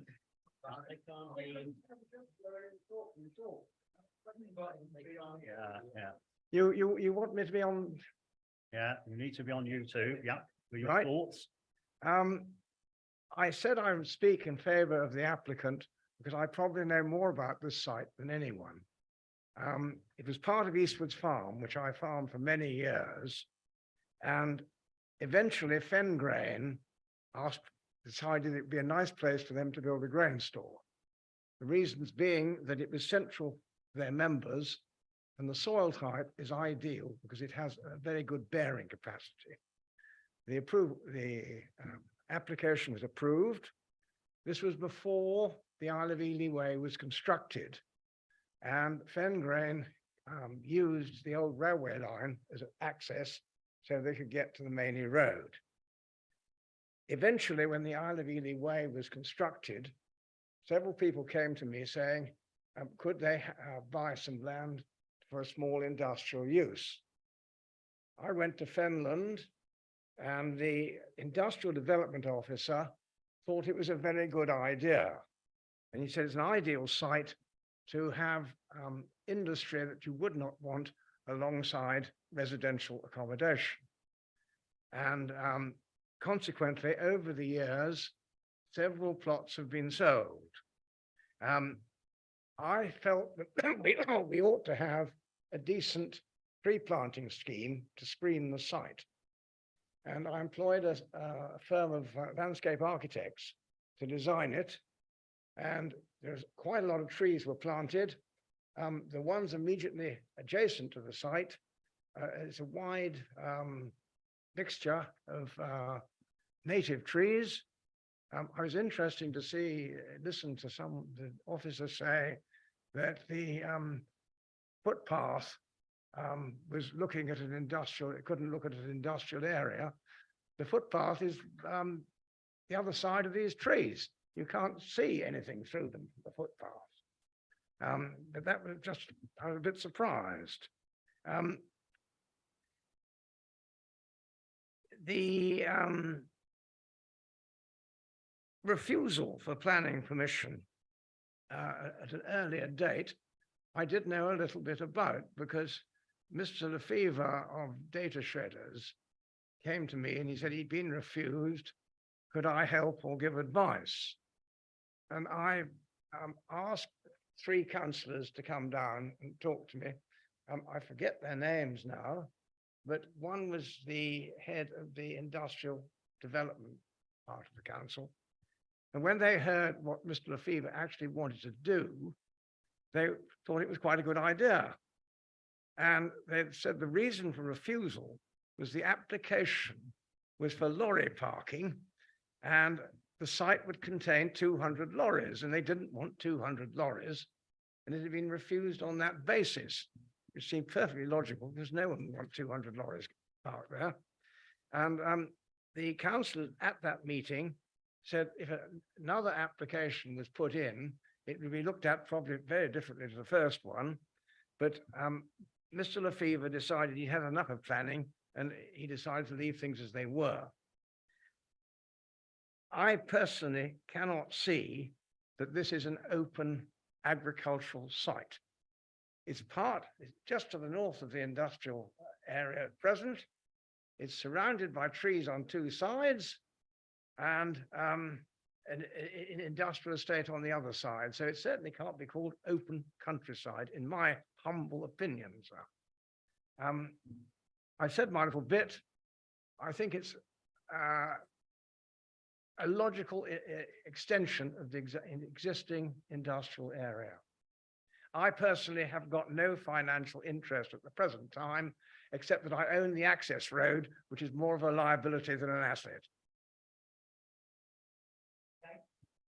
Thank you, Mr. Aveling. Members, questions, clarifications to Mr. Aveling. Councillor Marks.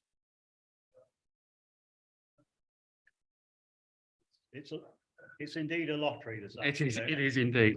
Good afternoon, Mr. Aveling. Just confirming the road, it's a private road that you own. It's a private road. And it's a concrete road. Yeah. Yep. Okay, thank you. And we've done everything the planners have asked us to do about it. Thank you for that, Councillor Marks. Councillor Meekins, thank you. Yeah, of course. Hello there. Just looking at the map that's come with the application, it looks pretty open land on 3 sides of it. There's a field, and then it looks like other fields all around it. And then you've got the industrial units to the south. You've got 2 belts of trees. You've got a belt of trees to the north and a belt of trees to the west. And they're white, thick belts of trees. But trees are part of the countryside, surely. Well, they were planted as a screen to industrial area. That was the whole object of them. Well, looking at this map, it says, I can see the trees by the industrial area, and the piece where this application appears to be is just trees shielding a field, as far as I can see. But the trees were originally planted there to shield the whole of the industrial area. The basis being that you don't put trees just at the edge of one plot. You put them further away and you provide a decent screen. And now they're mature. Okay. Councillor Mark, would you like, Councillor Meekins, would you like to come back on that, or? Then Well, it still looks like the trees surrounding a field, and I've always thought that trees surrounding a field are in the countryside, but there you go. They were planted there specifically for a screen to an industrial estate. Yeah, I think we're going round in circles there. Councillor Cornwall and then Councillor French. Yes, I think, yeah, from the plan, it does appear that they are actually trees surrounding open land. But we all know there is no open land there now, don't we? I would submit that. There is no open land there now, is No, there? no, no. Because somebody's done something to it. Oh, you're talking about, The area that your trees enclose. I believe there's been some action on that land that is, I don't own it. I haven't owned it for many years. But I understand that the applicant has done some work on the land that without planning permission. And so he's applying retrospectively. Am I correct? But Indeed. whether the land had no development done to it at all illegally, it just as it stood, it was surrounded by the trees to shade industrial development, screen industrial development. Okay. So the estate could gradually enlarge. Okay, just to clarify, in my opinion, the retrospective planning application has to be given the same weight as one from just as we usually see them. So just let's bear in mind that, members, when we come to talk about the debate and obviously vote on it. So that's my take on it, and I think that's fairly well right.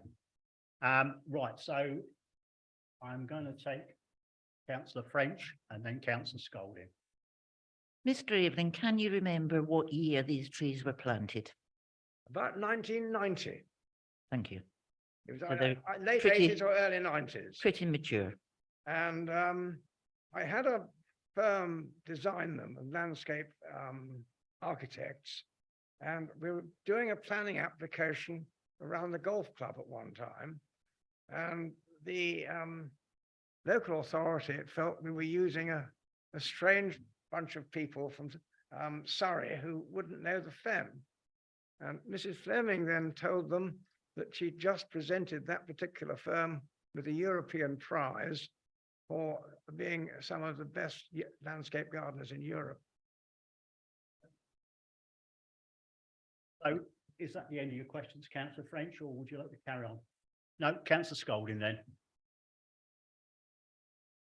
Hello, Mr. Aveley. As you can see, the trees have been put in a straight line. That is screening. If there'd been trees dotted here, there and everywhere, you could understand, you know, them saying that's a field or whatever, but these have been deliberately put in a straight line.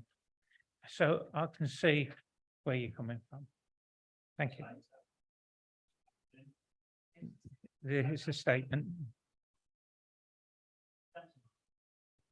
What's the time? So therefore, Mr. Aveling, basically in the 90s, you were future proofing for the industrial area by Yes. putting the screening or putting the trees up. And there was industrial development gently over the years. In fact, the first 3 plots I sold were to people from whom Fenland Council actually sent the people to see me. One was a tractor company. Sorry? One was a tractor company from memory.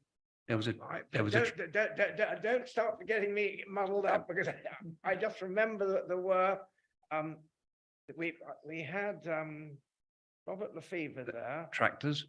And there was Finpave. there was wait a second, fellow who mends roads, builds roads. Okay.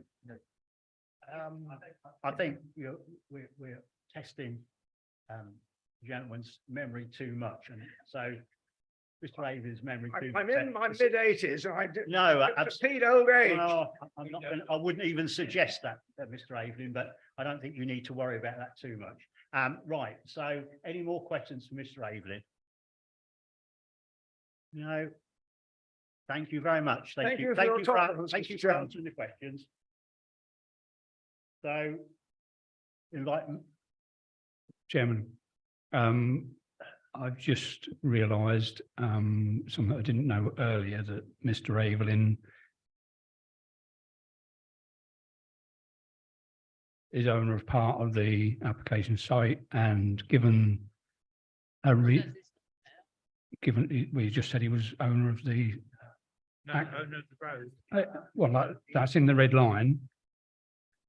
Can we, okay, you So made your no, point. what I'm going to say is that given a recent social event where both I and Mr. Evelyn attended, I think it would only be right for me to step aside.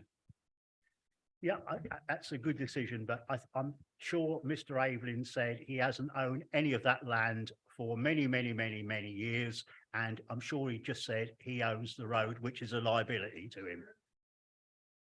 I think that sums it all up. It is, yeah. But it isn't, yes, it is, but they've got to get there somewhere, haven't they, if they get it. Okay, so now we're going to move on now to invite Matthew Hall to have his 5 minutes. When you're nicely seated, you can start, Mr. Hall. Thank you.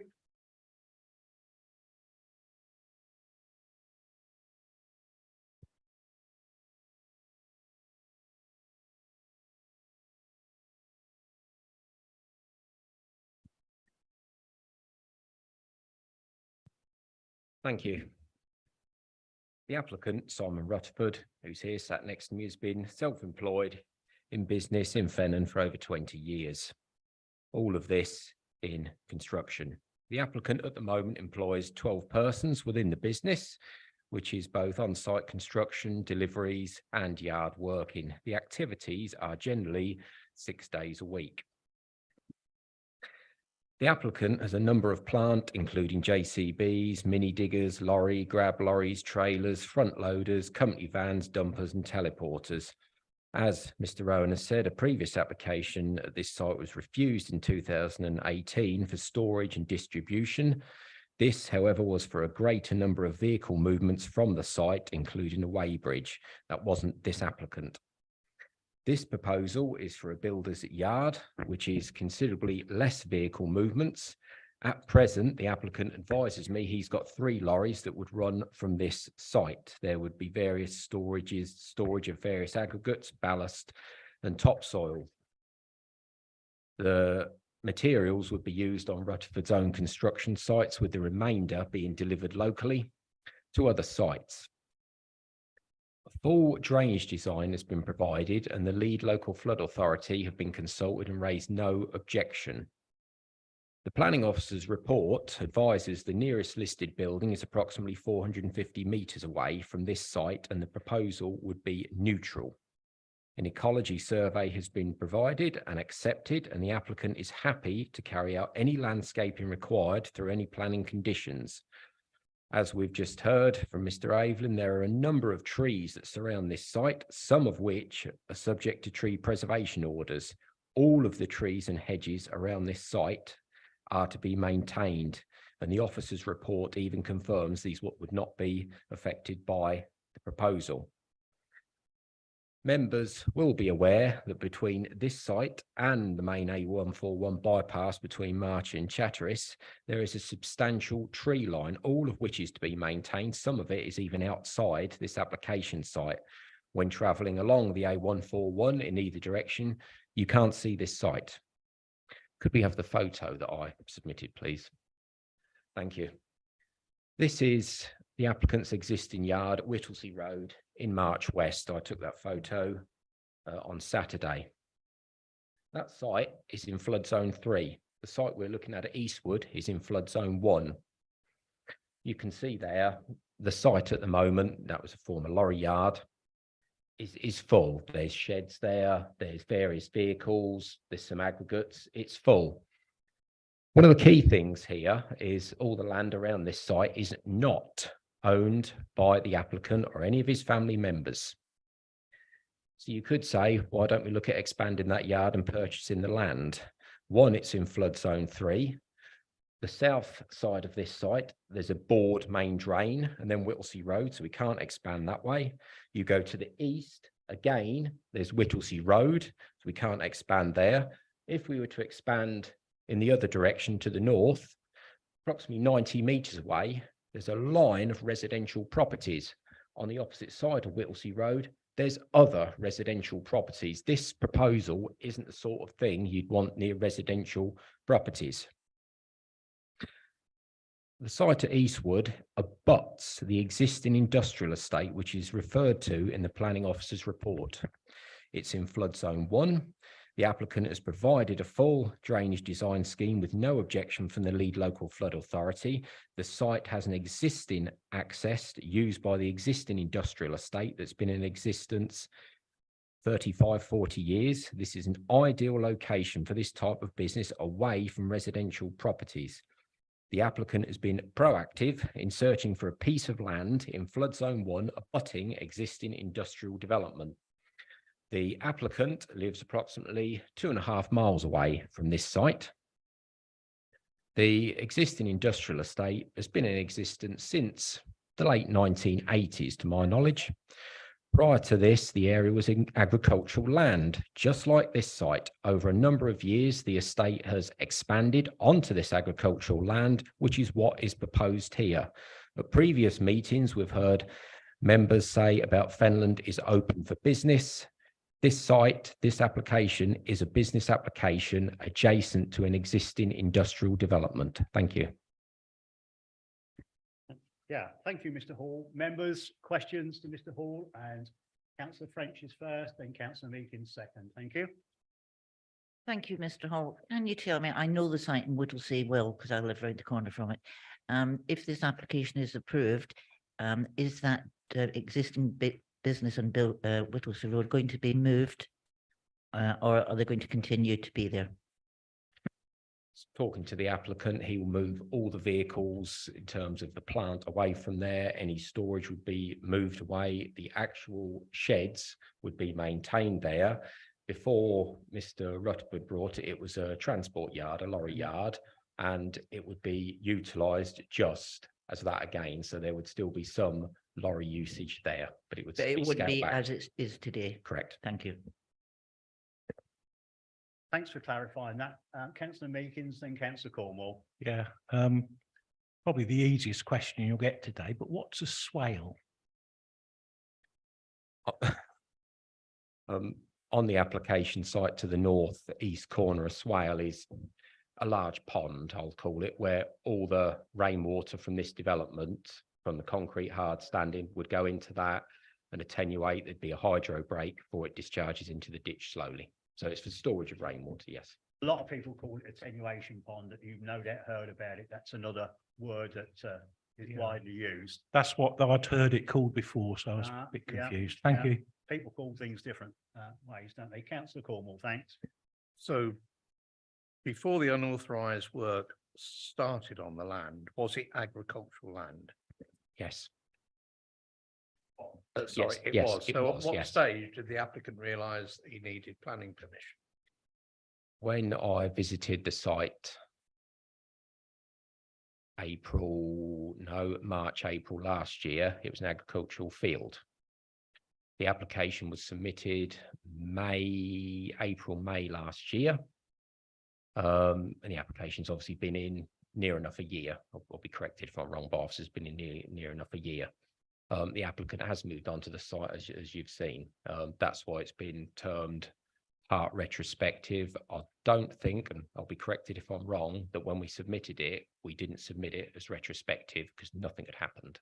But I'll be corrected if I'm wrong. Any more questions for Mr. Hall? Oh, Councillor Benny, thank you. Yeah. Mr. Hall, I'm asking you to speculate a bit here. Was there a need to start using the yard? Because this is a business and businesses need to thrive. And, you know, was there a need for this, or was this just something that was taken on? Because if it was needed, then it's taken a long time to come to planning, hasn't it? I also live in March, and where the applicant's existing yard is at Whittlesea Road, I frequently go out on that road towards Turves, etc., etc. The photo that I showed there, if you'd have gone there last year or even the start of this year, there was, for want of a better word, stuff piled up everywhere. And you can't carry on like that. He's found another site. He hasn't got planning. No, he shouldn't have moved on there, but he's employed additional people. There's obviously a need for what he does, both in his own work and through selling to others. No, he shouldn't have moved on there, but I just think he's had to for expansion, natural expansion. Thank you. Okay, any more questions? No, can't see. No, can't see any more questions at all. No, thank you very much, Mr. Hall. Thank you. Members, questions to officers, please. I'm sure there'll be one or two. Councillor Murphy, thank you. Thank you very much, Mr. Chairman.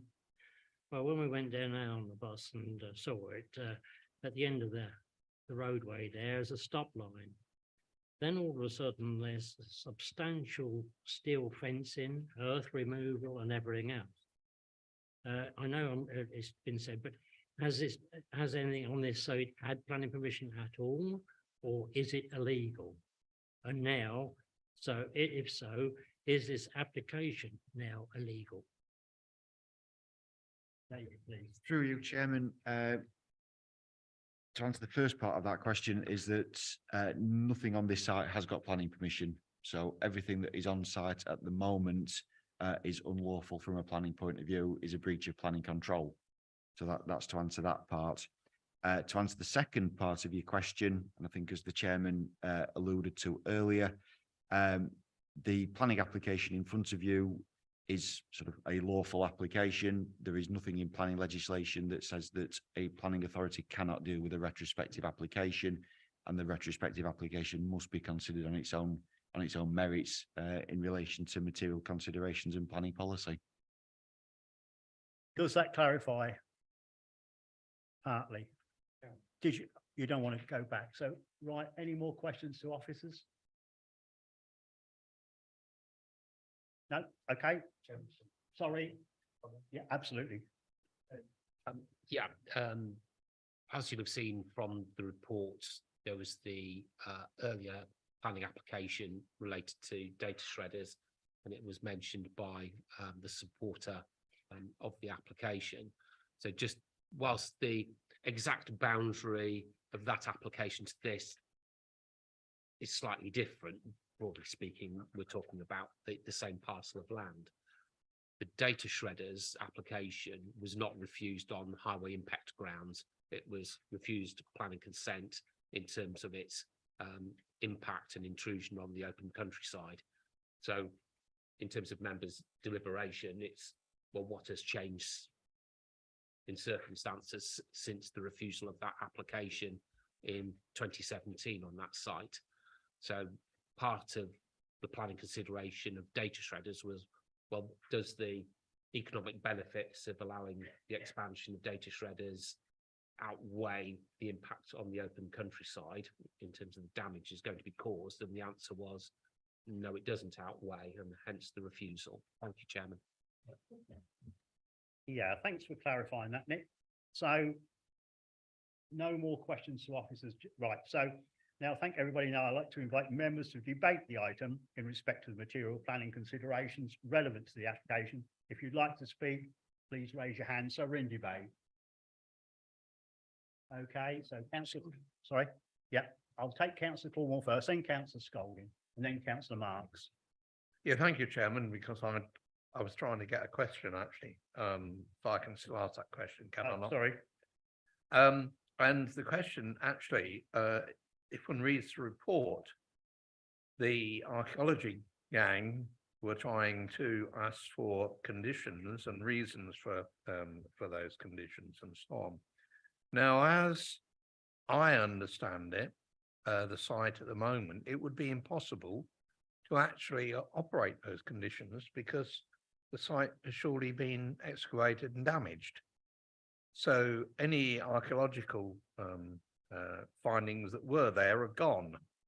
So we can't operate, we could not, even if it was approved, we could not follow the architectural, the archaeological, I'll get my teeth in a minute, the wrong word, provisions and so on. So I'm a bit confused here because even if we approved it, we couldn't implement that, could we?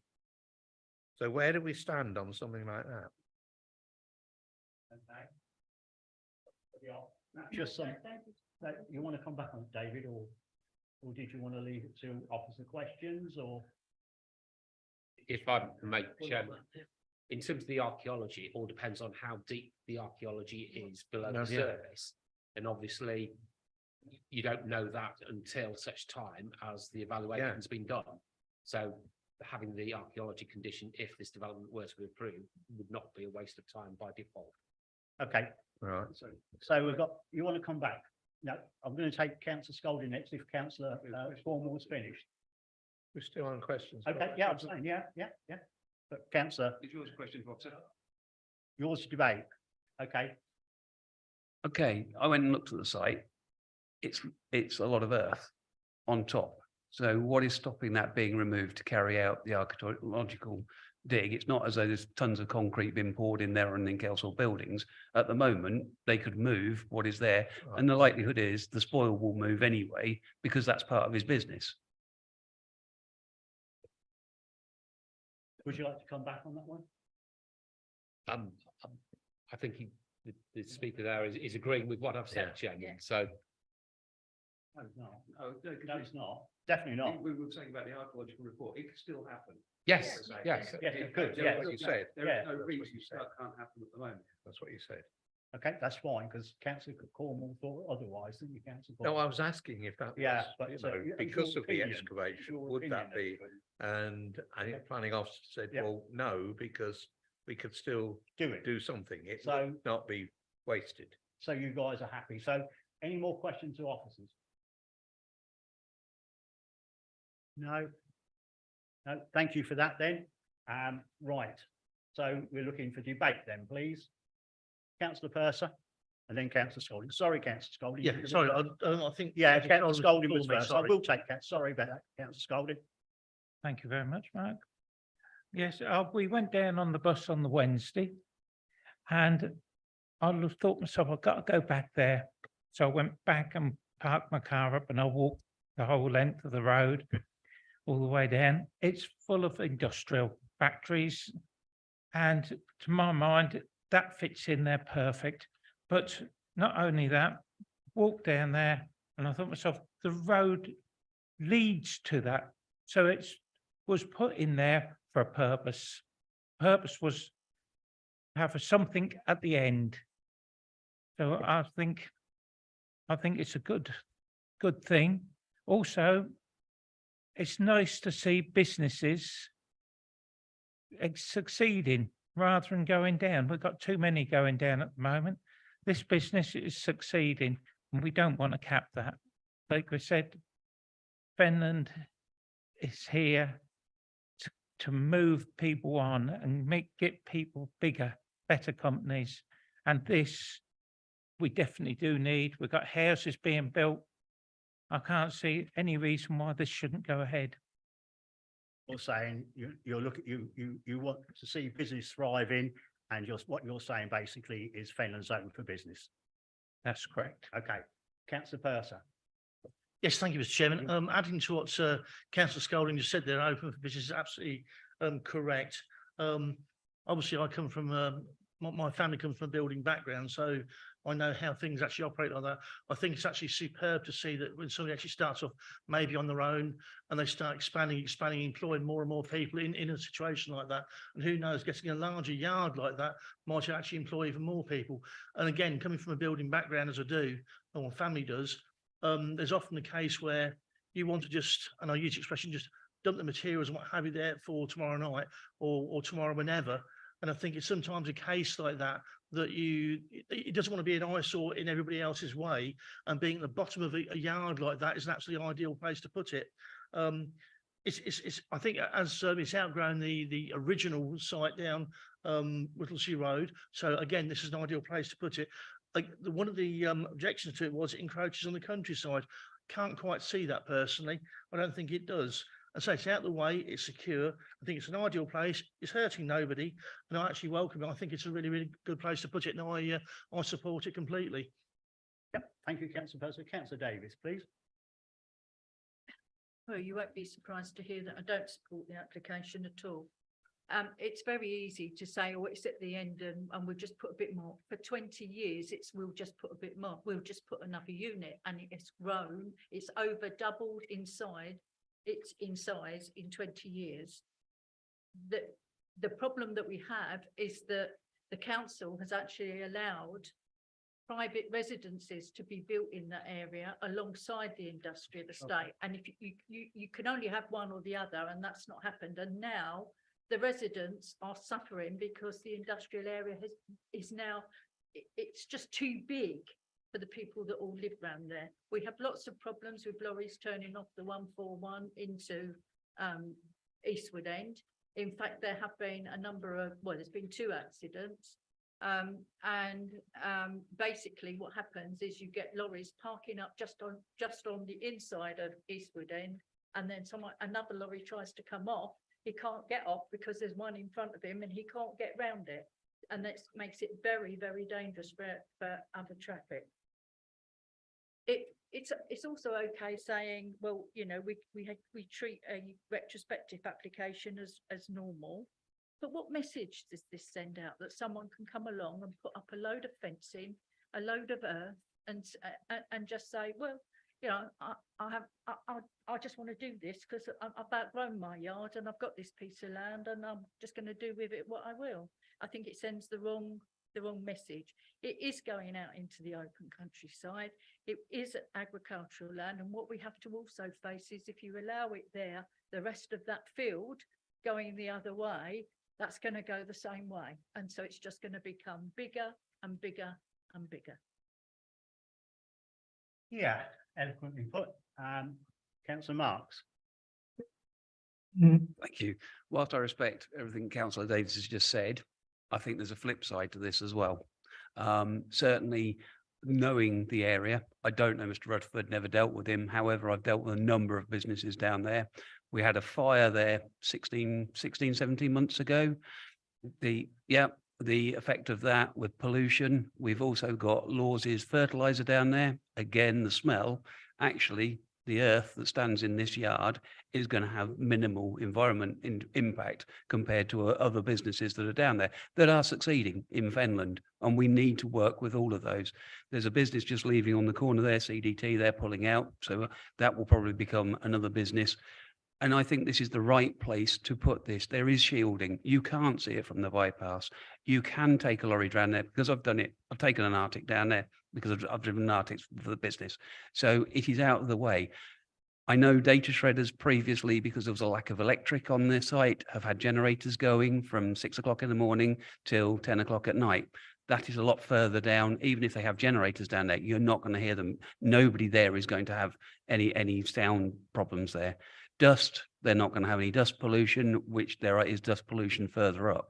We need to support businesses like this. This is a business that is growing in Fenland. And at the end of the day, we sit here and we keep giving applications, housing applications, 125, 10 here, whatever.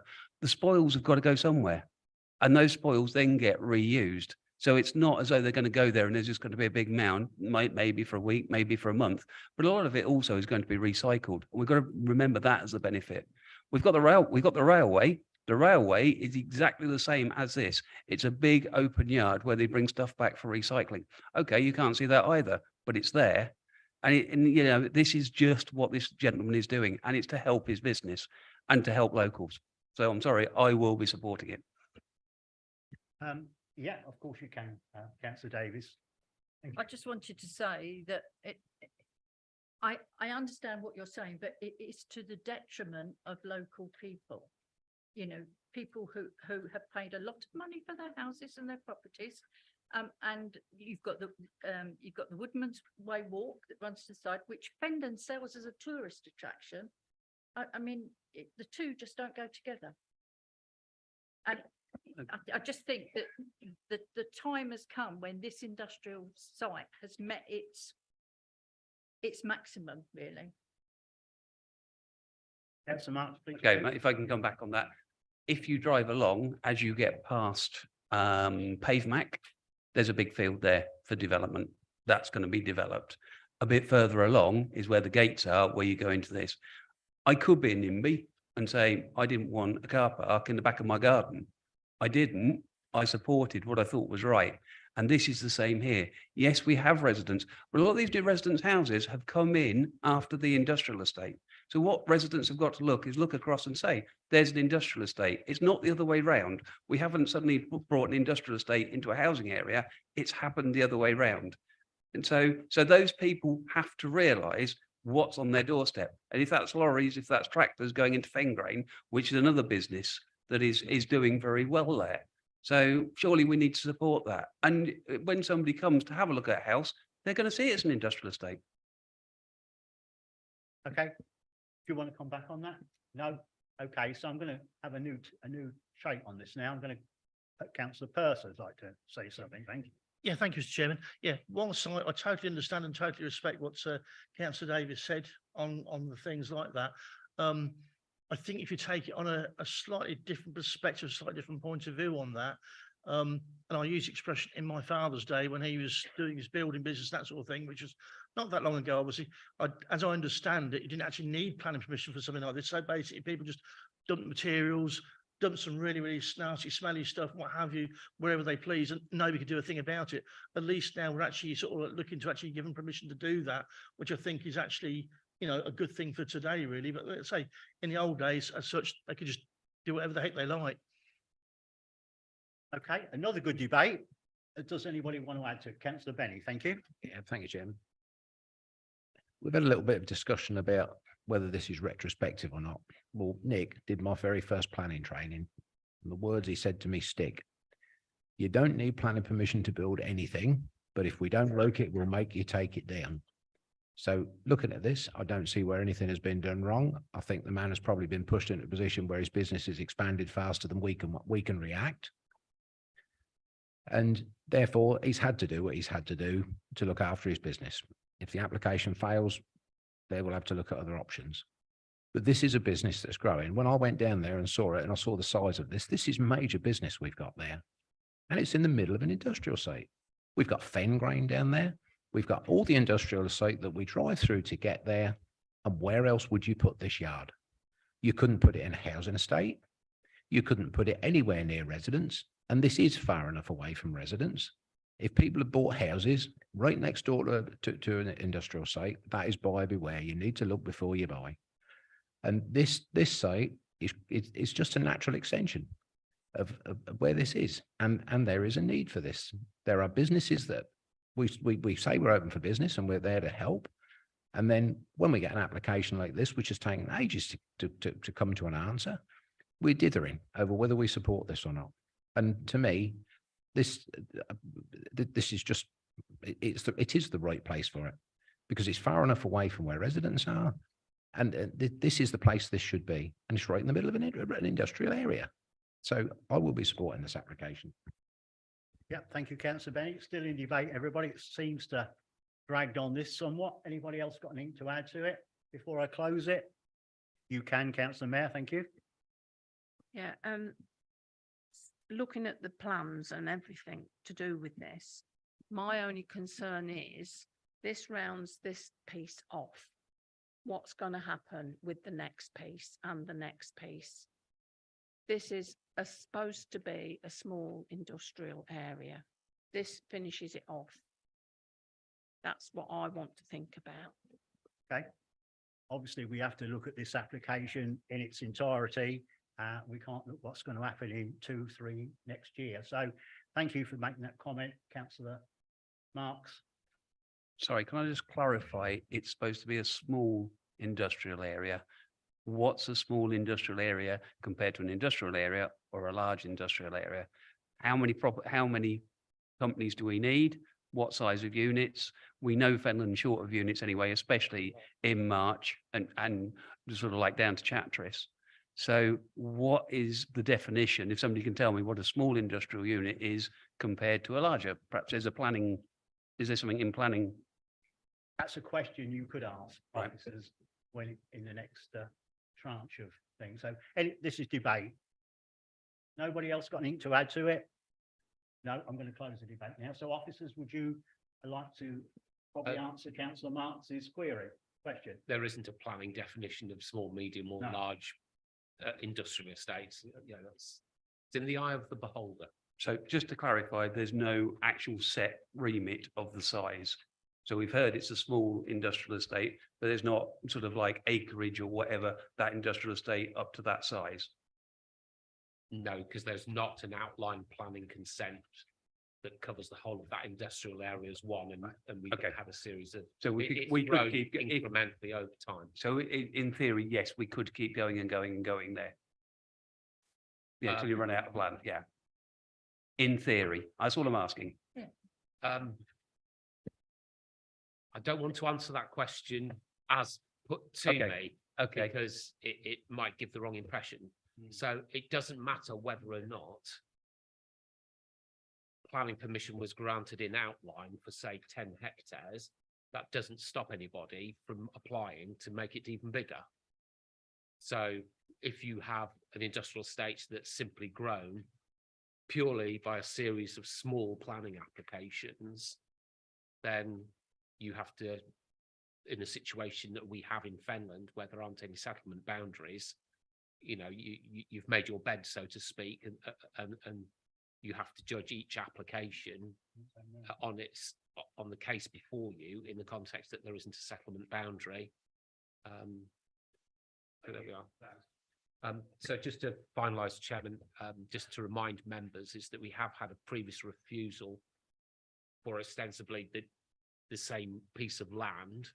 It was a data shredder's proposal, so it's for business, a business that was looking to become more efficient and effective, but notwithstanding that, you know, the decision was to refuse on the grounds of the impact that would have on the countryside.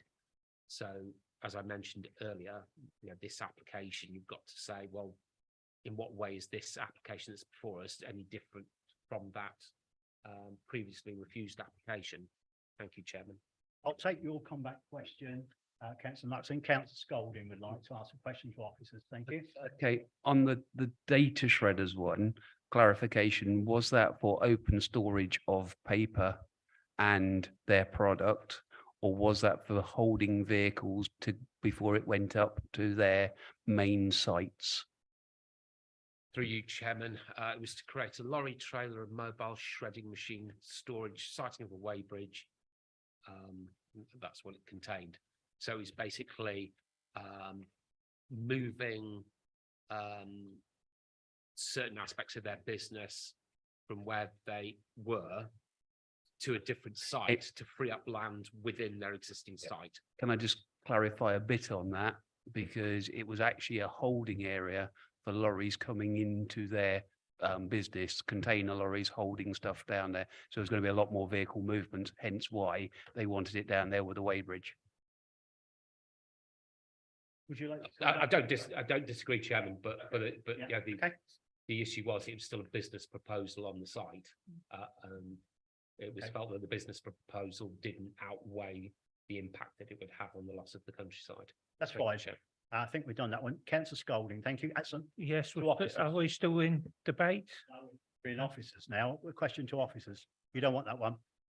Okay, so we're all finished questions to officers. So I'll now be looking for a proposer to go with officers' recommendation to refuse planning permission. So to refuse this planning permission, I'm looking for a proposer and hopefully a seconder if there is one. So who would like to propose? Okay, it's fine.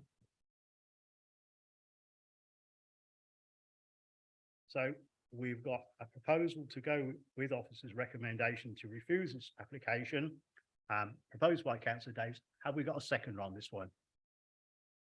Councillor Meekins. Okay. So, and we have a show of hands on that proposal to go with officers' recommendation to refuse it.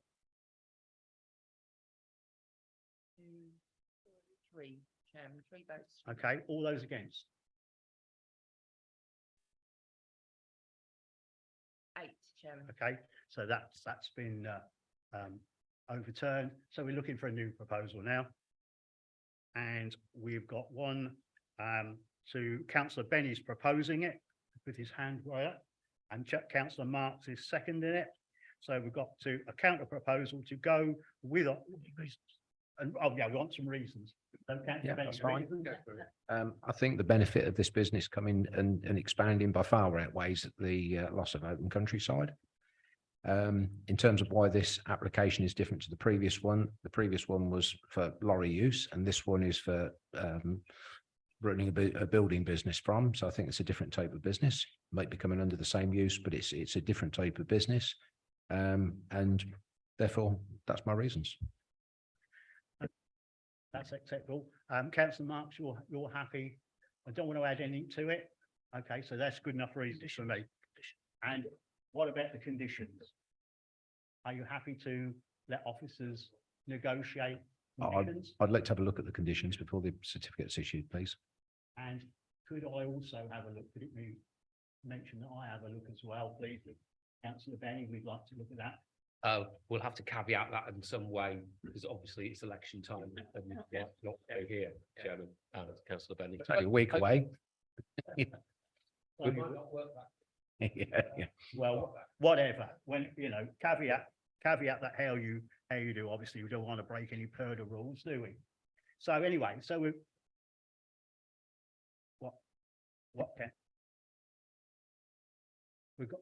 We need archaeology in there as well. Yeah.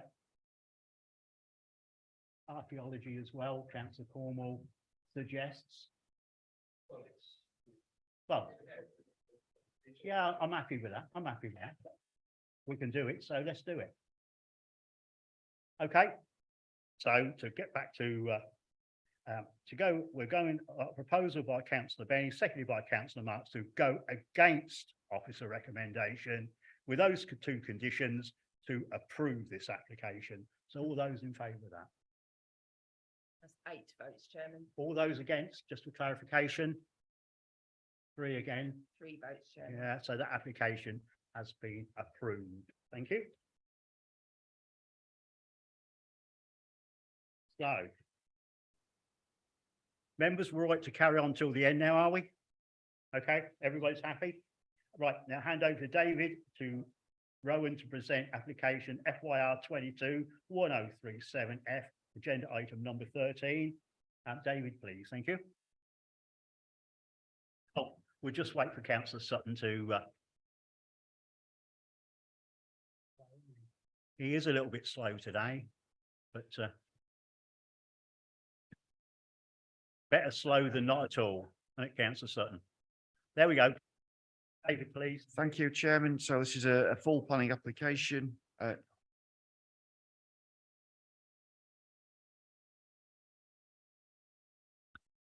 You are complicating things today, Councillor Sutton. Sorry, David. Thank you. If everyone's now sitting comfortably. So David will begin. next application is a full planning application to erect a single dwelling at land southwest of the old post office in Christchurch.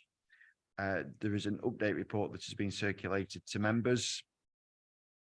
So the application site is shown in red on the location plan and aerial photo. It's located within a residential part of Christchurch, close to the junction of Upwell Road and Crown Road.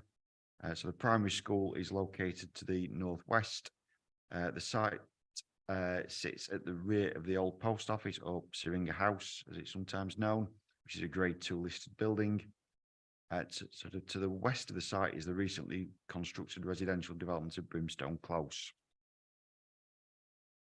So the site plan shows the proposed dwelling. It's to be accessed via a driveway from Crown Road, and the proximity of this to Brimstone Close is apparent on this plan. So Brimstone Close is literally just to the north of the access drive. The position of the dwelling relative to the listed building is also evident, with the proposed dwelling sitting slightly forward of the listed buildings when viewed from the kind of Crown Road, Upwell Road junction. So to move on to elevations, these are now shown on the screen. As you can see, it's a single-storey building utilising predominantly timber cladding. No doubt members will have noted the comments of the Conservation Officer regarding this not being reflective of vernacular style of design. Floor plan of the proposed dwelling is shown for completeness. And to move on to the photographs, so the upper left image shows the access drive and its proximity to Brimstone Close. The upper right image shows the existing unauthorised mobile home on the site. The lower left image shows the relationship between the site and the side gable of Syringa House. And then the lower right image shows the rear roof slope of Syringa House and a view from the site back towards Crown Road down the access. Excuse me. Further photos are shown on the upper image of the frontage of Syringa House with the application site to the left of this. And I think you can see from this how the openness of the site contributes to the setting of the listed building. And then the lower image shows a view towards the site with Syringa House, or the side gable of Syringa House in the foreground. To summarise, the development would be in close proximity to a listed building, removing an area of land which contributes to the setting of this. The position of the proposed dwelling is considered to create an incongruous feature in the street scene, sitting immediately to the rear of the development which fronts the street here. The Highway Authority objects to the application due to the lack of separation between the proposed access and Brimstone Close, the lack of pedestrian displays, and the consequent implications for highway safety. The recommendation is therefore to refuse the application. Thank you, Chair. Yeah, thank you, David. We have no speakers on this application. So I'd now like to invite members to put questions to officers. If you'd like to ask a question, please can you raise your hand? And I have one. Just some clarification, David. Did you say the mobile home on site is authorised or unauthorised? Through you, Chairman, unauthorised. Thank you, just for clarification purposes. Thank you. So questions to officers, anybody? No? No? Okay then. So I'd like to invite members to debate the item in respect of the material planning considerations relevant to the application. If you'd like to speak, please raise your hand. So we're in debate, guys. Councillor Cornwall, thank you. Yeah, Chairman, I see the Parish Council are not very happy about it. They say that position of it would ruin the grade 2 listed building. We haven't got many. In actual fact, when you look at the way the site has been carved up, it's a little bit complicated really, but it seems to have been carved up in such a way that it really doesn't provide a proper access to it. You know, it's very long, very narrow access to it. And then when you get down the bottom, the thing would be totally not in keeping with the listed building. And remember, it's in what is effectively the garden of the listed building. So I don't think it complies that way either. So I personally think that in fact, officers have got this one dead right. Okay. Councillor Scolding, please. Yes, I have to agree with Mr. Cornwall, Councillor Cornwall, sorry. I agree, yes, they have got it completely right. It is too close to the listed building. We went down there on the Wednesday on the bus and I think we was all shocked that they'd put it in. That's it. Thank you. Relevant point, Councillor Scolding, Councillor French. I was going to say the lady with the blue coat. Yeah, of course it's blue.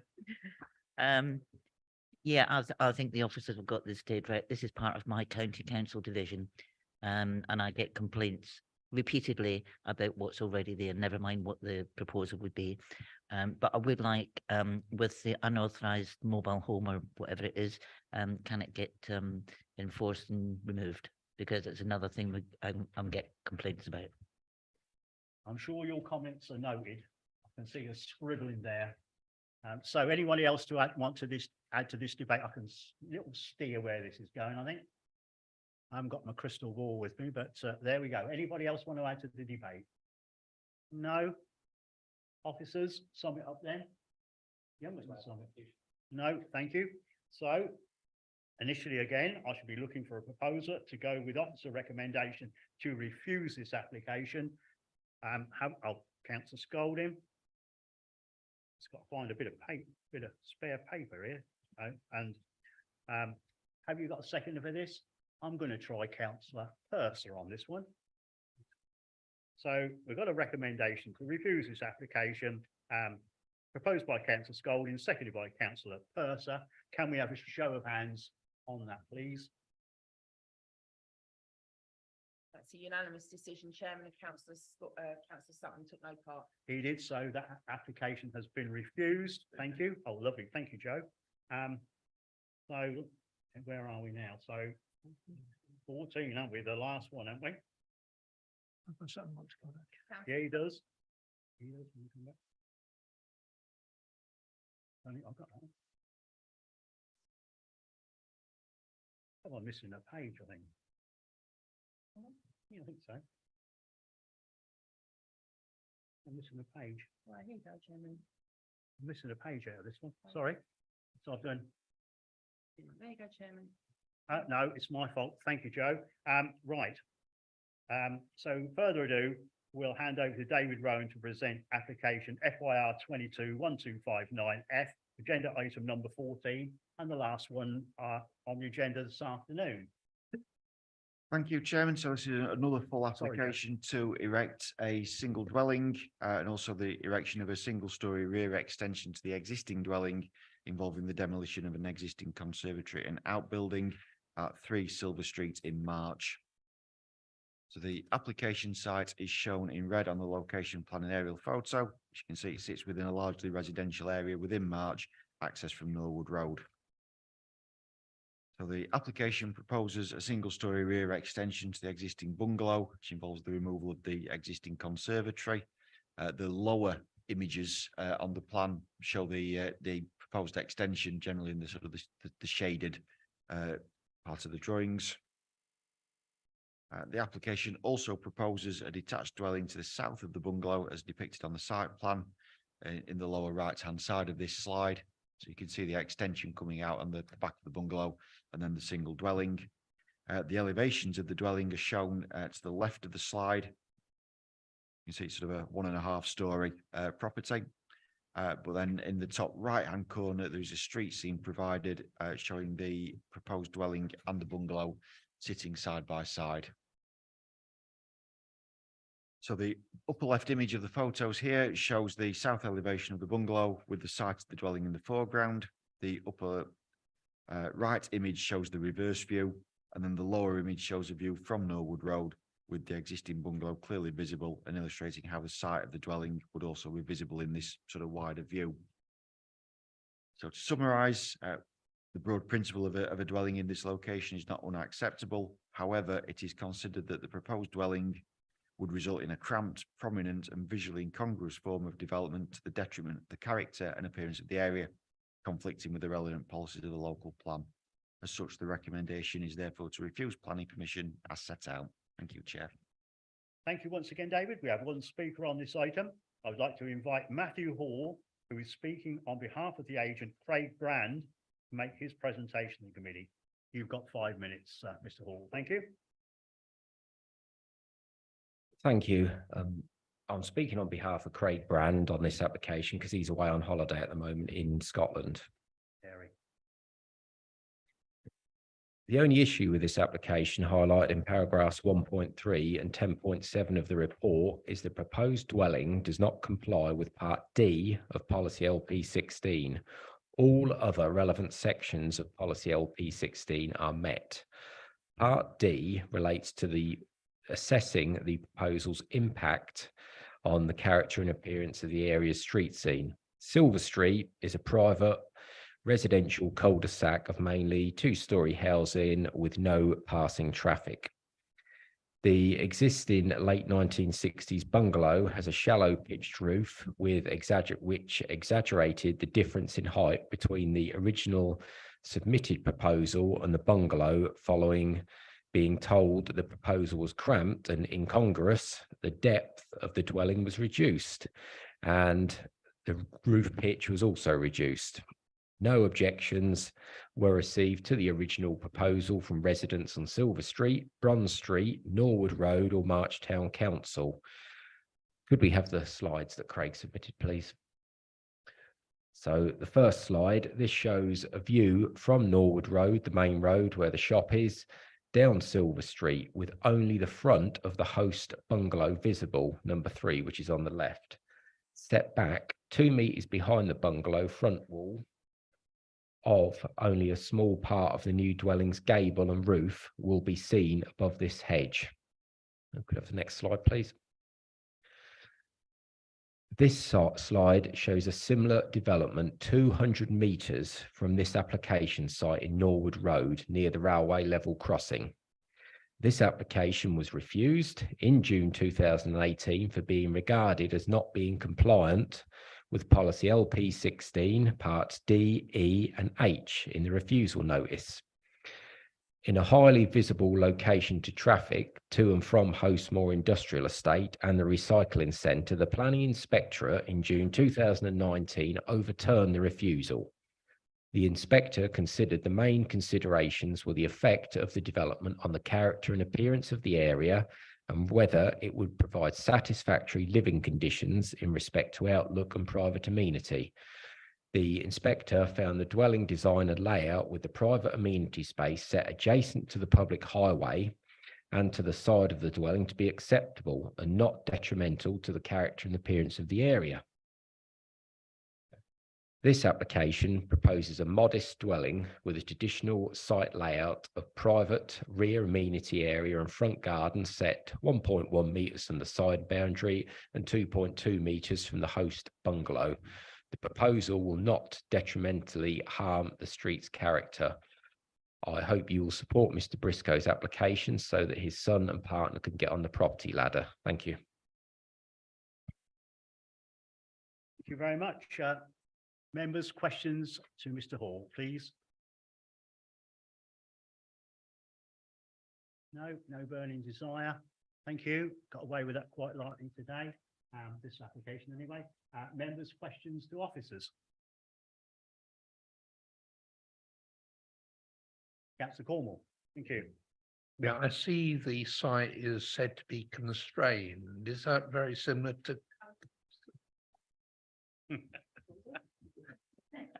The technical term, Councillor Cornwall used, I think. No worries.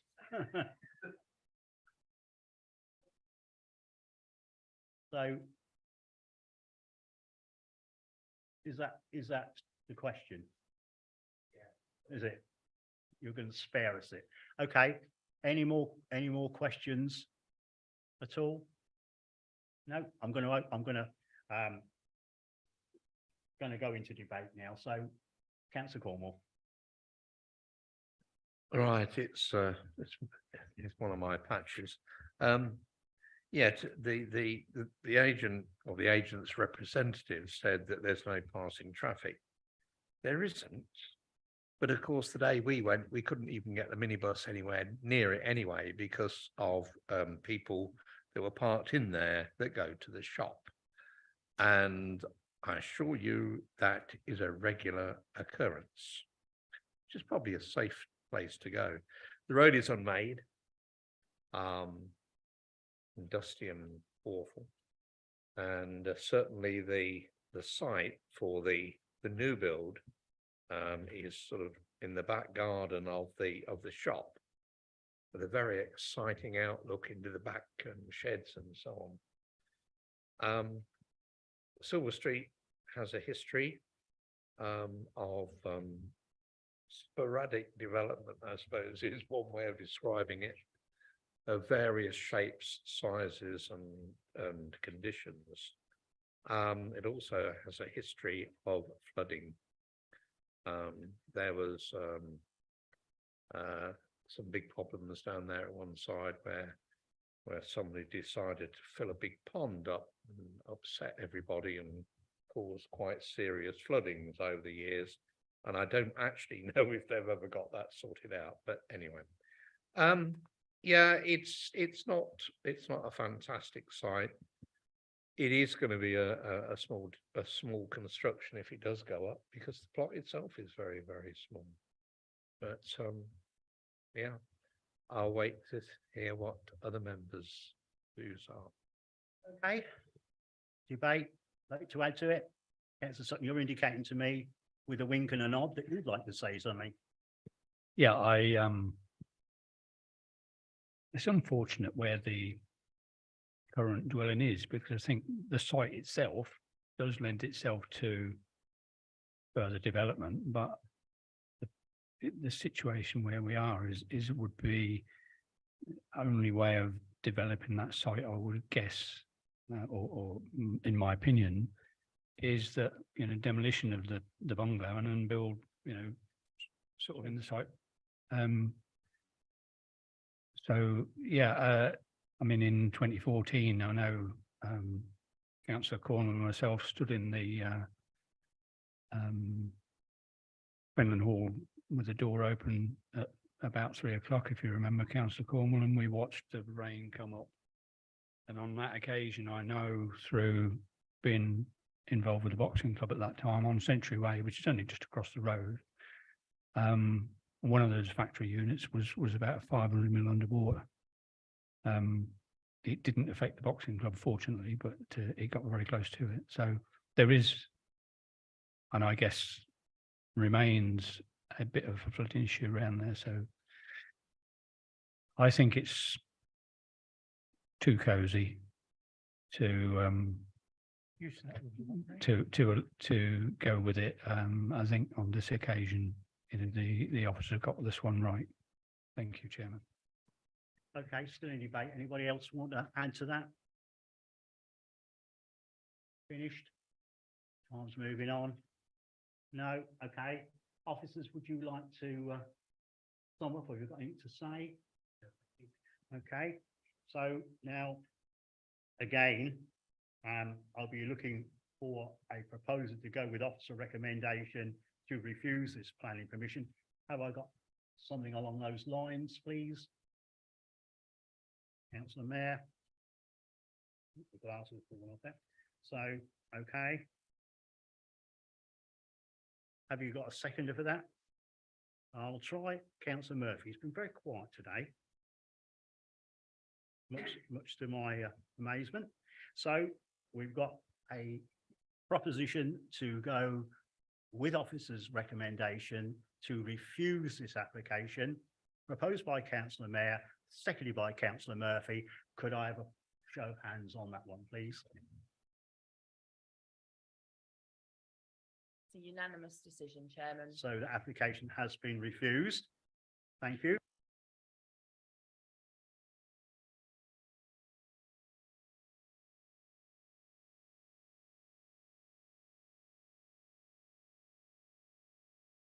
$1,526, yeah, but yeah, it's been a long old do, isn't it? So as this is the last planning committee of this current administration, I'd like first to thank officers who presided over us for the last 4 years. It's not been easy.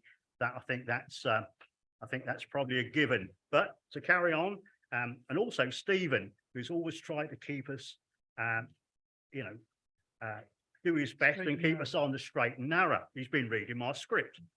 Member service have been member service have been exemplary. They've been absolutely marvellous, and I couldn't want, as chairman, for any better service than I've had for member service. And I'm sure planning members will all agree with me there.